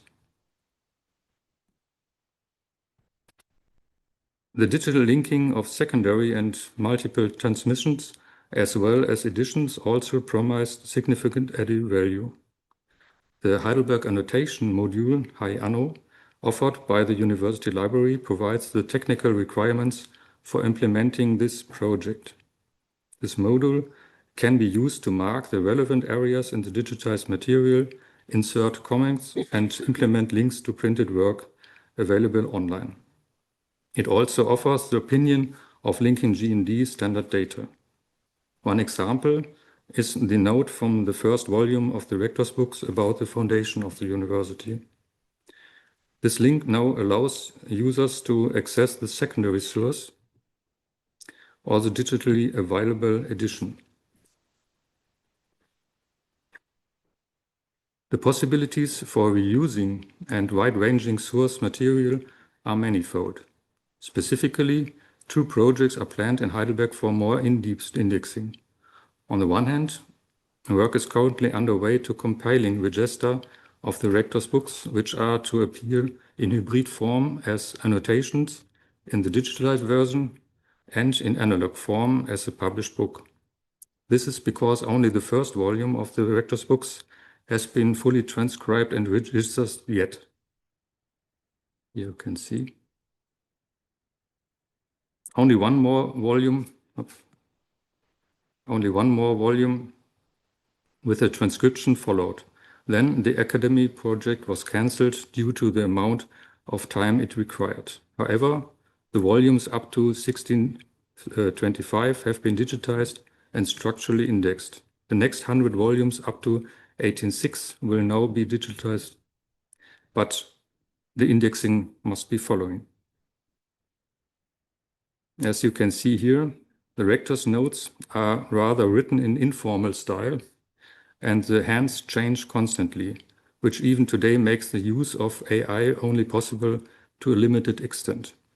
But already yesterday, this conference provided some helpful hints, so we can make transcription of each 10 page, and then perhaps trained AI can follow the time between.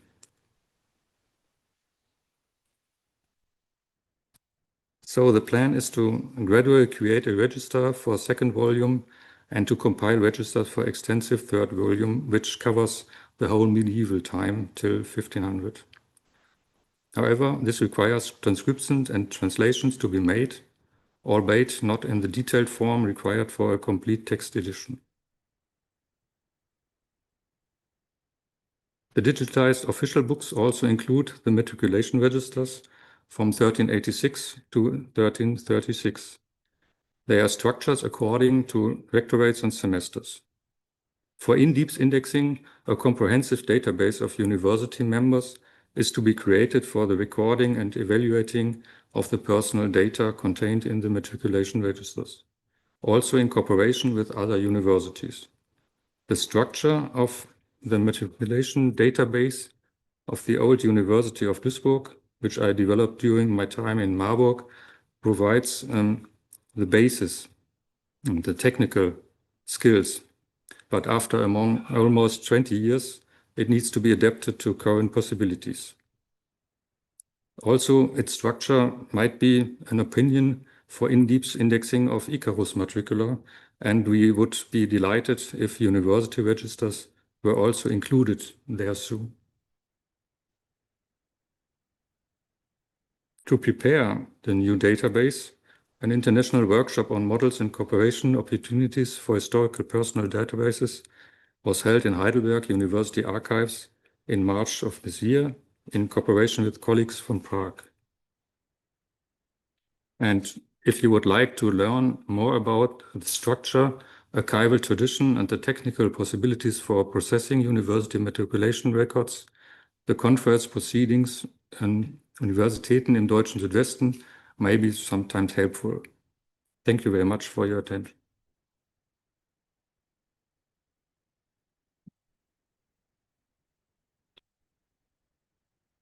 So thank you so much. Thank you so much, Dr. Runde. And if you have some questions, this is the moment. Okay, very good.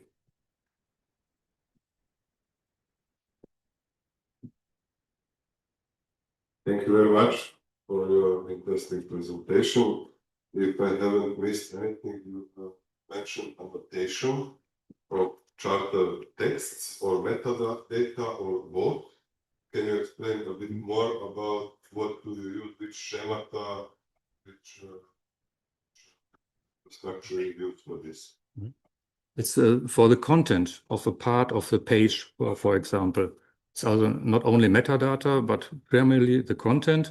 And then you have the possibility to make links to other content places, editions, or register, or all of this. But you can sign the place of the page which you mean with the contents. It could be 1, 2, or 3 parts of the page. And all of them has yes.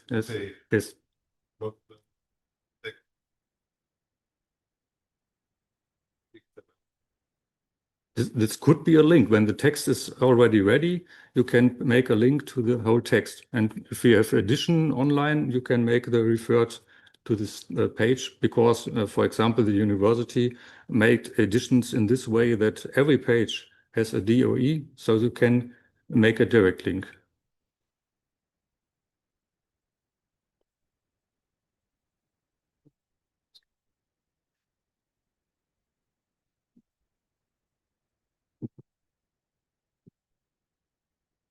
Sure, you made contact with the University Archives in Ghana, who the very archive has made a digital edition of their university material as well, I think. At least there was a lot of preparatory work already made. That's not my field, but it would be interesting to see how the Viennese colleagues have made access to their material.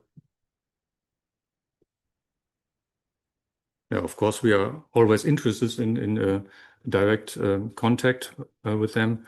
But here we have a project that was made by the University Archives in Baden-Württemberg, and this was made in contact with our library. So go this way.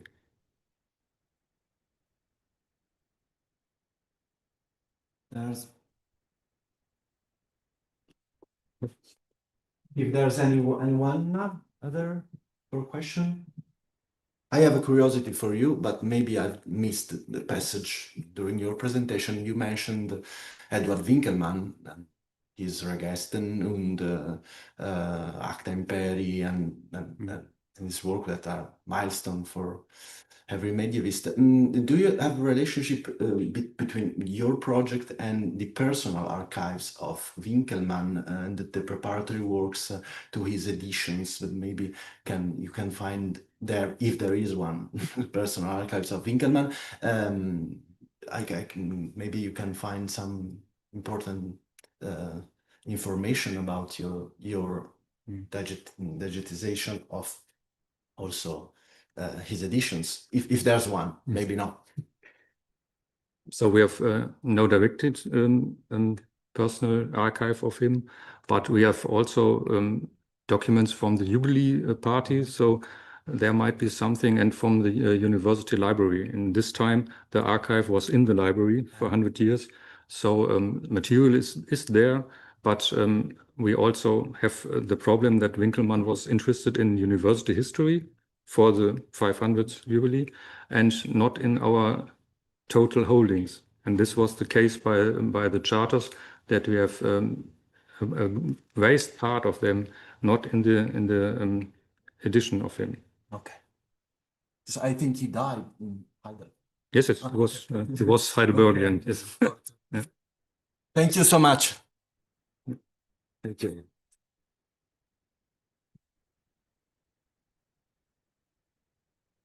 So now it's the moment for Ines Geno, an archivist from of the Soprintendenza Archivistica e Bibliografica del Veneto e del Trentino Alto Adige. Ines Geno is a colleague who works every day here in this same building, and I'm very pleased that she can speak here, dealing with an archives of a small town, a small municipality, not so far from here, small as I said, but I think that could be an example of the practice and of preserving the historical heritage of local realities. So please Ines Geno è una collega della Soprintendenza Archivistica e Bibliografica del Veneto e ci parlerà di una piccola realtà ma penso ricchissima di spunti, e quindi la invito volentieri sul palco, insomma, qui, condividendo la sua presentazione. La condividi tu? Sì.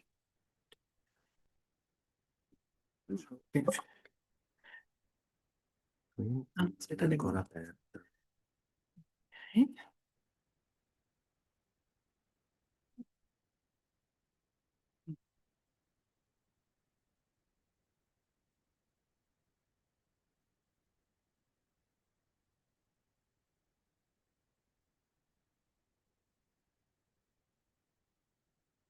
Sì? Bene.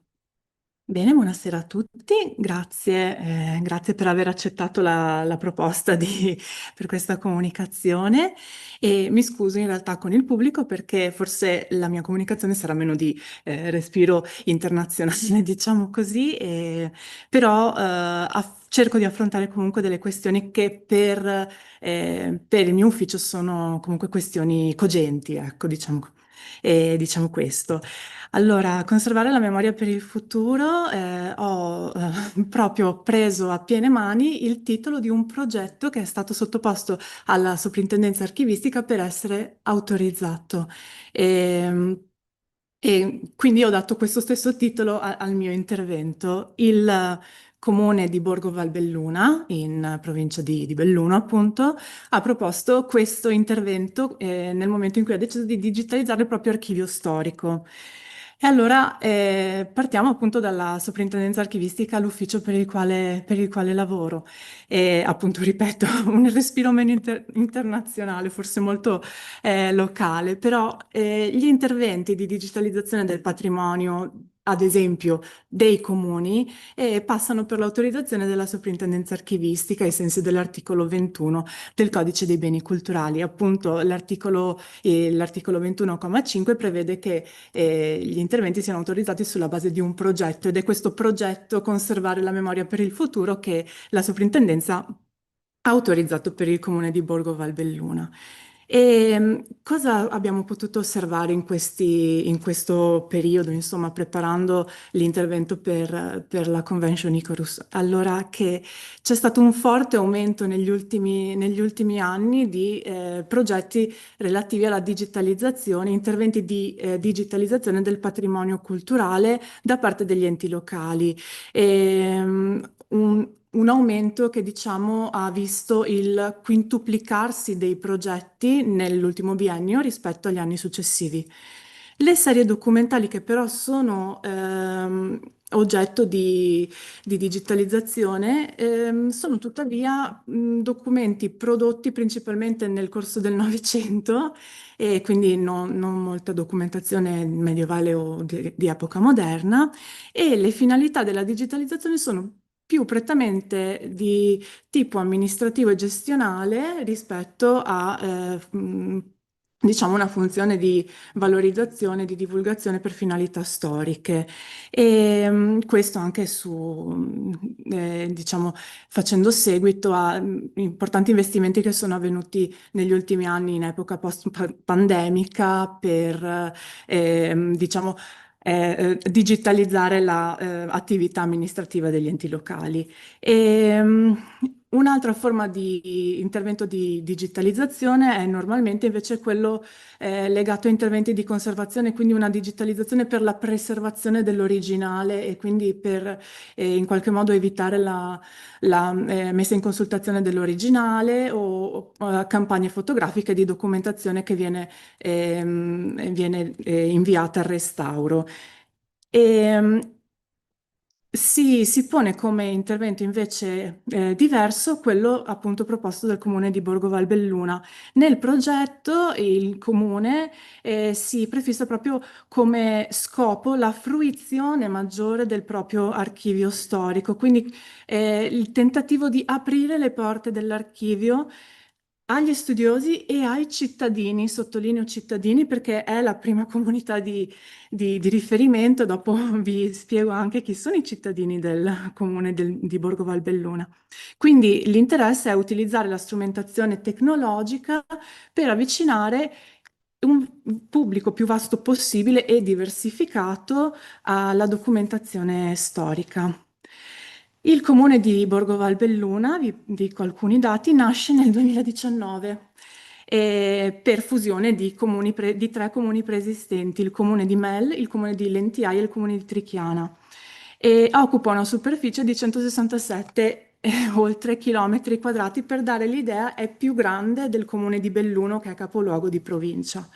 Però ha una popolazione di 13.500 abitanti, comunque una densità di 81 abitanti per chilometro quadrato, quindi bassissima. Questa è la prima comunità di riferimento per questo progetto di digitalizzazione, che sono appunto i cittadini del comune, quindi sto cercando di sottoporvi questi dati anche per rendere l'idea dello sforzo che il comune ha deciso di impegnare. Il comune eredita in realtà i tre archivi preesistenti, dei tre comuni preesistenti, tra i quali l'archivio storico di Mel, che conserva documentazione fin dal Medioevo, con documenti dal XII secolo in copia e tutta la documentazione di antico regime. L'archivio storico di Mel è definito uno degli archivi storici comunali più importanti di tutto il territorio bellunese. L'archivio storico è organizzato, diciamo, in tre fondi particolari: la parte di antico regime, l'archivio della comunità con documentazione appunto dal XII secolo in copia e continuativa dal XIV, l'archivio del feudatario di Zumelle e gli archivi aggregati che a questo, notarile, eccetera, che sono stati descritti in un inventario nel 1999. E nel 2021, quando è cominciato l'intervento di digitalizzazione, la prima cosa che è stata fatta è stata l'informatizzazione di questo inventario, che era solo cartaceo chiaramente, e la portalizzazione dello stesso. E dopodiché si è entrati nel vivo e il progetto prevedeva l'acquisizione di immagini. Sono stati selezionati sono state selezionate delle unità specifiche all'interno di diverse serie archivistiche, quindi non è stata fatta la scelta di digitalizzare un'intera serie archivistica, ma tutto il patrimonio più antico, scelta che magari riteniamo anche opinabile. E ad ogni modo, appunto, gli estimi, 12 registri, i giornali dei sindaci, 3 registri, documenti e privilegi, 2 registri, 7 fascicoli di carte sciolte e poi le pergamene, 35 unità sciolte. E interrompo un attimo la condivisione perché volevo mostrarvi l'esito Sì.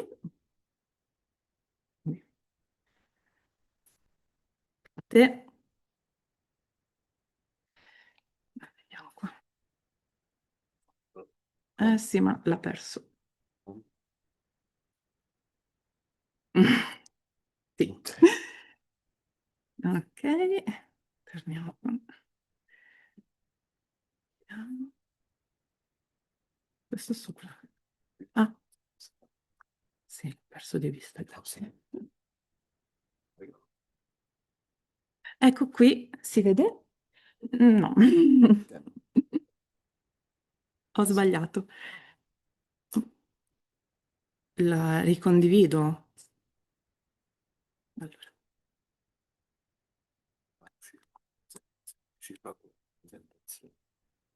Questa. Quale? Ah, aspetta che il mouse non mi segue.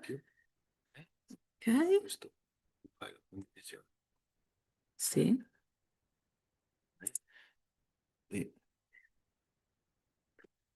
Sì, sì, l'ho perso. Questo. Scusate. Va bene, grazie. Allora, appunto, il sito è denominato Archivio Storico Comunale Borgo Valbelluna, quindi è destinato a ospitare la descrizione dell'intero patrimonio archivistico, però in realtà per ora è implementato solo per la parte dell'Archivio Storico del Comune di Mel, come vi posso mostrare dall'albero, che vedete è limitato al Comune di Mel. E appunto troviamo l'albero si apre e si può accedere all'unità archivistica che poi è stata appunto aggregata agli oggetti digitali che la rappresentano.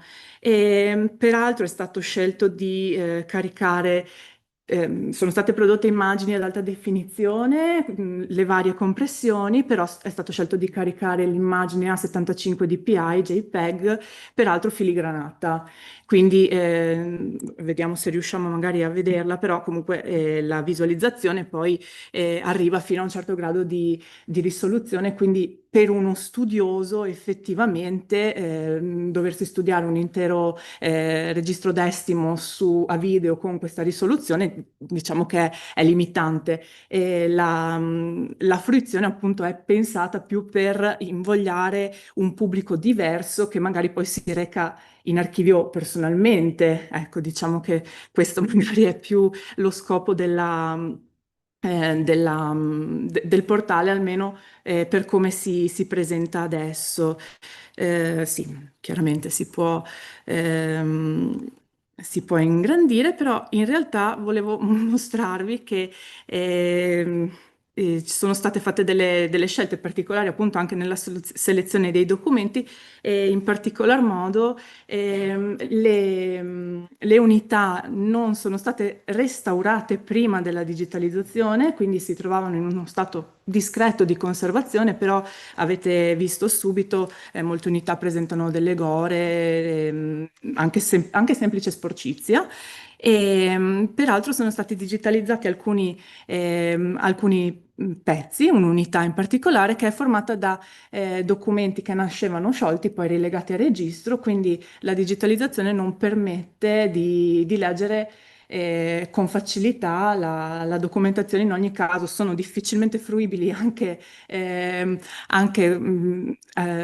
studiandoli proprio sul pezzo, perché sono bifogli quando si è fortunati, rilegati per l'asse mediano, ma in altri casi sono formati anche minori con una cucitura laterale che comunque inibisce in parte la lettura. Adesso chiaramente non me ne viene fuori neanche uno, però volevo appunto mostrarvi questo risultato che in realtà È un risultato che potremmo dire di un intervento a basso livello tecnologico, peraltro non sono state applicate altre funzionalità come poteva essere l'intelligenza artificiale per la lettura, anche se non i file chiaramente compressi, però i file master o comunque quelli ad alta risoluzione potrebbero essere poi sottoposti a altri procedimenti per la lettura con l'intelligenza artificiale, quindi per implementare effettivamente il servizio per gli studiosi. Torno al mio... scusatemi. Ah sì, scusa, io lo perdo. E siamo... Ok. Dov'è? Non si è... Sì, ma non si... Ok, benissimo. Va bene, adesso torniamo. Ed ecco quindi che volevo presentare un bilancio, appunto, questo progetto che appunto è cominciato nel 2021 e continuerà nei prossimi anni, presenta sicuramente dei limiti e delle criticità. La digitalizzazione appunto non è stata preceduta dalla revisione dell'inventario, che quindi è l'inventario del 99, e mi manca ad esempio di alcune unità che sono state rinvenute in una fase successiva. La scelta delle unità archivistiche da riprodurre è appunto opinabile, ma nella fase successiva in realtà verranno poi aggiunte le altre unità a completare le serie digitalizzate e appunto non è stato realizzato il restauro di alcune unità che ne abbisognavano. Ci sono però delle potenzialità. Il progetto è in divenire, quindi è stata conclusa la prima fase, ne verranno altre e il sito appunto è implementabile e si presta a ospitare almeno le descrizioni, se non gli oggetti digitali, anche relativi al resto dell'archivio storico comunale del comune. Sono potenzialità vincolate, nel senso che dipendono dalla volontà politica e dalla disponibilità economica. La questione della digitalizzazione, che appunto ha preso la piega che vi spiegavo prima per la soprintendenza, quindi tutti questi progetti legati a documentazione novecentesca, dipende dalla disponibilità economica legata al PNRR e quindi non è, ad esempio, orientata sulla documentazione medievale e questi sono dei vulnus in qualche modo per la valorizzazione del patrimonio storico. E qual è il ruolo della soprintendenza archivistica in tutto questo? Beh, noi appunto autorizziamo gli interventi, quello che possiamo fare anche alla luce di quanto si è detto in questi giorni, in questi interventi, in tutti gli interventi che mi hanno preceduto, forse il motto è quello della convention di quest'anno, quindi creare un ponte non solo tra i secoli, ma la soprintendenza archivistica quello che può fare è creare un ponte tra gli enti che conservano e spesso non hanno le risorse anche diciamo umane perché molti enti non hanno in organico un archivista anche se dispongono di documentazione estremamente interessante e quindi creare reti e creare poi un ponte verso le professionalità che possono veramente rendere fruibile la documentazione così preziosa. Vi ringrazio.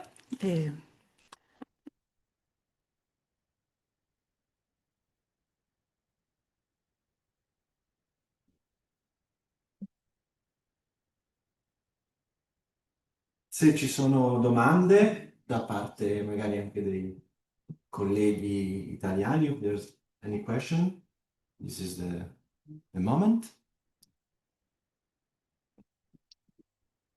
Ah, ok, pardon.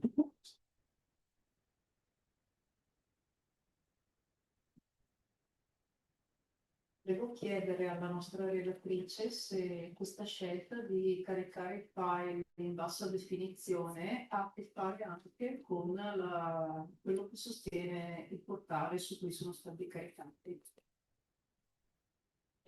Sì, chiaramente attraverso il link potete poi vedere eventualmente il portale e ci sono dei costi relazionati all'archiviazione, diciamo, al repository e quindi scegliere la bassa definizione, visto che il bacino d'utenza non è enorme, chiaramente serve per sostenere i costi di questo progetto, sostenere la messa online del portale stesso.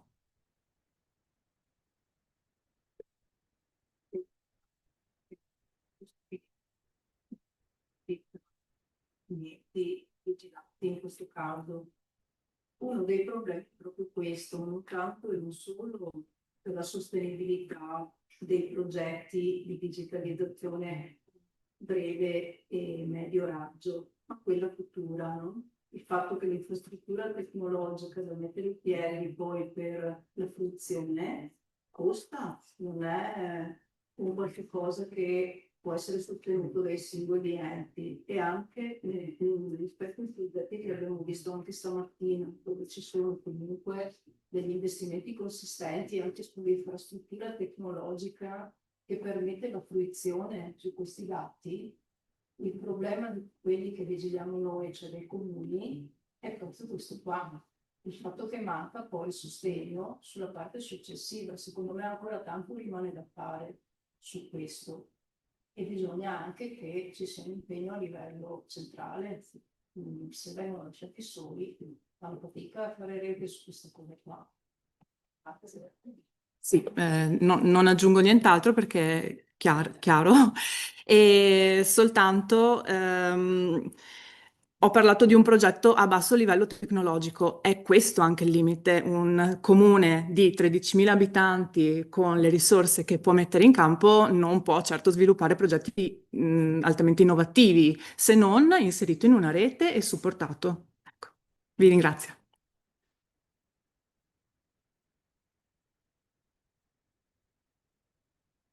Thank you so much, Ines. We are ready for the fourth and last speech of this session. So welcome to Matthias Zoltan of the Budapest State Archives. His speech is titled City Archives. Archives, yeah? City Archives. City Archives, pardon, not state. His speech is titled Irregular Forms but Regular Preservation, Digitizing Unconventional Documents at the Budapest City Archives. So you can share your presentation here. Not Ines Gain anymore, and Zoltan, Yes. yeah, okay.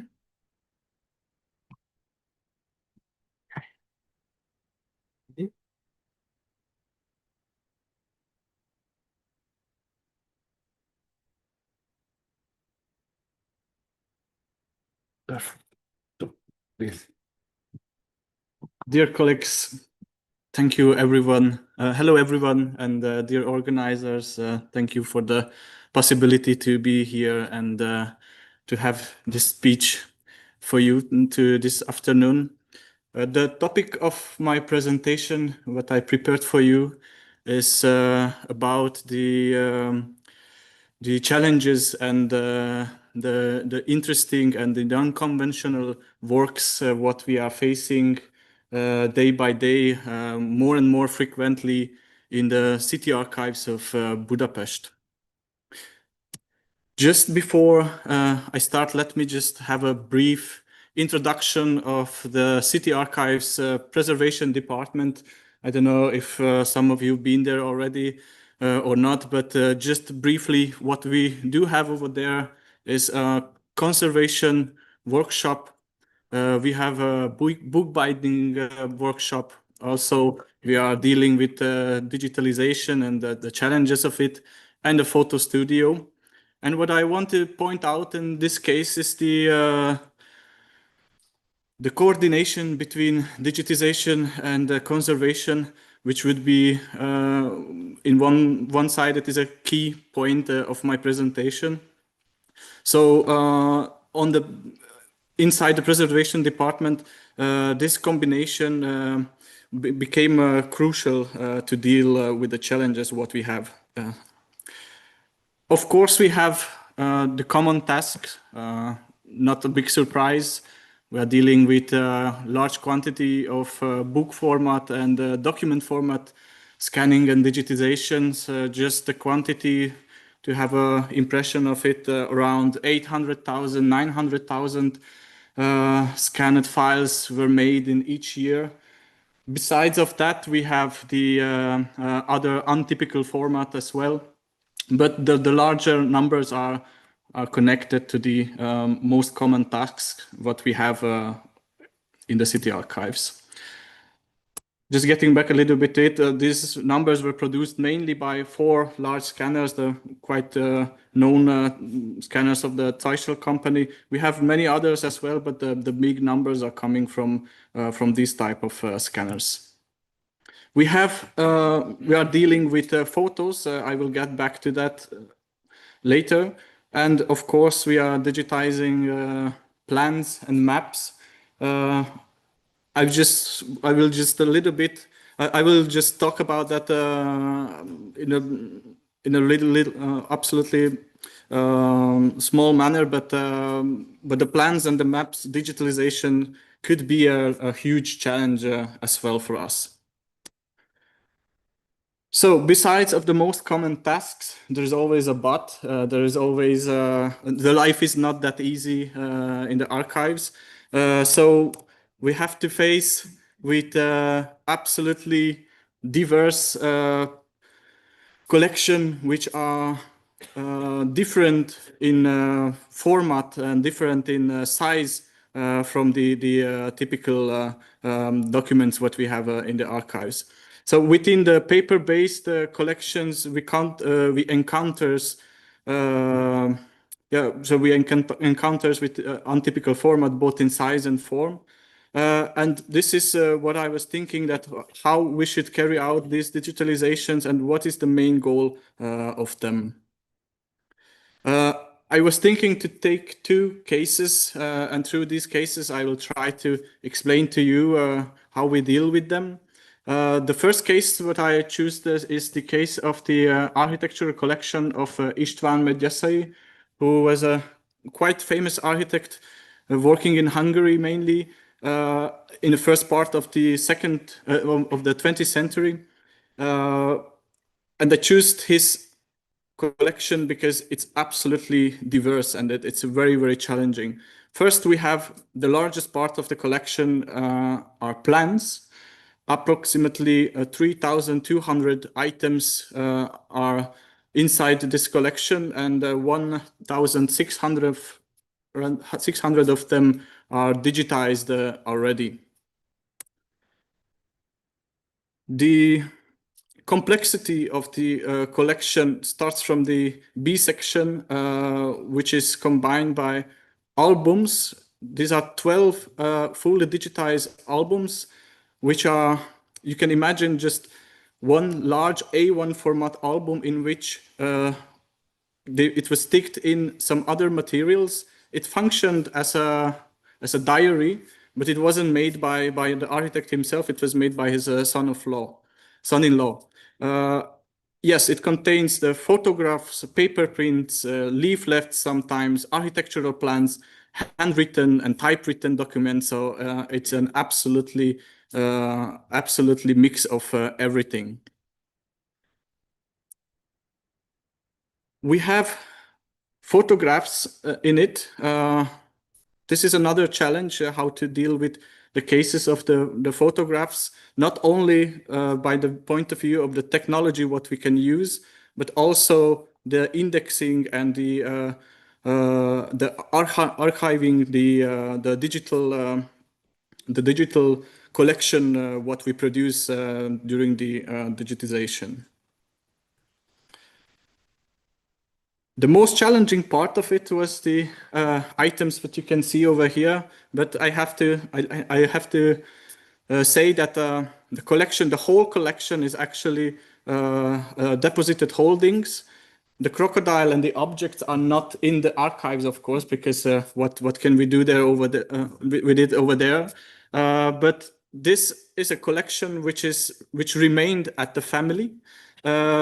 But the archivist who is responsible for the whole project was thinking and was asking the preservation department to go out to the site, to the family, and we had a really short time period to take photos and in a digital form just to add to the whole collection of the architect. And the question comes, how should the digitization be carried out in such cases? It's an evidence that whenever a dedicated device is available, we are using that.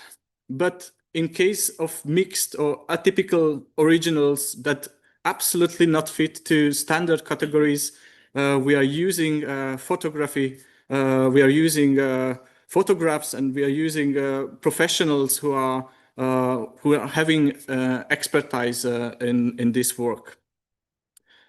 This gives a really high degree of flexibility, but in the same time, it needs a deep human expertise how this digitization should be carried out. Just an example, if in a rushing time, what we were given by the family to take photos about the objects were not carried out in a good way, it should be happen that we need to redigitize it, and the possibility can fly away in a minute. And also the question comes, what should be preserved after the digitization? For example, the case of the albums. So this is one page of an album. I said it's like one A1 size. Inside the album, sticked in newspapers, leaflets, and other things. The newspapers are having pages. You can see here that it's the 4th page of the diary. We should turn each side. The question comes if we should take a photo of only the diary, the whole page of the album. Sometimes the informations are connected to each other. So yeah, that was the first difficulty for us. The second one connected to this is the formats, what we are using, and the question of what package or format should be archived after the work. So, of course, as the technology gives us the opportunity, we are preserving the raw material, and from that we are producing a TIFF collection, and for the easier accessibility, we are making a JPEG format. So only from one photo taken from one side of a little leaflet, what we turn, we are producing 3 packages, and that should be done to have the best quality possible, what is accessible. The second case is a much easier one, but this is the case where we were able to produce and use some kind of a workflow. The personal papers of Mayor János Karafiát, he was the mayor of Budapest in the 30s and in the 40s. In his case, I chose the albums. He has around 100 albums, family albums mainly, and we started to digitize them. And here comes the advantage of the combination of conservation department and the digitization department, because what we are doing in this case is that firstly we are just taking one photo shot about the first page of the whole album, the whole page, because sometimes the metadata, as we want to say, there are inscriptions or there are other auxiliary informations on the page of the album. Sometimes the photos itself are referring to each other. Sometimes there is a timeline, so we need to preserve that phase also. But in this case, we are only preserving the JPEG file, and you will see why. The second step is that the conservation, when our colleagues are removing each photographs, cleaning them, the surface of it, not only for preservation purposes, but also to have a better quality of the image. And also they are developing the best practical storage solutions for the photos. And after that the photos were taken off from the albums, we are doing digitization again, but in this case with the highest possible technology what we are having at hand. In this case, we are taking photos of the verso side as well, because you may know that there are crucial information on the other side as well. And from this, at this point, we are producing three digital packages. So altogether, it can be 4 or maybe even more packages, digital packages, what we produced. And what are the outcomes of this approach? Why we choose to do so? We think that no data loss is the most important thing what we can have over here. So we are trying not to lose any data during the procedures. I mean data, any informations connected to the albums, photos, or the different materials. Also, there is a goal to have a publication-ready quality of the digital files, just to not do again the reditization, as it could be a threat, a preservation threat of the originals. You may know that the photos are very, very sensible, also not only by physical means but also by the UV and the other threats. That's what I mean. So in this case, the priority is given over the quantity. I was thinking that, is it an advantage or disadvantage? But I think it's an advantage because of the no data loss and also because of the preservation cares what we can ensure during this procedure. But it also has a disadvantage that we are quite slow with it. So we cannot deal with enormous quantities. We are just doing our job step by step, and we have to leave enough time to proceed with the whole work. And yes, the advantage what I mentioned is the preservation care is ensured during the whole stage. The disadvantage, it's quite so it's quite adequate.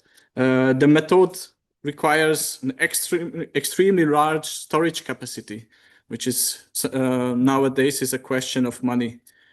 And then comes the difficulty of the application of the archival reference number, or indexing this file system or these file packages. So when there is a photo of the same page of the album, but we turn a page of a little leaflet in it, and we do another photo of it in a digital archival structure, what could be the index of the digital files? How can we put to the different archival structures to be found and to be appropriate?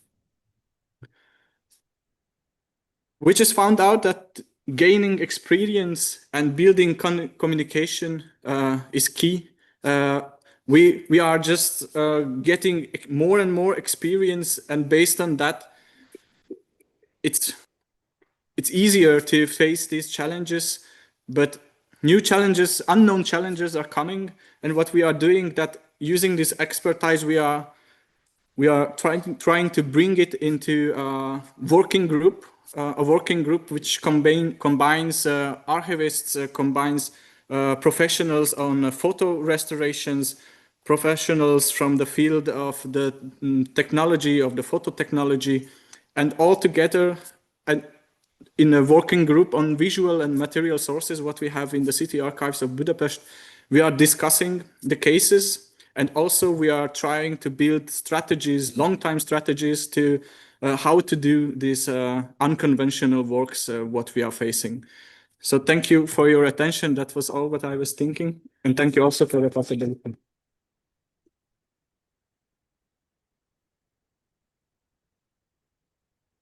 So thank you so much, Matthias, Zoltan, for this presentation. I think we have space for one question or two, and then it's time for a coffee. If there is someone,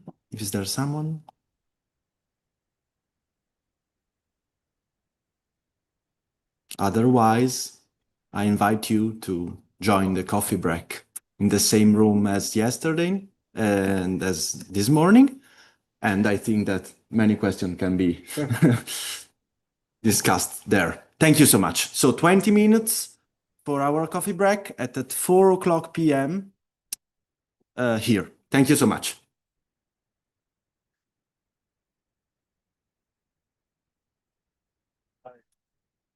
Can I ask you also for the stick? That would be great. Mühlenberg. Yes. Yeah.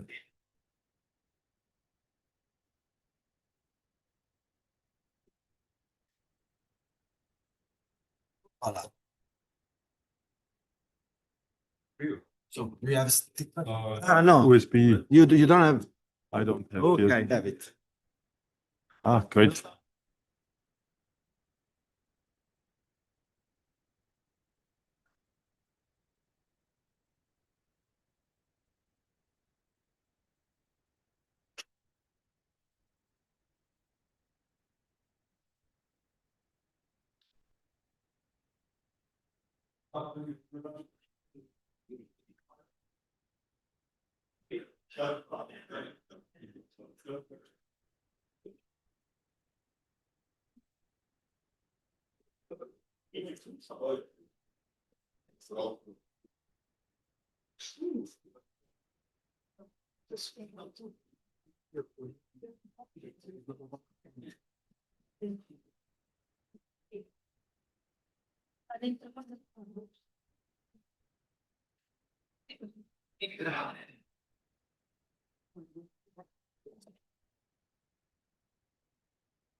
You need long day. Sorry, long 2 days. Sì, super. Sì. L'accetti Ternoaz. No, volevo sapere con il PDF come sono slide, sempre normale, ok, perché altrimenti metto L'accetti. cioè metto L'accetti. Chiude tutte queste, poi fa questo. Visualizzazione, ma glielo faccio io. Visualizza. Sì, adesso faccio io. Modalità schermo intero. Proprio così o così o così, insomma, come vuole. No, è perfetto, è identico, è identico. È assolutamente identico, non si preoccupi. So, l'accetti. Qua mi si stanno veramente incrociando. Ok, il prima. Goldman is online, I think. Jukic online. Mühlenberger here e Orsini online. Ok, bene. Prego.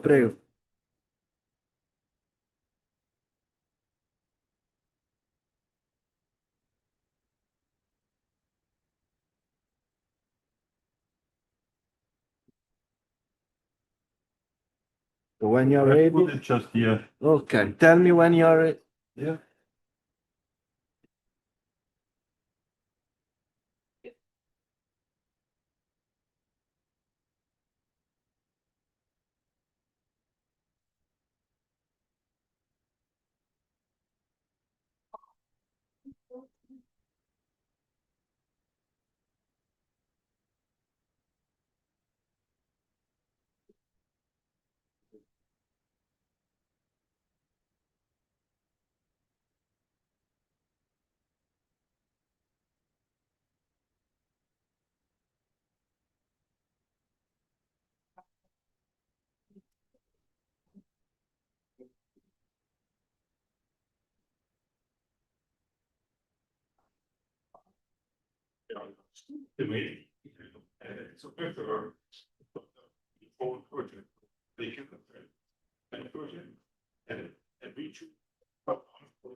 I put it to the desktop, Ecco, okay? Mühlenberg. Benissimo.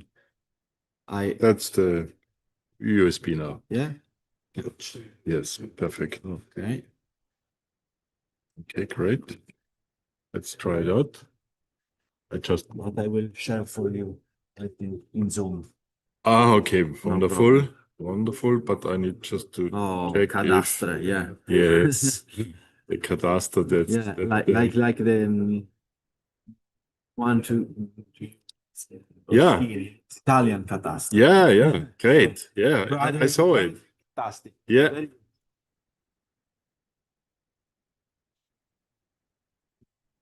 Excellent. Seems to work.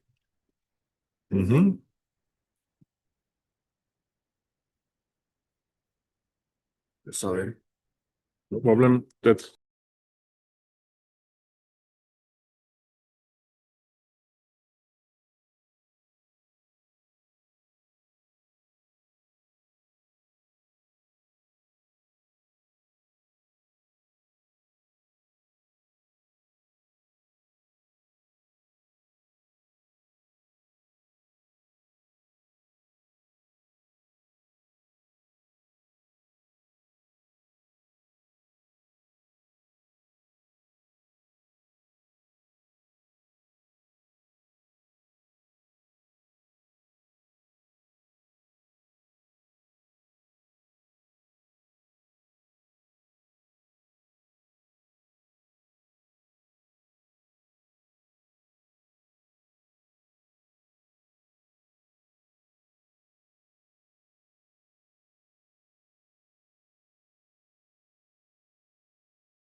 Yeah.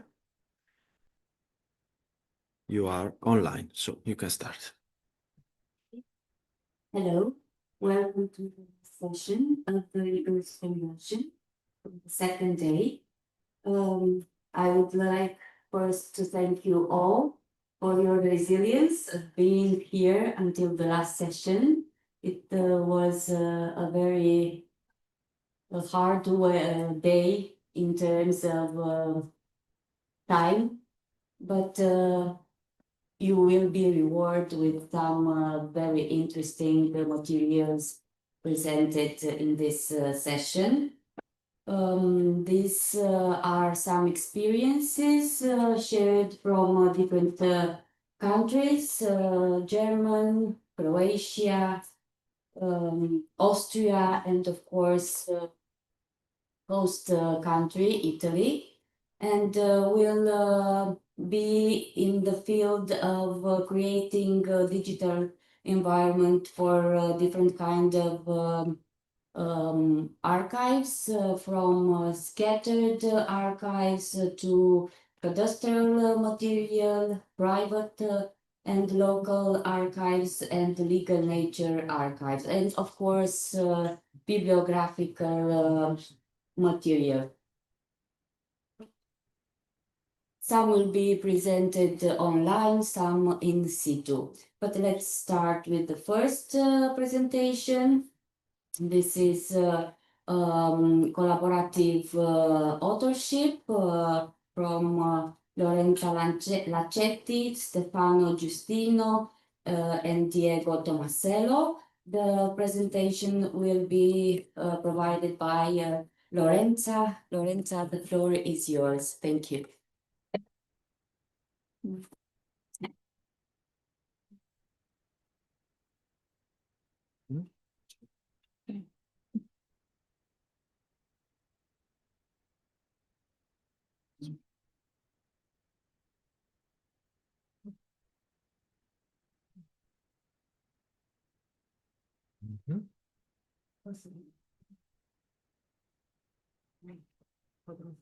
Should I go there and wait to everyone, please come up here.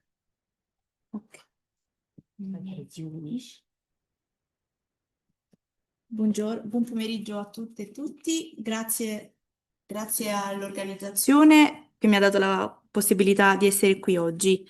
Il mio intervento verterà sul caso di studio e sull'esperienza di digitalizzazione di edizioni a stampa risalenti al XV e XVI secolo, conservate presso la Biblioteca dell'Accademia Pontaniana di Napoli, nell'ambito del progetto interdisciplinare MAGIC.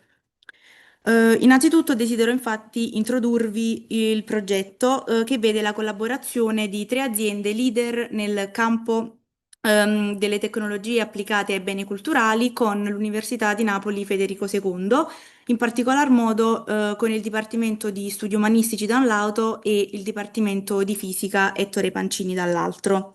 Il progetto, nato nel 2023, ai fini della valorizzazione e della fruizione del patrimonio culturale, si pone come obiettivo primario la creazione di un centro servizi dedicato alle tecnologie da applicare al patrimonio bibliografico ed archivistico, in particolar modo nei riguardi dei manoscritti e delle edizioni a stampa. Ed è proprio per questo che il nostro oggetto di ricerca interessa soprattutto parte della collezione Torraca, in prevalenza le 6 edizioni del XV secolo, i cosiddetti incunaboli, e ben 186 cinquecentine, conservate presso la Biblioteca dell'Accademia Pontaniana di Napoli. Desidero infatti darvi qualche cenno storico sull'Accademia, che è una delle più prestigiose e antiche d'Europa. La sua fondazione è datata nel 1443, quando un gruppo di studiosi e letterati napoletani cominciò a creare un centro vivace di scambio culturale, soprattutto in ambito umanistico. Le adunanze furono promosse fin da subito dal re Alfonso V d'Aragona. È importante ricordare come la storia dell'Accademia e della sua biblioteca conobbero alterne vicende che ne determinarono la sospensione e la successiva rinascita, come in uno dei periodi più bui della storia dell'Accademia. Durante il periodo fascista, infatti, la biblioteca versava in uno stato di abbandono e degrado e purtroppo la situazione non migliorò durante le distruzioni belliche del 1943, quando la biblioteca fu in gran parte distrutta. Dovremmo aspettare infatti gli anni successivi per la ricostituzione di questa importante biblioteca, in particolare da un lato con un intervento da parte del Dipartimento Generale delle Accademie e delle Biblioteche, ma dall'altro un'importante donazione che giunse dalla famiglia Torraca, in particolare per volere di Francesco e Luigi Torraca, due studiosi e accademici di grande prestigio che decisero di donare la propria biblioteca privata proprio all'Accademia Pontaniana. La collezione Torraca costituisce oggi una delle raccolte più importanti per l'Accademia stessa, soprattutto per la presenza di, appunto, come ho detto prima, 6 incunaboli e 186 cinquecentine. Ehm, il valore di queste edizioni a stampa è in particolar modo tangibile per quanto riguarda la storia del libro e della tradizione tipografica, soprattutto per la presenza di tracce autografe o per le caratteristiche formali e materiali che incarnano, soprattutto per la trasformazione, o meglio il passaggio che ci fu dai manoscritti, quindi da un sistema elitario di conoscenza ad uno più ampio e diffuso, proprio con la nascita della stampa. L'oggetto di ricerca del nostro gruppo si è focalizzato sulla creazione di un workflow che parte da una fase sperimentale che è stata affrontata su due esemplari ottocenteschi conservati presso la biblioteca, che ha fatto sì che il team potesse ottenere una strategia efficace per la determinazione delle azioni necessarie per poter iniziare la vera e propria digitalizzazione. Azioni che vanno dalla suddivisione in azioni, in lotti omogenei per la creazione del workflow stesso o la determinazione di quelle che erano le fragilità e le peculiarità dei volumi da digitalizzare. L'importanza della digitalizzazione e la fase iniziale della vera e propria acquisizione è stata possibile grazie all'allestimento di postazioni di lavoro in loco, quindi all'interno dei locali dell'Accademia Pontaniana, con scanner Metis Alpha altamente professionali che nel campo degli scanner planetari hanno la caratteristica di acquisire immagini ad altissima risoluzione fino a 600 dpi. La caratteristica di tali macchine ha fatto sì che si potesse ottenere un equilibrio ottimale tra tempo di lavoro e qualità dell'immagine. Ehm, Non è stata ovviamente, è stata ovviamente tenuta in considerazione l'alta fragilità di queste edizioni a stampa e è stato importante infatti l'utilizzo di un leggio a V che desse l'opportunità di operare anche su quelle legature e quei dorsi particolarmente stretti per evitare di stressare il libro. Importante poi la fase di post-produzione che ha visto la correzione eventuale della saturazione del colore, la luminosità dell'immagine o più in linea generale l'integrità dell'immagine digitale stessa.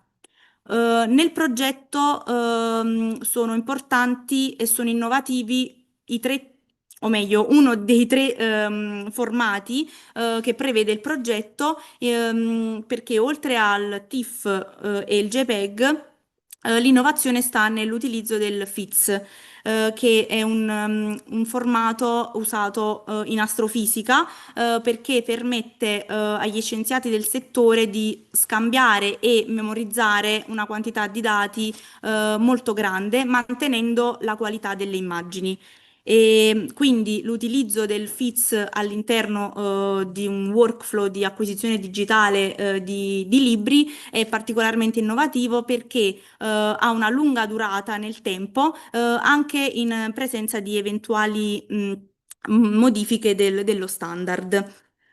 Ehm, Ulteriore importanza per quanto riguarda il Dipartimento di Fisica è stato quello dell'utilizzo di un'archiviazione, un sistema di archiviazione all'avanguardia, proprio perché conservare in tre formati diversi le immagini digitalizzate ha fatto sì che il Dipartimento di Fisica dell'Ateneo Federiciano potesse creare uno storage, un data center in cui poter archiviare tutte le immagini digitalizzate, appunto.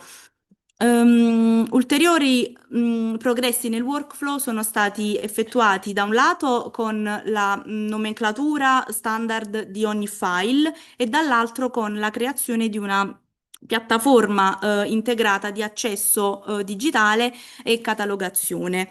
Prende il nome del progetto, quindi Magic Project, e due sono le caratteristiche essenziali di questo nostro sistema. Da un lato la possibilità di visualizzare le immagini attraverso l'open source Mirador, che con il caricamento delle immagini in JPEG a 300 dpi fa in modo che i studiosi, ma anche semplici curiosi appassionati, possano in maniera semplice e accessibile da qualsiasi dispositivo avere la possibilità di consultare i volumi. Dall'altro, le informazioni che possono essere ricercate nel nostro sito sono anche di tipo testuale. E multimodale perché ogni oggetto bibliografico è stato descritto e caratterizzato sotto vari punti di vista, sotto vari aspetti, come per esempio le dimensioni, il peso, oltre che ovviamente l'autore, il titolo, il luogo di pubblicazione, o ancora particolarmente innovativo è la dicitura dello spessore della carta dei fogli all'interno appunto delle edizioni. Per concludere, il nostro centro servizi si propone di creare una catalogazione scientifica che sia generalizzante e che si possa applicare a qualsiasi fondo archivistico o librario, proprio per la presenza di passaggi del workflow che possono essere adattati a qualsiasi gruppo di edizioni a stampa, manoscritti e del patrimonio bibliografico in genere. E in particolar modo la caratteristica della parte della collezione Torraca di cui ci siamo occupati è stata caratterizzata attraverso la presenza di queste schede e le immagini digitalizzate proprio per evidenziare come nel 400 e nel 500 ci fosse un tipo di editoria e edizioni a stampa caratterizzanti proprio quel periodo storico. Come ho detto, sul nostro sito è possibile consultare l'80% dei volumi, ci stiamo avvicinando alla conclusione, alla totale digitalizzazione di tutte le 192 edizioni a stampa. E i prossimi futuri e auspicabili nostri progetti sono riguardanti sempre la creazione di workflow ben precisi grazie a collaborazioni che sono in essere con la Biblioteca di Monte Cassino e l'Archivio di Stato di Caserta. E questo. Grazie.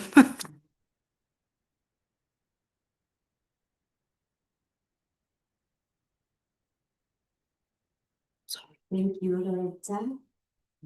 We have questions in terms of digitizing and making accessible bibliographical heritage, or you have some experiences to share also to complete what our presenter said?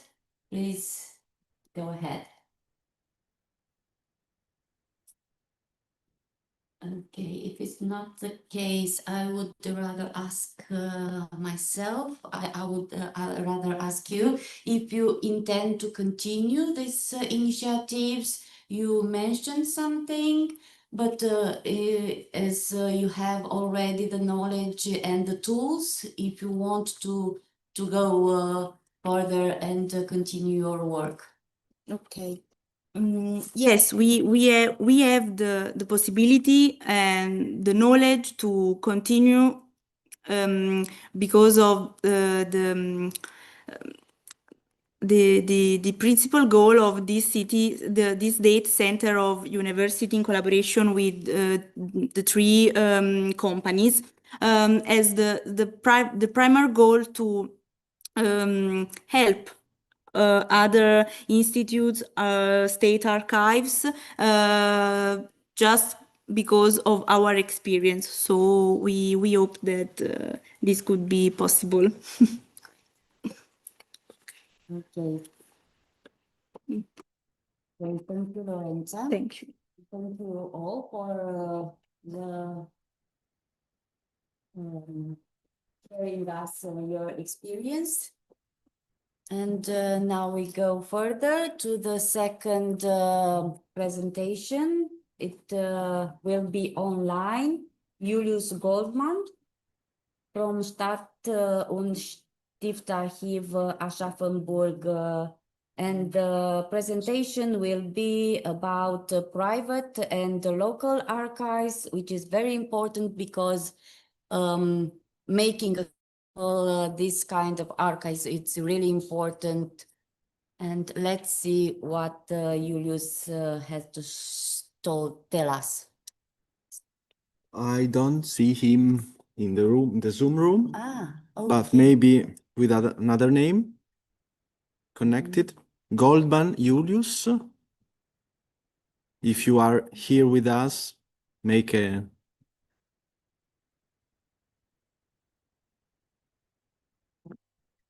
song.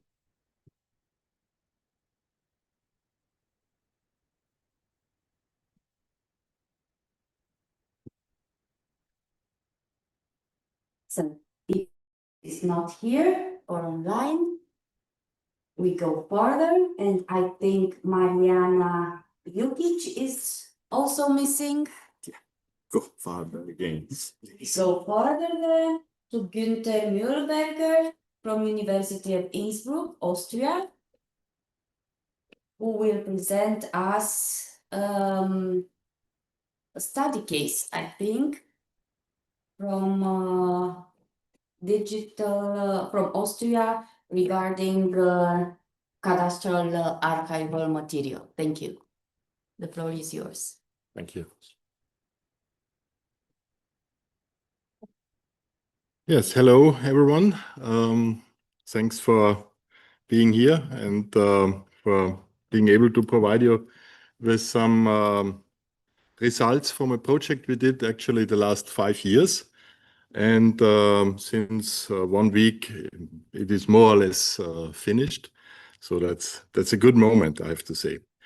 The project was carried out with a number of cooperative partners. They are all mentioned here. Thank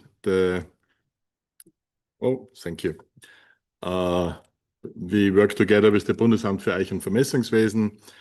So that's the a state institution which is responsible for the national cadastre for the National Digital Cadastre in Austria. Then the project was, one of the projects was also carried out together with the RIT Coop. So the RIT Coop is the cooperative which runs Transcribus.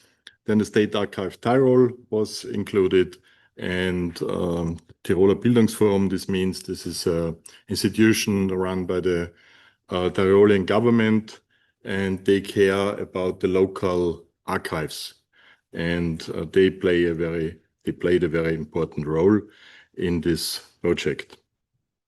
So why is it called Franzi? Because the Habsburg Cadastre, I think, is also called in German, a hard German word, Franziszeischer Cadastre, and the short form is Franzi.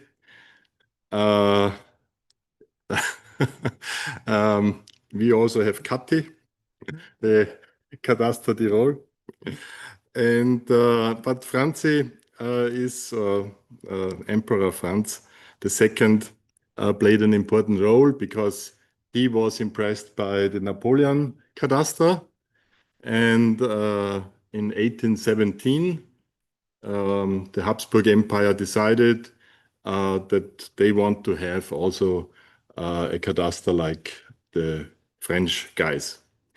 And surprise, they really, the project started in 1817 and ran for nearly 50 years, and they finished the project actually. So it is definitely one of the most spectacular administrative projects. Why was it successful? Likely because it was done to have an idea how much tax has to be paid by all the inhabitants in Austria. Yeah, so I will talk, or the talk has mainly two parts. One about Kathi, Cadastre Tirol, the citizen science project, and the other part is about an application, a public website, where we have put all the data and which is accessible now for everyone. So as you know, Austria was, I think at that time in the 19th century, or the Habsburg Empire is better than Austria. The Habsburg Empire was one of the larger countries in Europe, and so the cadastre was actually done for the whole area of the Habsburg Empire, which is somehow comparable with today's Germany. And yeah, it comes up, so the figures are really impressive. So as you can see, more than 160,000 sheets, so maps were drawn in a scale of 1 to 2,880. And I think, yeah, 30,000 cadastral communities and approximately 50 million parcels. And the maps were already digitized 10, 15 years ago. Some of you might know MapHire. That's an Hungarian company which started as by enthusiasm, I think. I can't remember the name of the founder, but you can now access it, I think, via Arcanum, and they gathered a lot. I don't know if all, but a lot of these digitized maps also from Austria. But it turned out, and I'm not a historian, so it was more or less by coincidence, that I understood in a conversation with a historian that the accompanying papers, the land registers, they were used by historians, of course, because they contain the information on the landowners and so on. But no one has digitized them, or only a few archives have digitized them. And so the idea was to match the information from the land registers with the with the maps.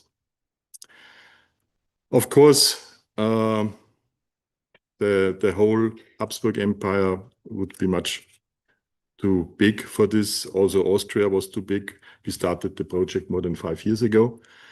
So we concentrated on Tyrol, and this is now actually finished. So, citizen science project. Part of this project was, first of all, to digitize about 90,000 or 180,000 pages, actually 90,000 double-sided images. We got this from the Bundesamt für Eich- und Vermessungswesen and so on.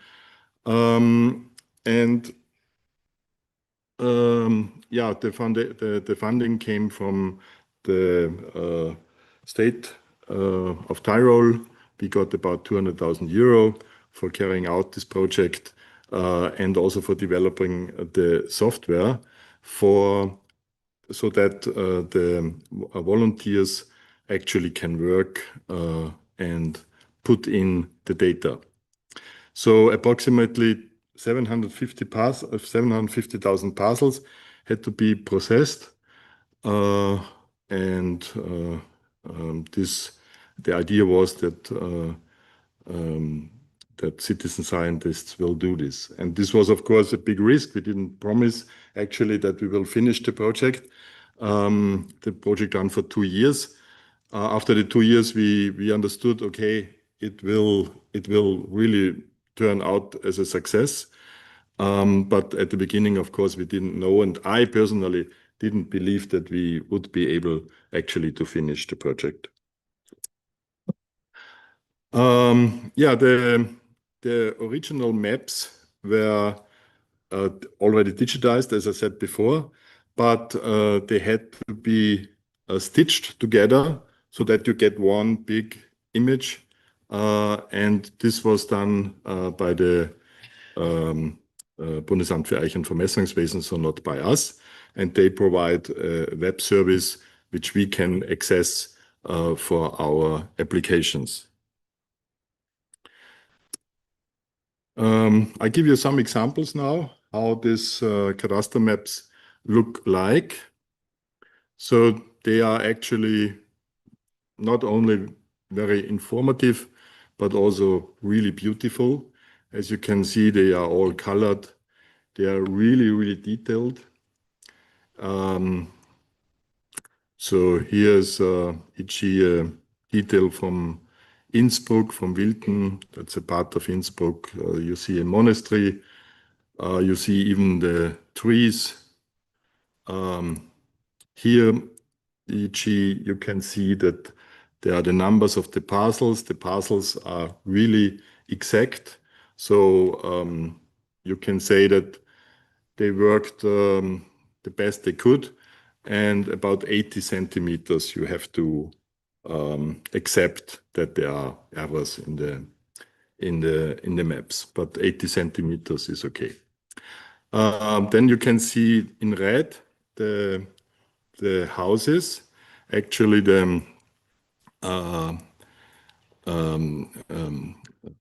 so they're made of bricks or stones in most cases, and where you see the thick line, the red line, this means that the entry is exactly at that.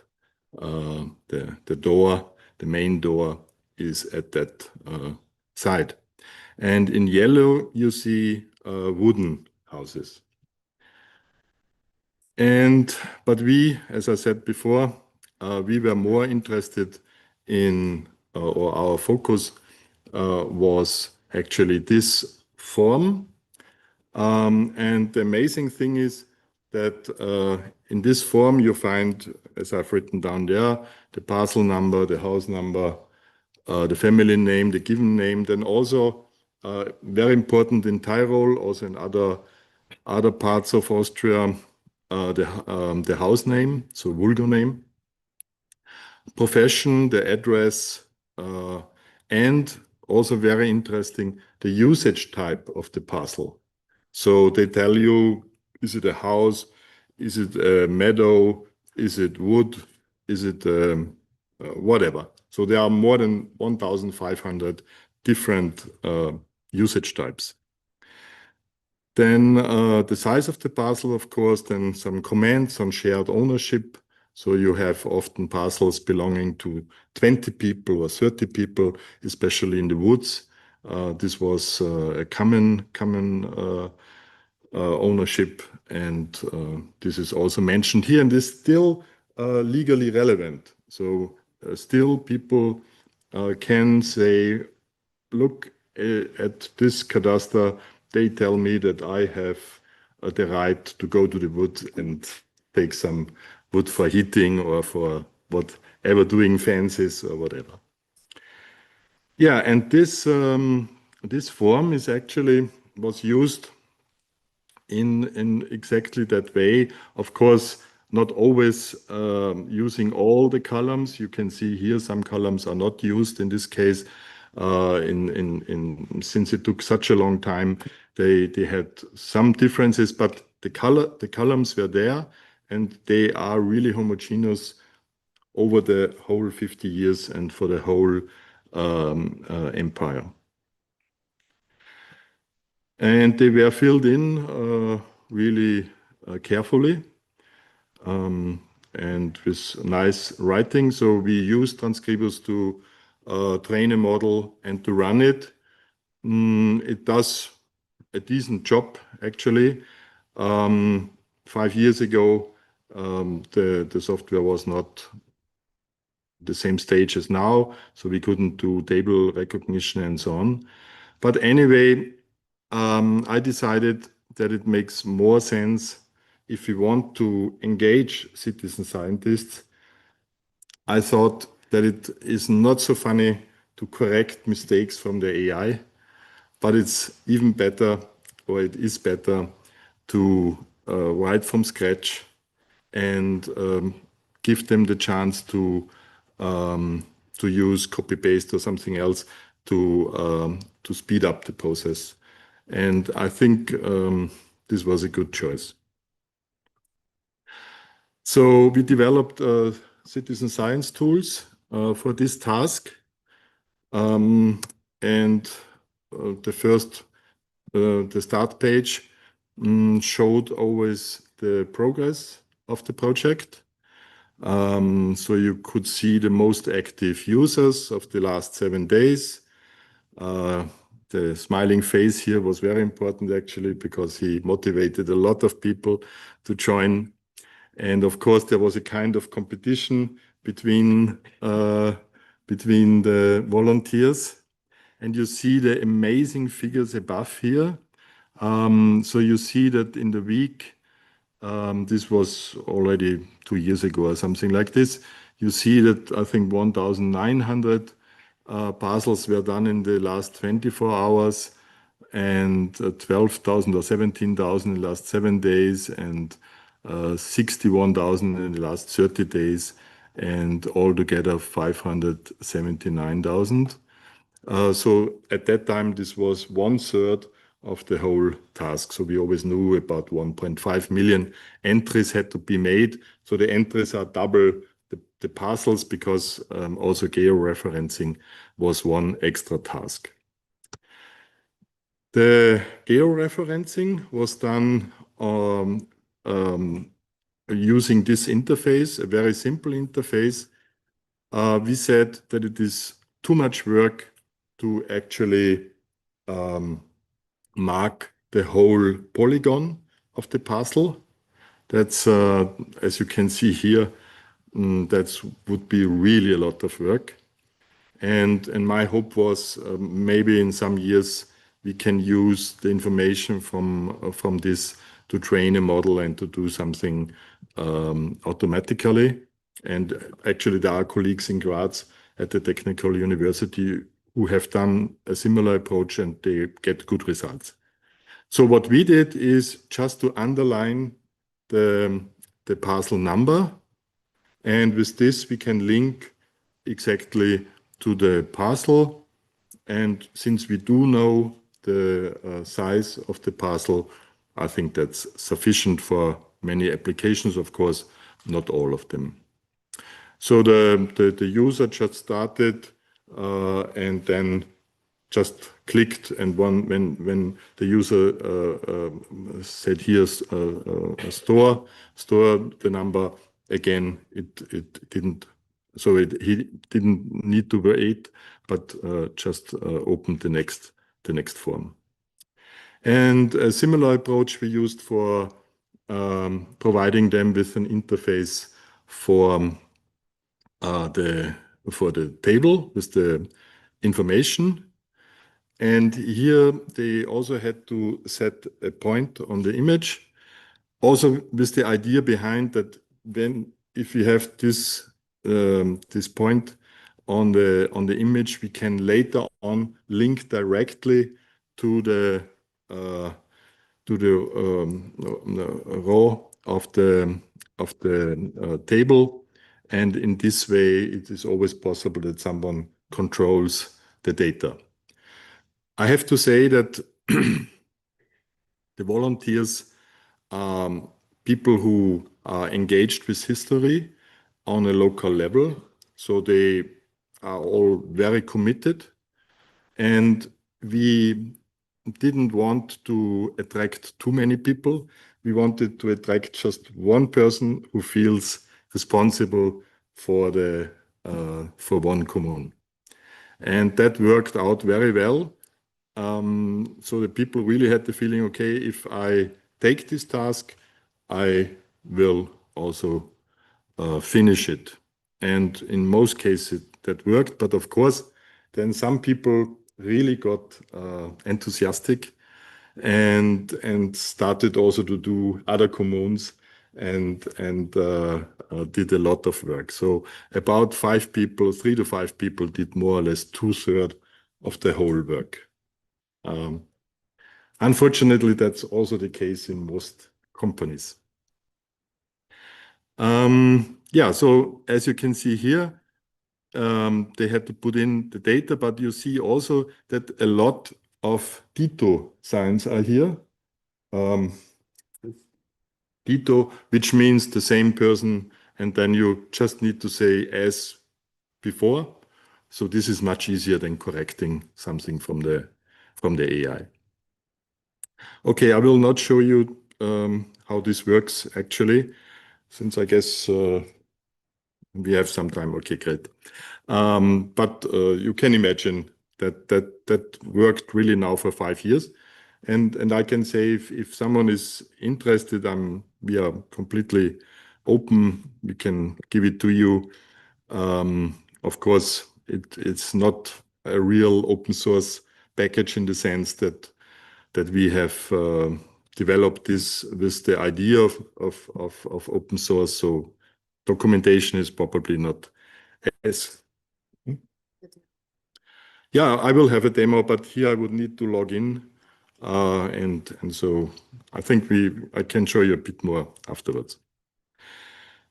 Okay, so it's available. Now, after these 4 or 5 years, all the data are now in the database. And we said, okay, that's such a great source. How can we make it publicly available? Our first approach was to make a really powerful and full-featured dashboard. But we really, we failed. It was too complicated. And after 1 year of development, I had to say, sorry, stop. Makes no sense. Too complicated. And then we said, okay, let's make something much easier. Just let's take Google Maps as a role model and try to do something where people simply understand, hopefully understand, because they use it also in different ways. Yeah, so we wanted to make the data available, not only for scientists, but for everyone. And now you can search the names, the occupations, municipalities, and so on and so on. And you have the link to the respective parcel. We also make available the raw data. So that's a CSV file. And I'm currently cleaning it up.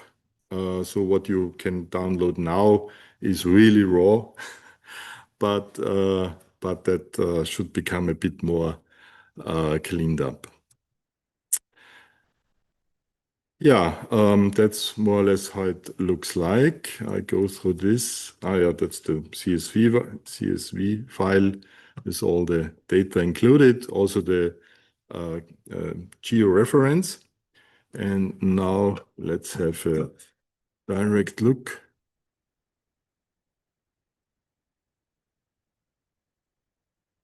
So the images are now coming from the Bundesamt für Eich- und Vermessungswesen, so from the organization in Vienna, and the application itself and all the data are coming from us, from our application.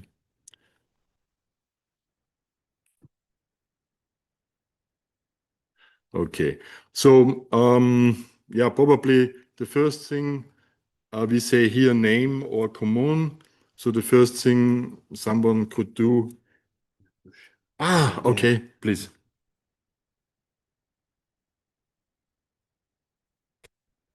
Here, okay.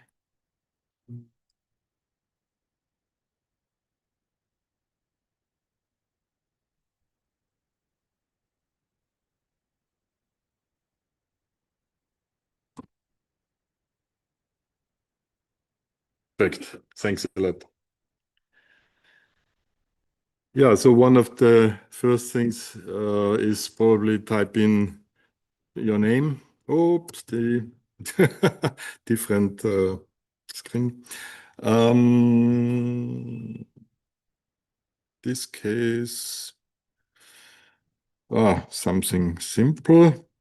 I type in Joseph. And we see that 107,000 parcels are owned in Tyrol by someone who is named Joseph. And yeah, if we want to see a parcel, then we see Nadelholz Hochwald means a wood. It is the parcel number 3710.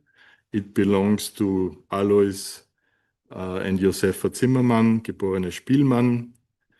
And it has 136 square meters, so a very small part of a wood.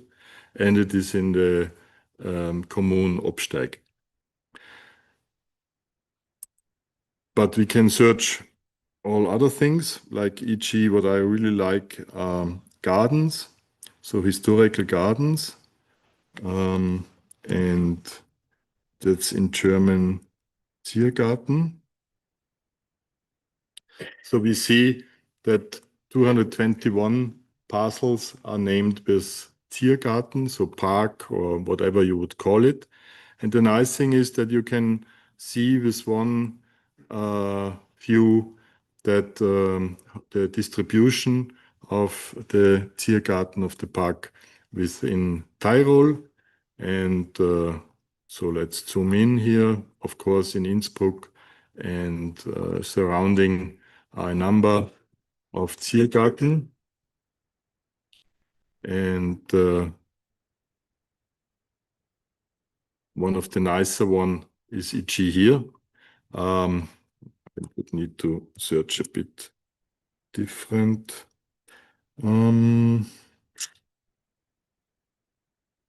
Yeah, anyone. But you can see how beautiful these maps are with all the details, e.g. you see also here the vegetable gardens. You see the bridges, the wooden bridges over the rivers, and so on and so on. Yeah, you can e.g. another thing would be a funny German name is Gstrein. And again, you would see how this family name was distributed in Tyrol in 800 and maybe I didn't mention this. The map is from 1860, so about 160 years ago, and you can simply see that they all come from here, from Ötztal and from Oberndal. Yeah, so it's, from my point of view, it gives you rather nice idea of the distribution of families and so on.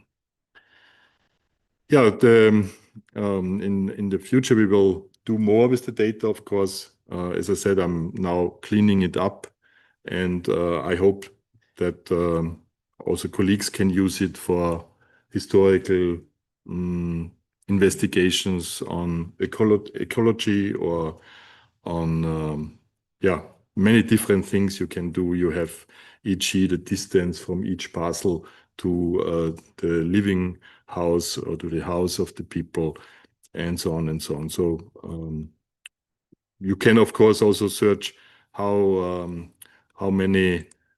is the guy with the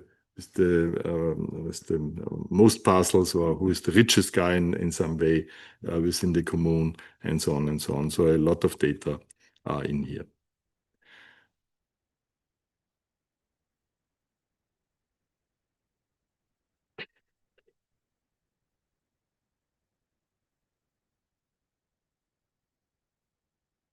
Yeah, currently we are trying to expand the project to other states in Austria. So as you may have seen, that also Vorarlberg, Salzburg, Carinthia are already online, and we have digitized all the other land registers. Vienna, Lower Austria, and so on should come soon. Also, the papers are made available online, so you can go also to the documents which are not already processed by the citizen scientists. And we want also to expand to Italy, to South Tyrol. And you may have seen before that the part of the Habsburg Cadastre also was used for Trento, Friaul, and parts of Venetia. So we would be happy if some collaboration could come up. Yeah, thanks a lot for your.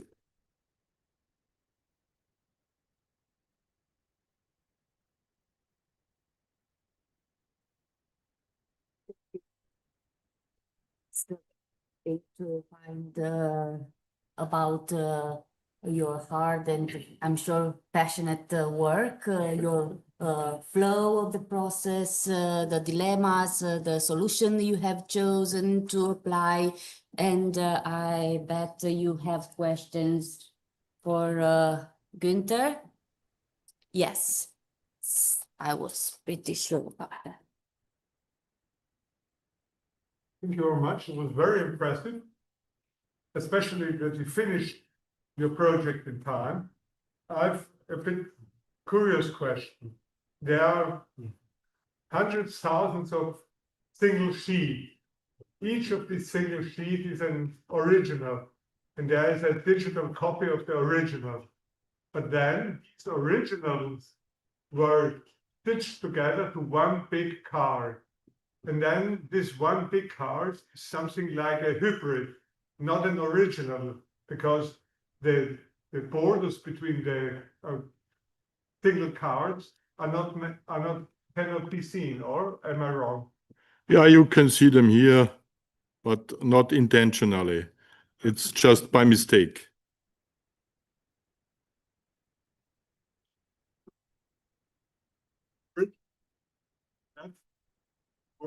21st century, but the base are the original sheet, and supposedly they have got a frame, more paper around, and that's cut away. Yes, of course, and it's not that simple as you may think, because some maps are overlapping and are not as nice as you can see them here. So this was actually a lot of work.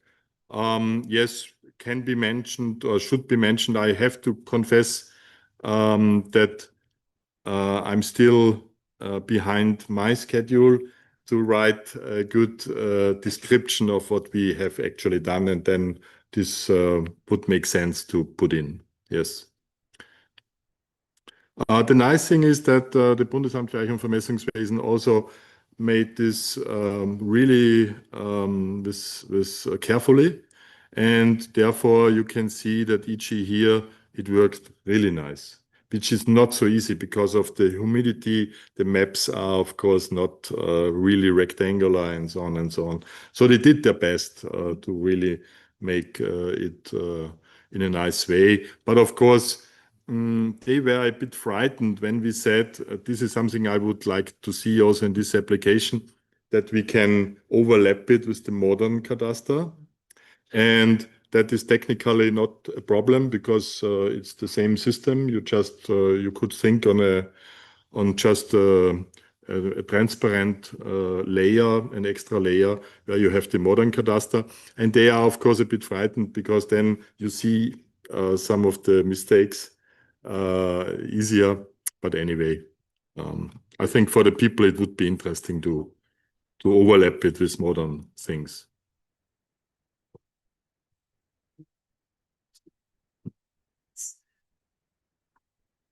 See about the work of the volunteer. Mhm. So who checked their work? No one.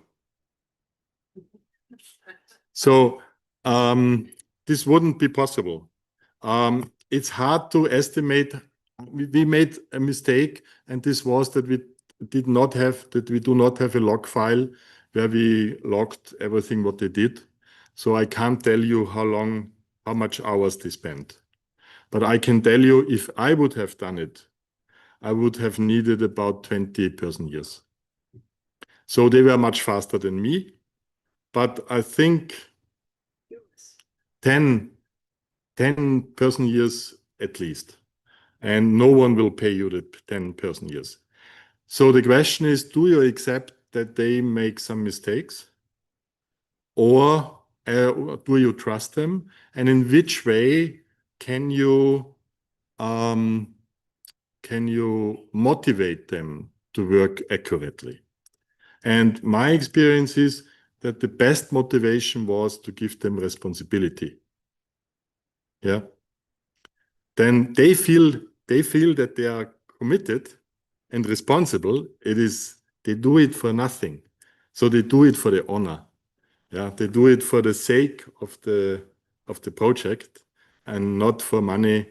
And therefore, the quality of the data is definitely not perfect. We see sometimes, e.g. yesterday I found a funny mistake. Someone wrote down 6 times Laubweg, and it should say Hausweg, but it's written rather similar in German current. Yeah. But we have, I think, 1,200 Hauswegs and 6 Laubwegs. So that's probably the amount of errors. No, I check them now because I try to clean up the data, but not line by line, but of course in some way. And if I see this, then we can do something. And something which is still missing here will come a link to the actual document. And then you could, e.g. for your commune, check if this looks a bit suspicious. Let's have a look if this is correct. And then, of course, it could be corrected.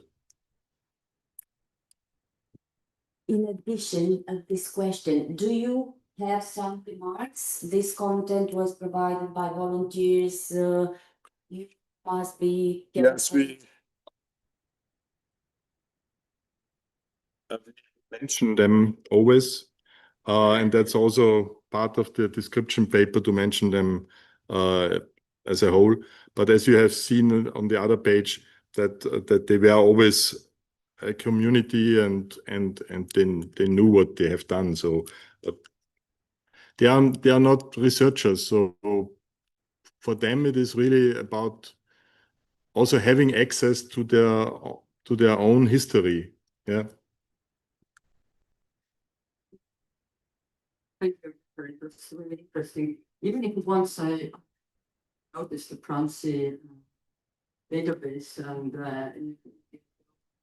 now, so really impressive. But I will ask the same as you asked yesterday evening about our numbers and statistics. Do you count your users? Yes, yes, yes, we will. I can, it's a pity. No, this is online since 1 week. And it will be made publicly available via our local television station in 3 weeks. And then we expect that the people will go there, because as a Tyrolean, you have to see that either you are living still in a house which is mentioned here or which is shown here, or you have a grandfather who lived there and it belonged to them. Yeah. So I'm sure that a lot of people will use it. And then we will, of course, since we run the application ourselves, we will have, I don't know, Google Analytics or whatever.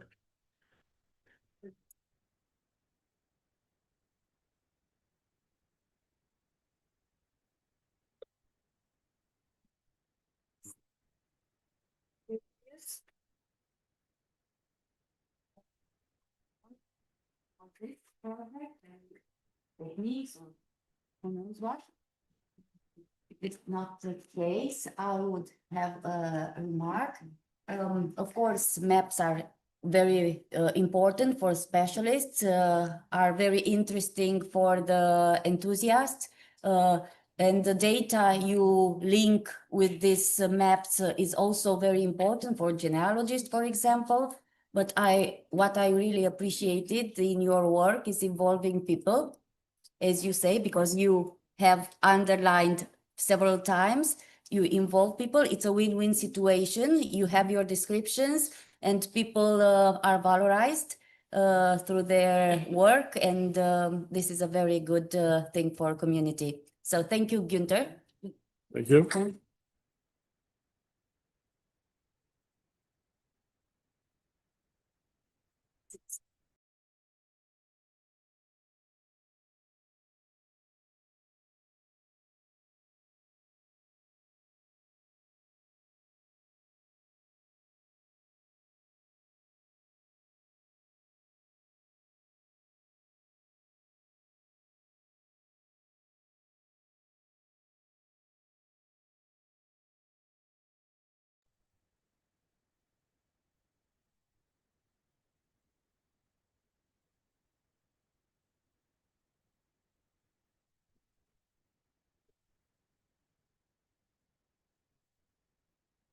Istituto Centrale per gli Archivi.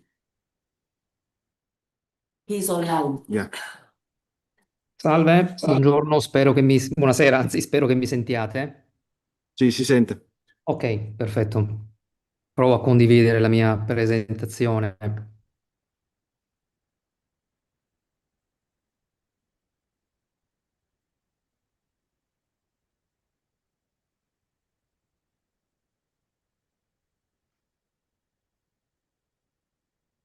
Guardate che- Non si vede più. La vedete adesso?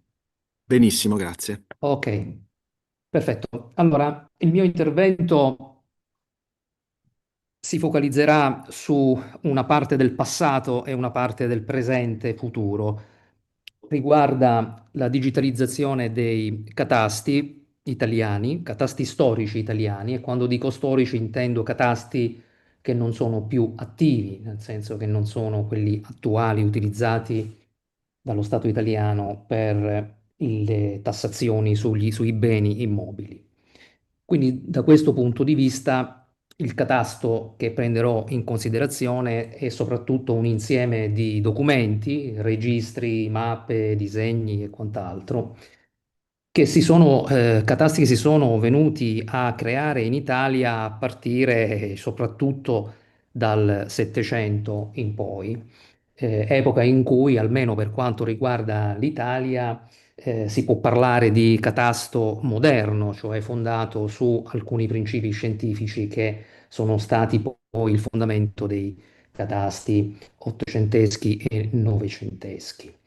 Il catasto italiano è normalmente definito come catasto italiano è quello che si è venuto a formare a partire dal 1861 in poi, cioè dalla cosiddetta Unità d'Italia. Tuttavia, però, dobbiamo dire che quando si compie l'Unità d'Italia, a partire dal 1861, vengono ereditati tutti i catasti degli stati preunitari italiani e questi non erano certamente pochi, ci sono insomma eredità abbastanza complicate e complesse. Giusto per avere un quadro, vi faccio vedere questa slide soltanto riassuntiva per avere un'idea di quanti distretti, chiamiamoli così, catastali c'erano in Italia al momento della unificazione. Sono almeno 9 distretti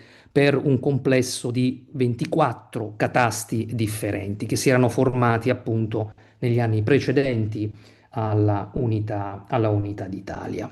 Questa situazione molto articolata e molto complessa viene ereditata quindi dall'Italia unita e il primo tentativo che si fa è quello di cercare di dare una omogeneità, insomma, a quello che viene ereditato e soltanto nel 1886 viene istituita, quindi con una legge viene istituito un catasto unitario a livello nazionale, che è la famosa legge Messedaglia o anche definita come legge della perequazione fondiaria, che è un tentativo appunto di rendere omogenee tutte quelle strutture catastali che erano state ereditate in precedenza. Si parla di perequazione proprio perché si puntava a omogeneizzare, a rendere omogenee tutte le tassazioni sul territorio nazionale, mentre con i catasti ereditati queste tassazioni erano molto differenti tra il sud Italia e il nord Italia. Nel 1918 poi vengono inseriti anche altri territori dopo la Prima Guerra Mondiale, parliamo soprattutto della Venezia Tridentina e della Venezia Giulia, quindi si aggiunge un ulteriore distretto ai 9 che vi ho fatto vedere precedentemente e quindi con il catasto austriaco, di cui tra l'altro si è anche parlato poco fa, che viene quindi mantenuto in vigore parallelamente a quello italiano. Poi soltanto nel 1939, e questo è un dato importante, si ha qualche modifica sostanziale a quello che era stabilito nel 1886, con un nuovo catasto edilizio urbano che entra in formazione e quindi va a sostituire il catasto edilizio urbano. Dopo il 39 si hanno modifiche importanti nel 56 con il nuovo catasto terreni che entra in conservazione e sostituisce il vecchio catasto terreni.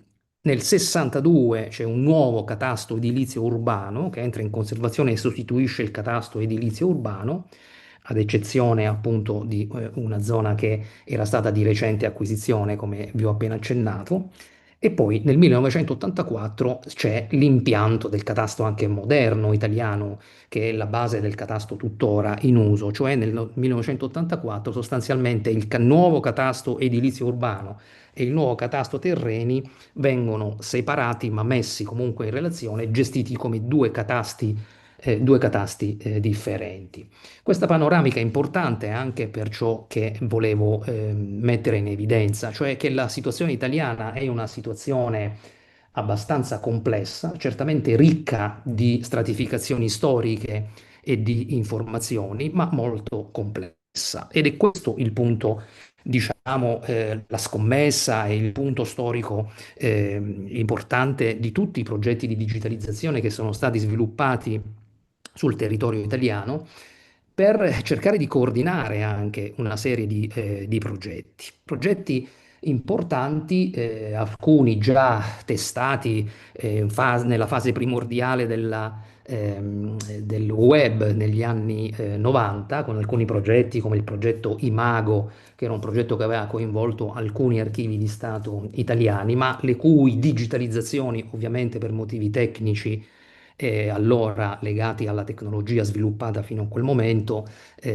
ovviamente oggi non sono recuperabili, no? Oggi ci sono altre tecnologie, altri parametri e altri standard per la digitalizzazione. Ma al di là di quelli degli anni 90, diciamo che i progetti di digitalizzazione importanti che si sono venuti a sviluppare in Italia dagli inizi degli anni 2000 sono diversi e volevo appunto farvi vedere una schermata. Non riesco a togliere questo, ok.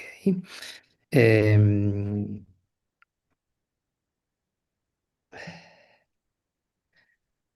Eccoli qui, un primo elenco, diciamo, di questi progetti di digitalizzazione che si sono stratificati dall'inizio degli anni 2000.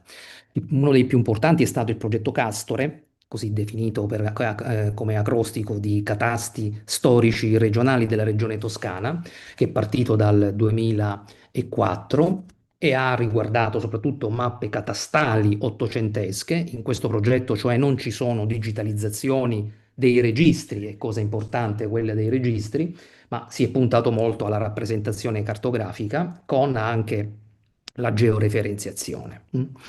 Questo catasto è tuttora consultabile, nonostante soffre anche lì di problemi tecnologici, quelli che erano stati impiantati nel momento dello sviluppo del software per l'avvio del progetto. Parte di questo progetto Castore poi è stato recuperato, ve lo accennerò fra poco, nel cosiddetto SAN, cioè nel Sistema Archivistico Nazionale.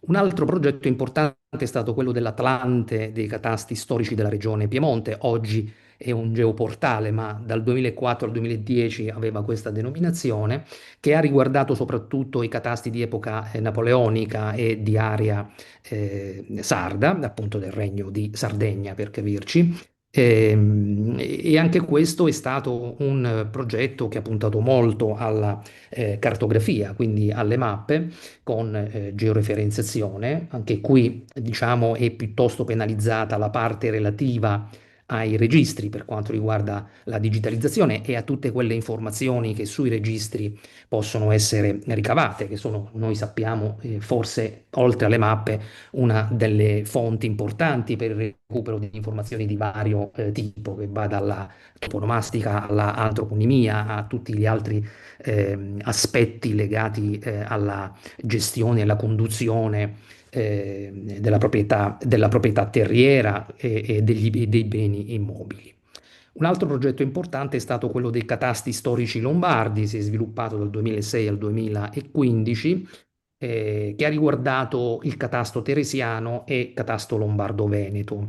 Dunque, questo è importante come progetto perché sappiamo anche storicamente che il catasto teresiano è stato uno dei modelli nell'Italia per quanto riguarda lo sviluppo della misurazione e delle tecniche di rilevamento. Parliamo di un catasto geometrico particellare, uno dei primi e più importanti in Italia, che ha costituito un po' un modello di riferimento per molti altri catasti di quello stesso periodo. Un altro progetto importante è Imago 2, cioè lo sviluppo di quel primo progetto che vi accennavo degli anni 90. Questo è stato soprattutto ed è ancora consultabile presso il sito dell'Archivio di Stato di Roma, è partito dal 2008. Anche questo è stato recuperato, adesso ve lo accennerò, in un altro sistema informativo più recente, di più recente formazione, e ha riguardato diversi catasti conservati presso l'Archivio di Stato di Roma, il catasto alessandrino, il catasto gregoriano, il catasto rustico delle province di Roma, il catasto urbano di Roma. Un altro progetto importante che non è esclusivamente dedicato ai catasti, ma che ha avuto l'obiettivo di recuperare e di accentrare l'informazione archivistica non solo degli archivi di Stato, ma di diverse entità sul territorio, è stato il Sistema Archivistico Nazionale, un progetto avviato dall'amministrazione archivistica italiana dal 2011 è ancora funzionante, ha problemi, diciamo, anche qui di obsolescenza informatica. Si conta di chiudere questo portale nel 2025 perché verrà sostituito da un nuovo sistema informativo archivistico e da un nuovo portale di consultazione. Ma in questo sistema archivistico nazionale erano stati recuperati parte del catasto, parte del progetto Castore, come vi dicevo, con diversi progetti di digitalizzazione all'interno di questo progetto Castore. Poi era stato recuperato anche un portale, più che recuperato, cioè aveva anche la visibilità, un altro portale denominato Territori, di cui vi accennerò fra poco, e in questo portale Territori dell'amministrazione dello Stato si pensava, il progetto iniziale era questo, di pubblicare soprattutto materiale di natura catastale. In realtà non ha avuto un grande successo, ha avuto soltanto, come vedete, Milano, Trieste e Venezia come materiali pubblicati ed è stato poi chiuso questo portale abbastanza di recente. E poi all'interno sempre del SAN c'erano diversi altri progetti di digitalizzazione, circa 57 progetti di digitalizzazione che coinvolgevano 8 archivi di Stato.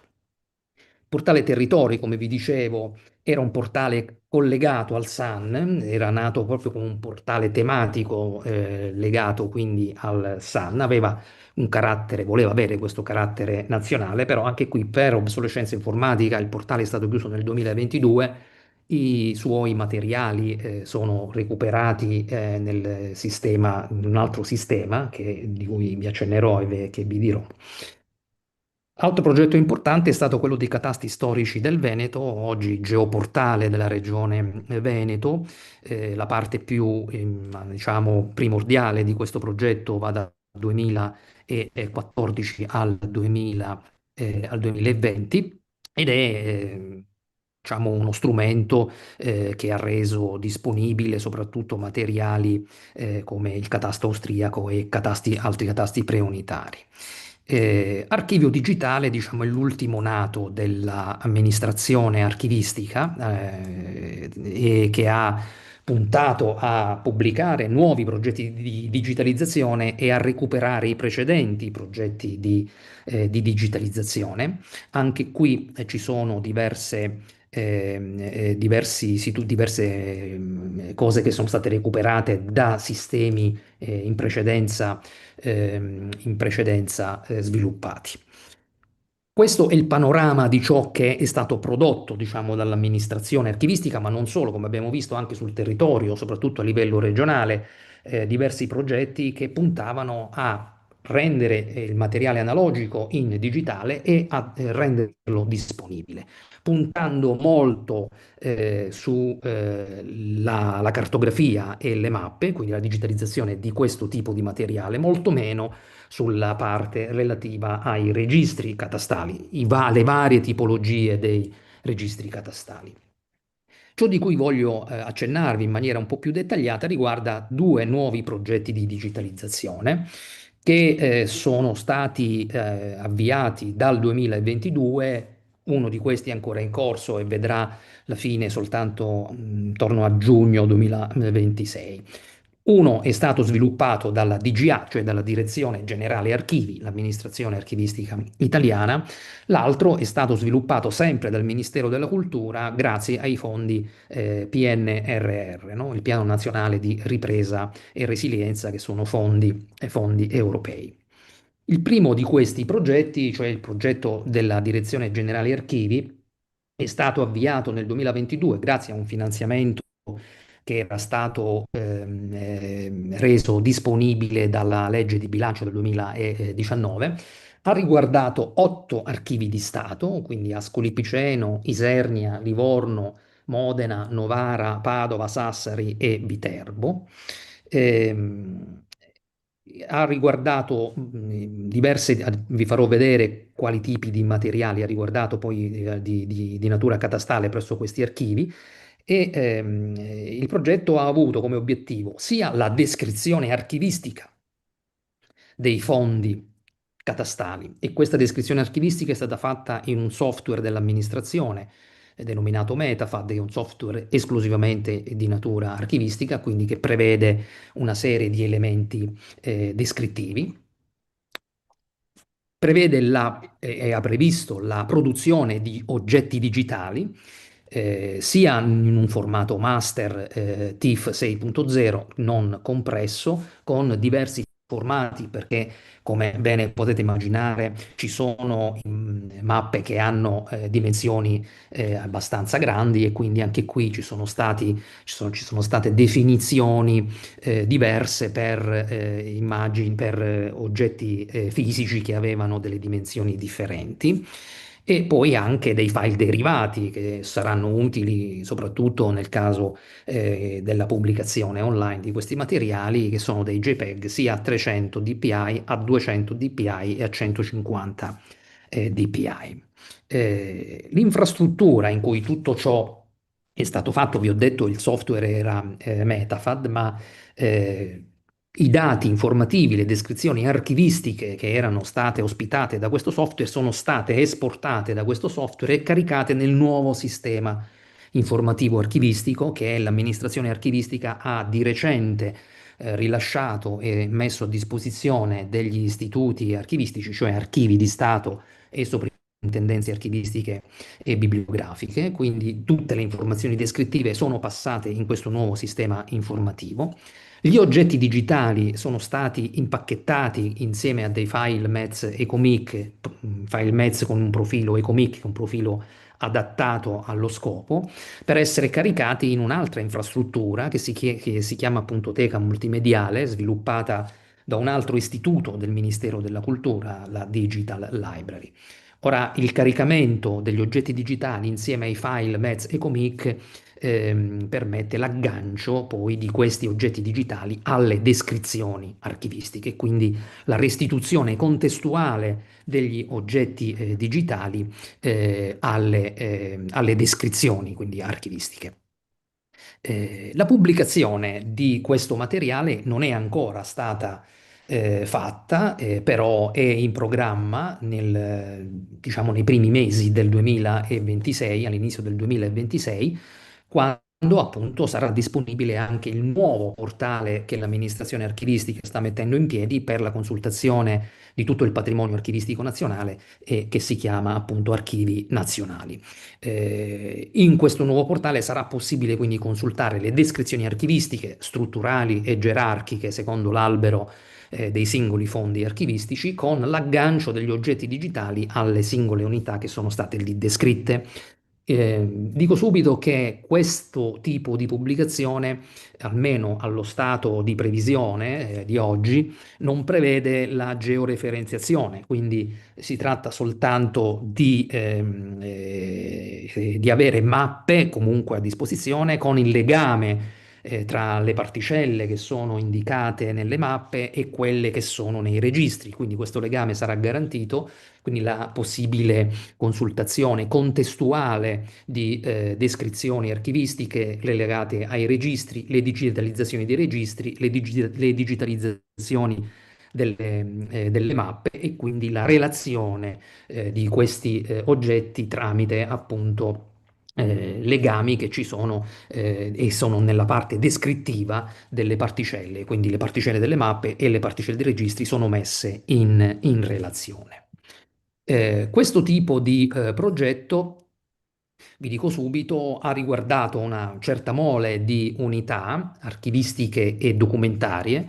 Parliamo di circa 17.700 registri e di circa 30.000 mappe, quindi per un totale di 47-48.000 unità, e ha prodotto una certa mole anche qui di oggetti digitali, un totale di 3.738.000. Tutto ciò ha sviluppato anche, come dire, un peso notevole per quanto riguarda quelle caratteristiche che abbiamo visto di produzione degli oggetti digitali, perché questi circa 3.700.000 immagini occupano attualmente in tutti i formati 400 terabyte.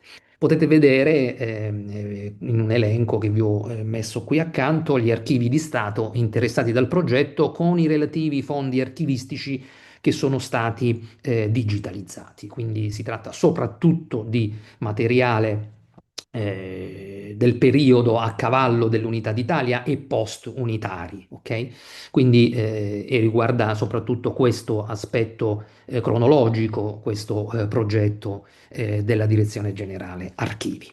Ma l'altro progetto di cui appunto volevo accennarvi è il progetto che è stato sviluppato ed è ancora in corso grazie ai finanziamenti del Piano Nazionale di Ripresa e Resilienza. Riguarda i catasti, appunto, è partito come proprio esecuzione dei lavori nel 2024, si concluderà per necessità di scadenza del PNRR a giugno del 2026. Quindi alcuni numeri che vi dirò di questo progetto sono sostanzialmente delle stime più che dei dati invece reali, come invece ho potuto fare per il progetto della Direzione Generale Archivi. Comunque è un progetto che ha ampliato il panorama degli archivi di Stato che hanno partecipato al progetto, nel senso sì, qui parliamo di 19 archivi, altri archivi rispetto a quegli 8 di cui si è parlato con il progetto della Direzione Generale Archivi. Qui la descrizione archivistica viene fatta in una infrastruttura che si chiama DPAC, in realtà non è niente altro che il software Metafad di cui vi parlavo nel precedente progetto, che è stato adattato a questa esigenza. La struttura è la stessa, il tracciato dei dati è lo stesso. Anche qui abbiamo una produzione degli oggetti digitali abbastanza importante, cioè nel senso i file TIFF 6.0 non compressi. Anche qui abbiamo diverse risoluzioni in base al formato degli oggetti reali, degli oggetti fisici, e poi abbiamo anche la produzione di file derivati in JPEG compresso però alla massima qualità del 100% a 300 dpi. E in questo caso l'infrastruttura che ospita e sta ospitando adesso, man mano che vengono prodotti e caricati descrizioni ed oggetti digitali, è appunto DPAC, che è una infrastruttura gestita dall'Istituto Centrale per la Digitalizzazione del Patrimonio, o cosiddetta Digital Library, dove vengono collaudati tutti i dati descrittivi e le immagini, e quindi una volta collaudati passano nella teca multimediale, la stessa su cui verrà pubblicato anche il patrimonio digitalizzato del precedente progetto dei catastici e quello della Direzione Generale Archivi, insieme appunto ai file XML, MEZ, profilo e Ecomic, con aggancio quindi alle descrizioni. Ora, in questo progetto la pubblicazione di questo materiale, poiché è stato finanziato con fondi PNRR, è prevista in un portale generalista, chiamiamolo così, cioè un portale a cura della Digital Library, che riguarderà tutti i beni culturali che vengono digitalizzati con i fondi PNRR, quindi anche questi dei catasti, ma questo materiale, sia la parte descrittiva e sia la parte degli oggetti digitali, verranno catturati, il termine tecnico specifico, nel nuovo sistema informativo archivistico, quindi entreranno a far parte del nuovo sistema informativo archivistico. I dati verranno recuperati con l'aggancio agli oggetti digitali nella teca multimediale. La pubblicazione di tutto questo materiale è previsto quindi nella seconda parte del 2026. Considerate che tutto il PNRR riguardante il Ministero della Cultura ha come target la produzione di 65 milioni di oggetti digitali. Soltanto la parte dei catasti occuperà una buona parte, circa insomma un terzo di quel target, ok? Perché come vedete qui si tratta di stime, cioè sono numeri che sono stati prodotti in base al piano dei fabbisogni che è stato elaborato all'inizio del progetto e man mano viene aggiornato nel momento in cui vengono prodotti gli oggetti digitali e vengono corrette quelle stime iniziali. Quindi allo stato attuale la stima, che è corretta in base ad alcuni numeri reali, è questa che state vedendo. Quindi si parla di circa 218.000 unità tra registri e mappe, ma soprattutto parliamo di circa 21 milioni di oggetti digitali. Se il progetto della Direzione Generale Archivi erano circa 3 milioni e 7 gli oggetti digitali prodotte, cubava circa 400 terabyte, il progetto Catasti, che appunto verrà prodotto tramite i fondi PNRR, svilupperà circa 2,3 petabyte. Quindi sarà una... Scusi, dottor Orsini, le Sì, chiederei di avviarsi verso le sì, ho conclusioni. chiuso. C'è Siamo un un'altra po'... slide. Grazie, Ok. gentilissimo, grazie mille. Quindi cuberà circa 2,3 petabyte. Qui vi faccio vedere semplicemente un elenco, archivio per archivio, dei fondi che sono stati digitalizzati. A differenza del progetto DGA precedente, come potete vedere anche a colpo d'occhio, c'è anche la digitalizzazione di diversi catasti preunitari, quindi non solo la parte cronologica unitaria, ma anche la digitalizzazione di catasti preunitari. Questo sempre nell'ottica che vi dicevo prima di restituire quella complessità dei materiali catastali italiani che si sono stratificati, nel tempo. L'ultima slide a confronto, i due progetti, tutti e due hanno come finalità la consultazione online di questo materiale in maniera contestuale contestuale intendo registri e mappe insieme, una descrizione molto strutturata che ovviamente deve aiutare la consultazione online, perché nella consultazione online non abbiamo il personale archivistico che nelle sale studio fisiche degli archivi aiutano gli utenti a consultare questo materiale, quindi la descrizione archivistica deve essere sostanzialmente precisa e soprattutto a alcuni livelli, come potete vedere, cioè il livello dei registri e delle mappe, molto puntuale. I criteri metodologici si è puntato molto a dare una omogeneità al progetto, nonostante i 19 archivi sono disseminati su tutta la nostra penisola, quindi ci sono realtà storiche stratificate molto differenti e si è cercato di dare, quando è possibile, quella omogeneità, salvaguardando ovviamente le specificità storiche di ciascuno di questi catasti. E la cosa importante è riuscire a gestire il legame e la indicizzazione dei dati che compaiono nelle mappe con i dati che compaiono nei registri. Questo è stato fatto tramite la descrizione in alcuni campi specifici del software e questo renderà possibile la restituzione online di questa contestualizzazione di cui vi parlavo. Grazie per l'attenzione e scusate il lieve ritardo.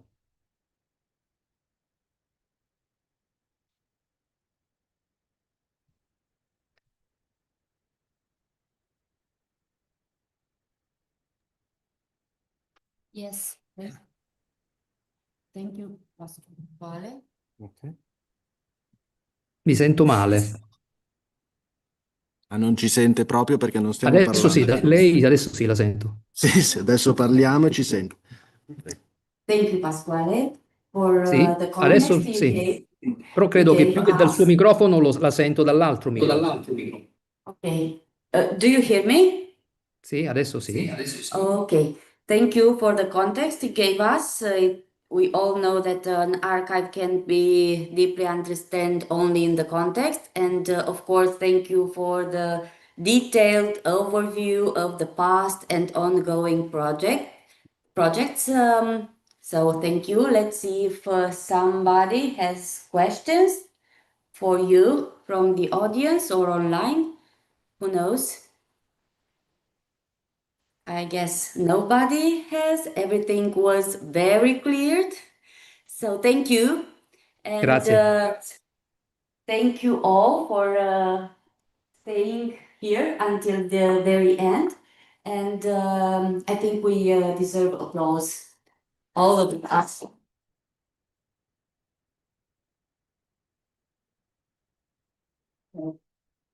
I declare session finished and ready to play football.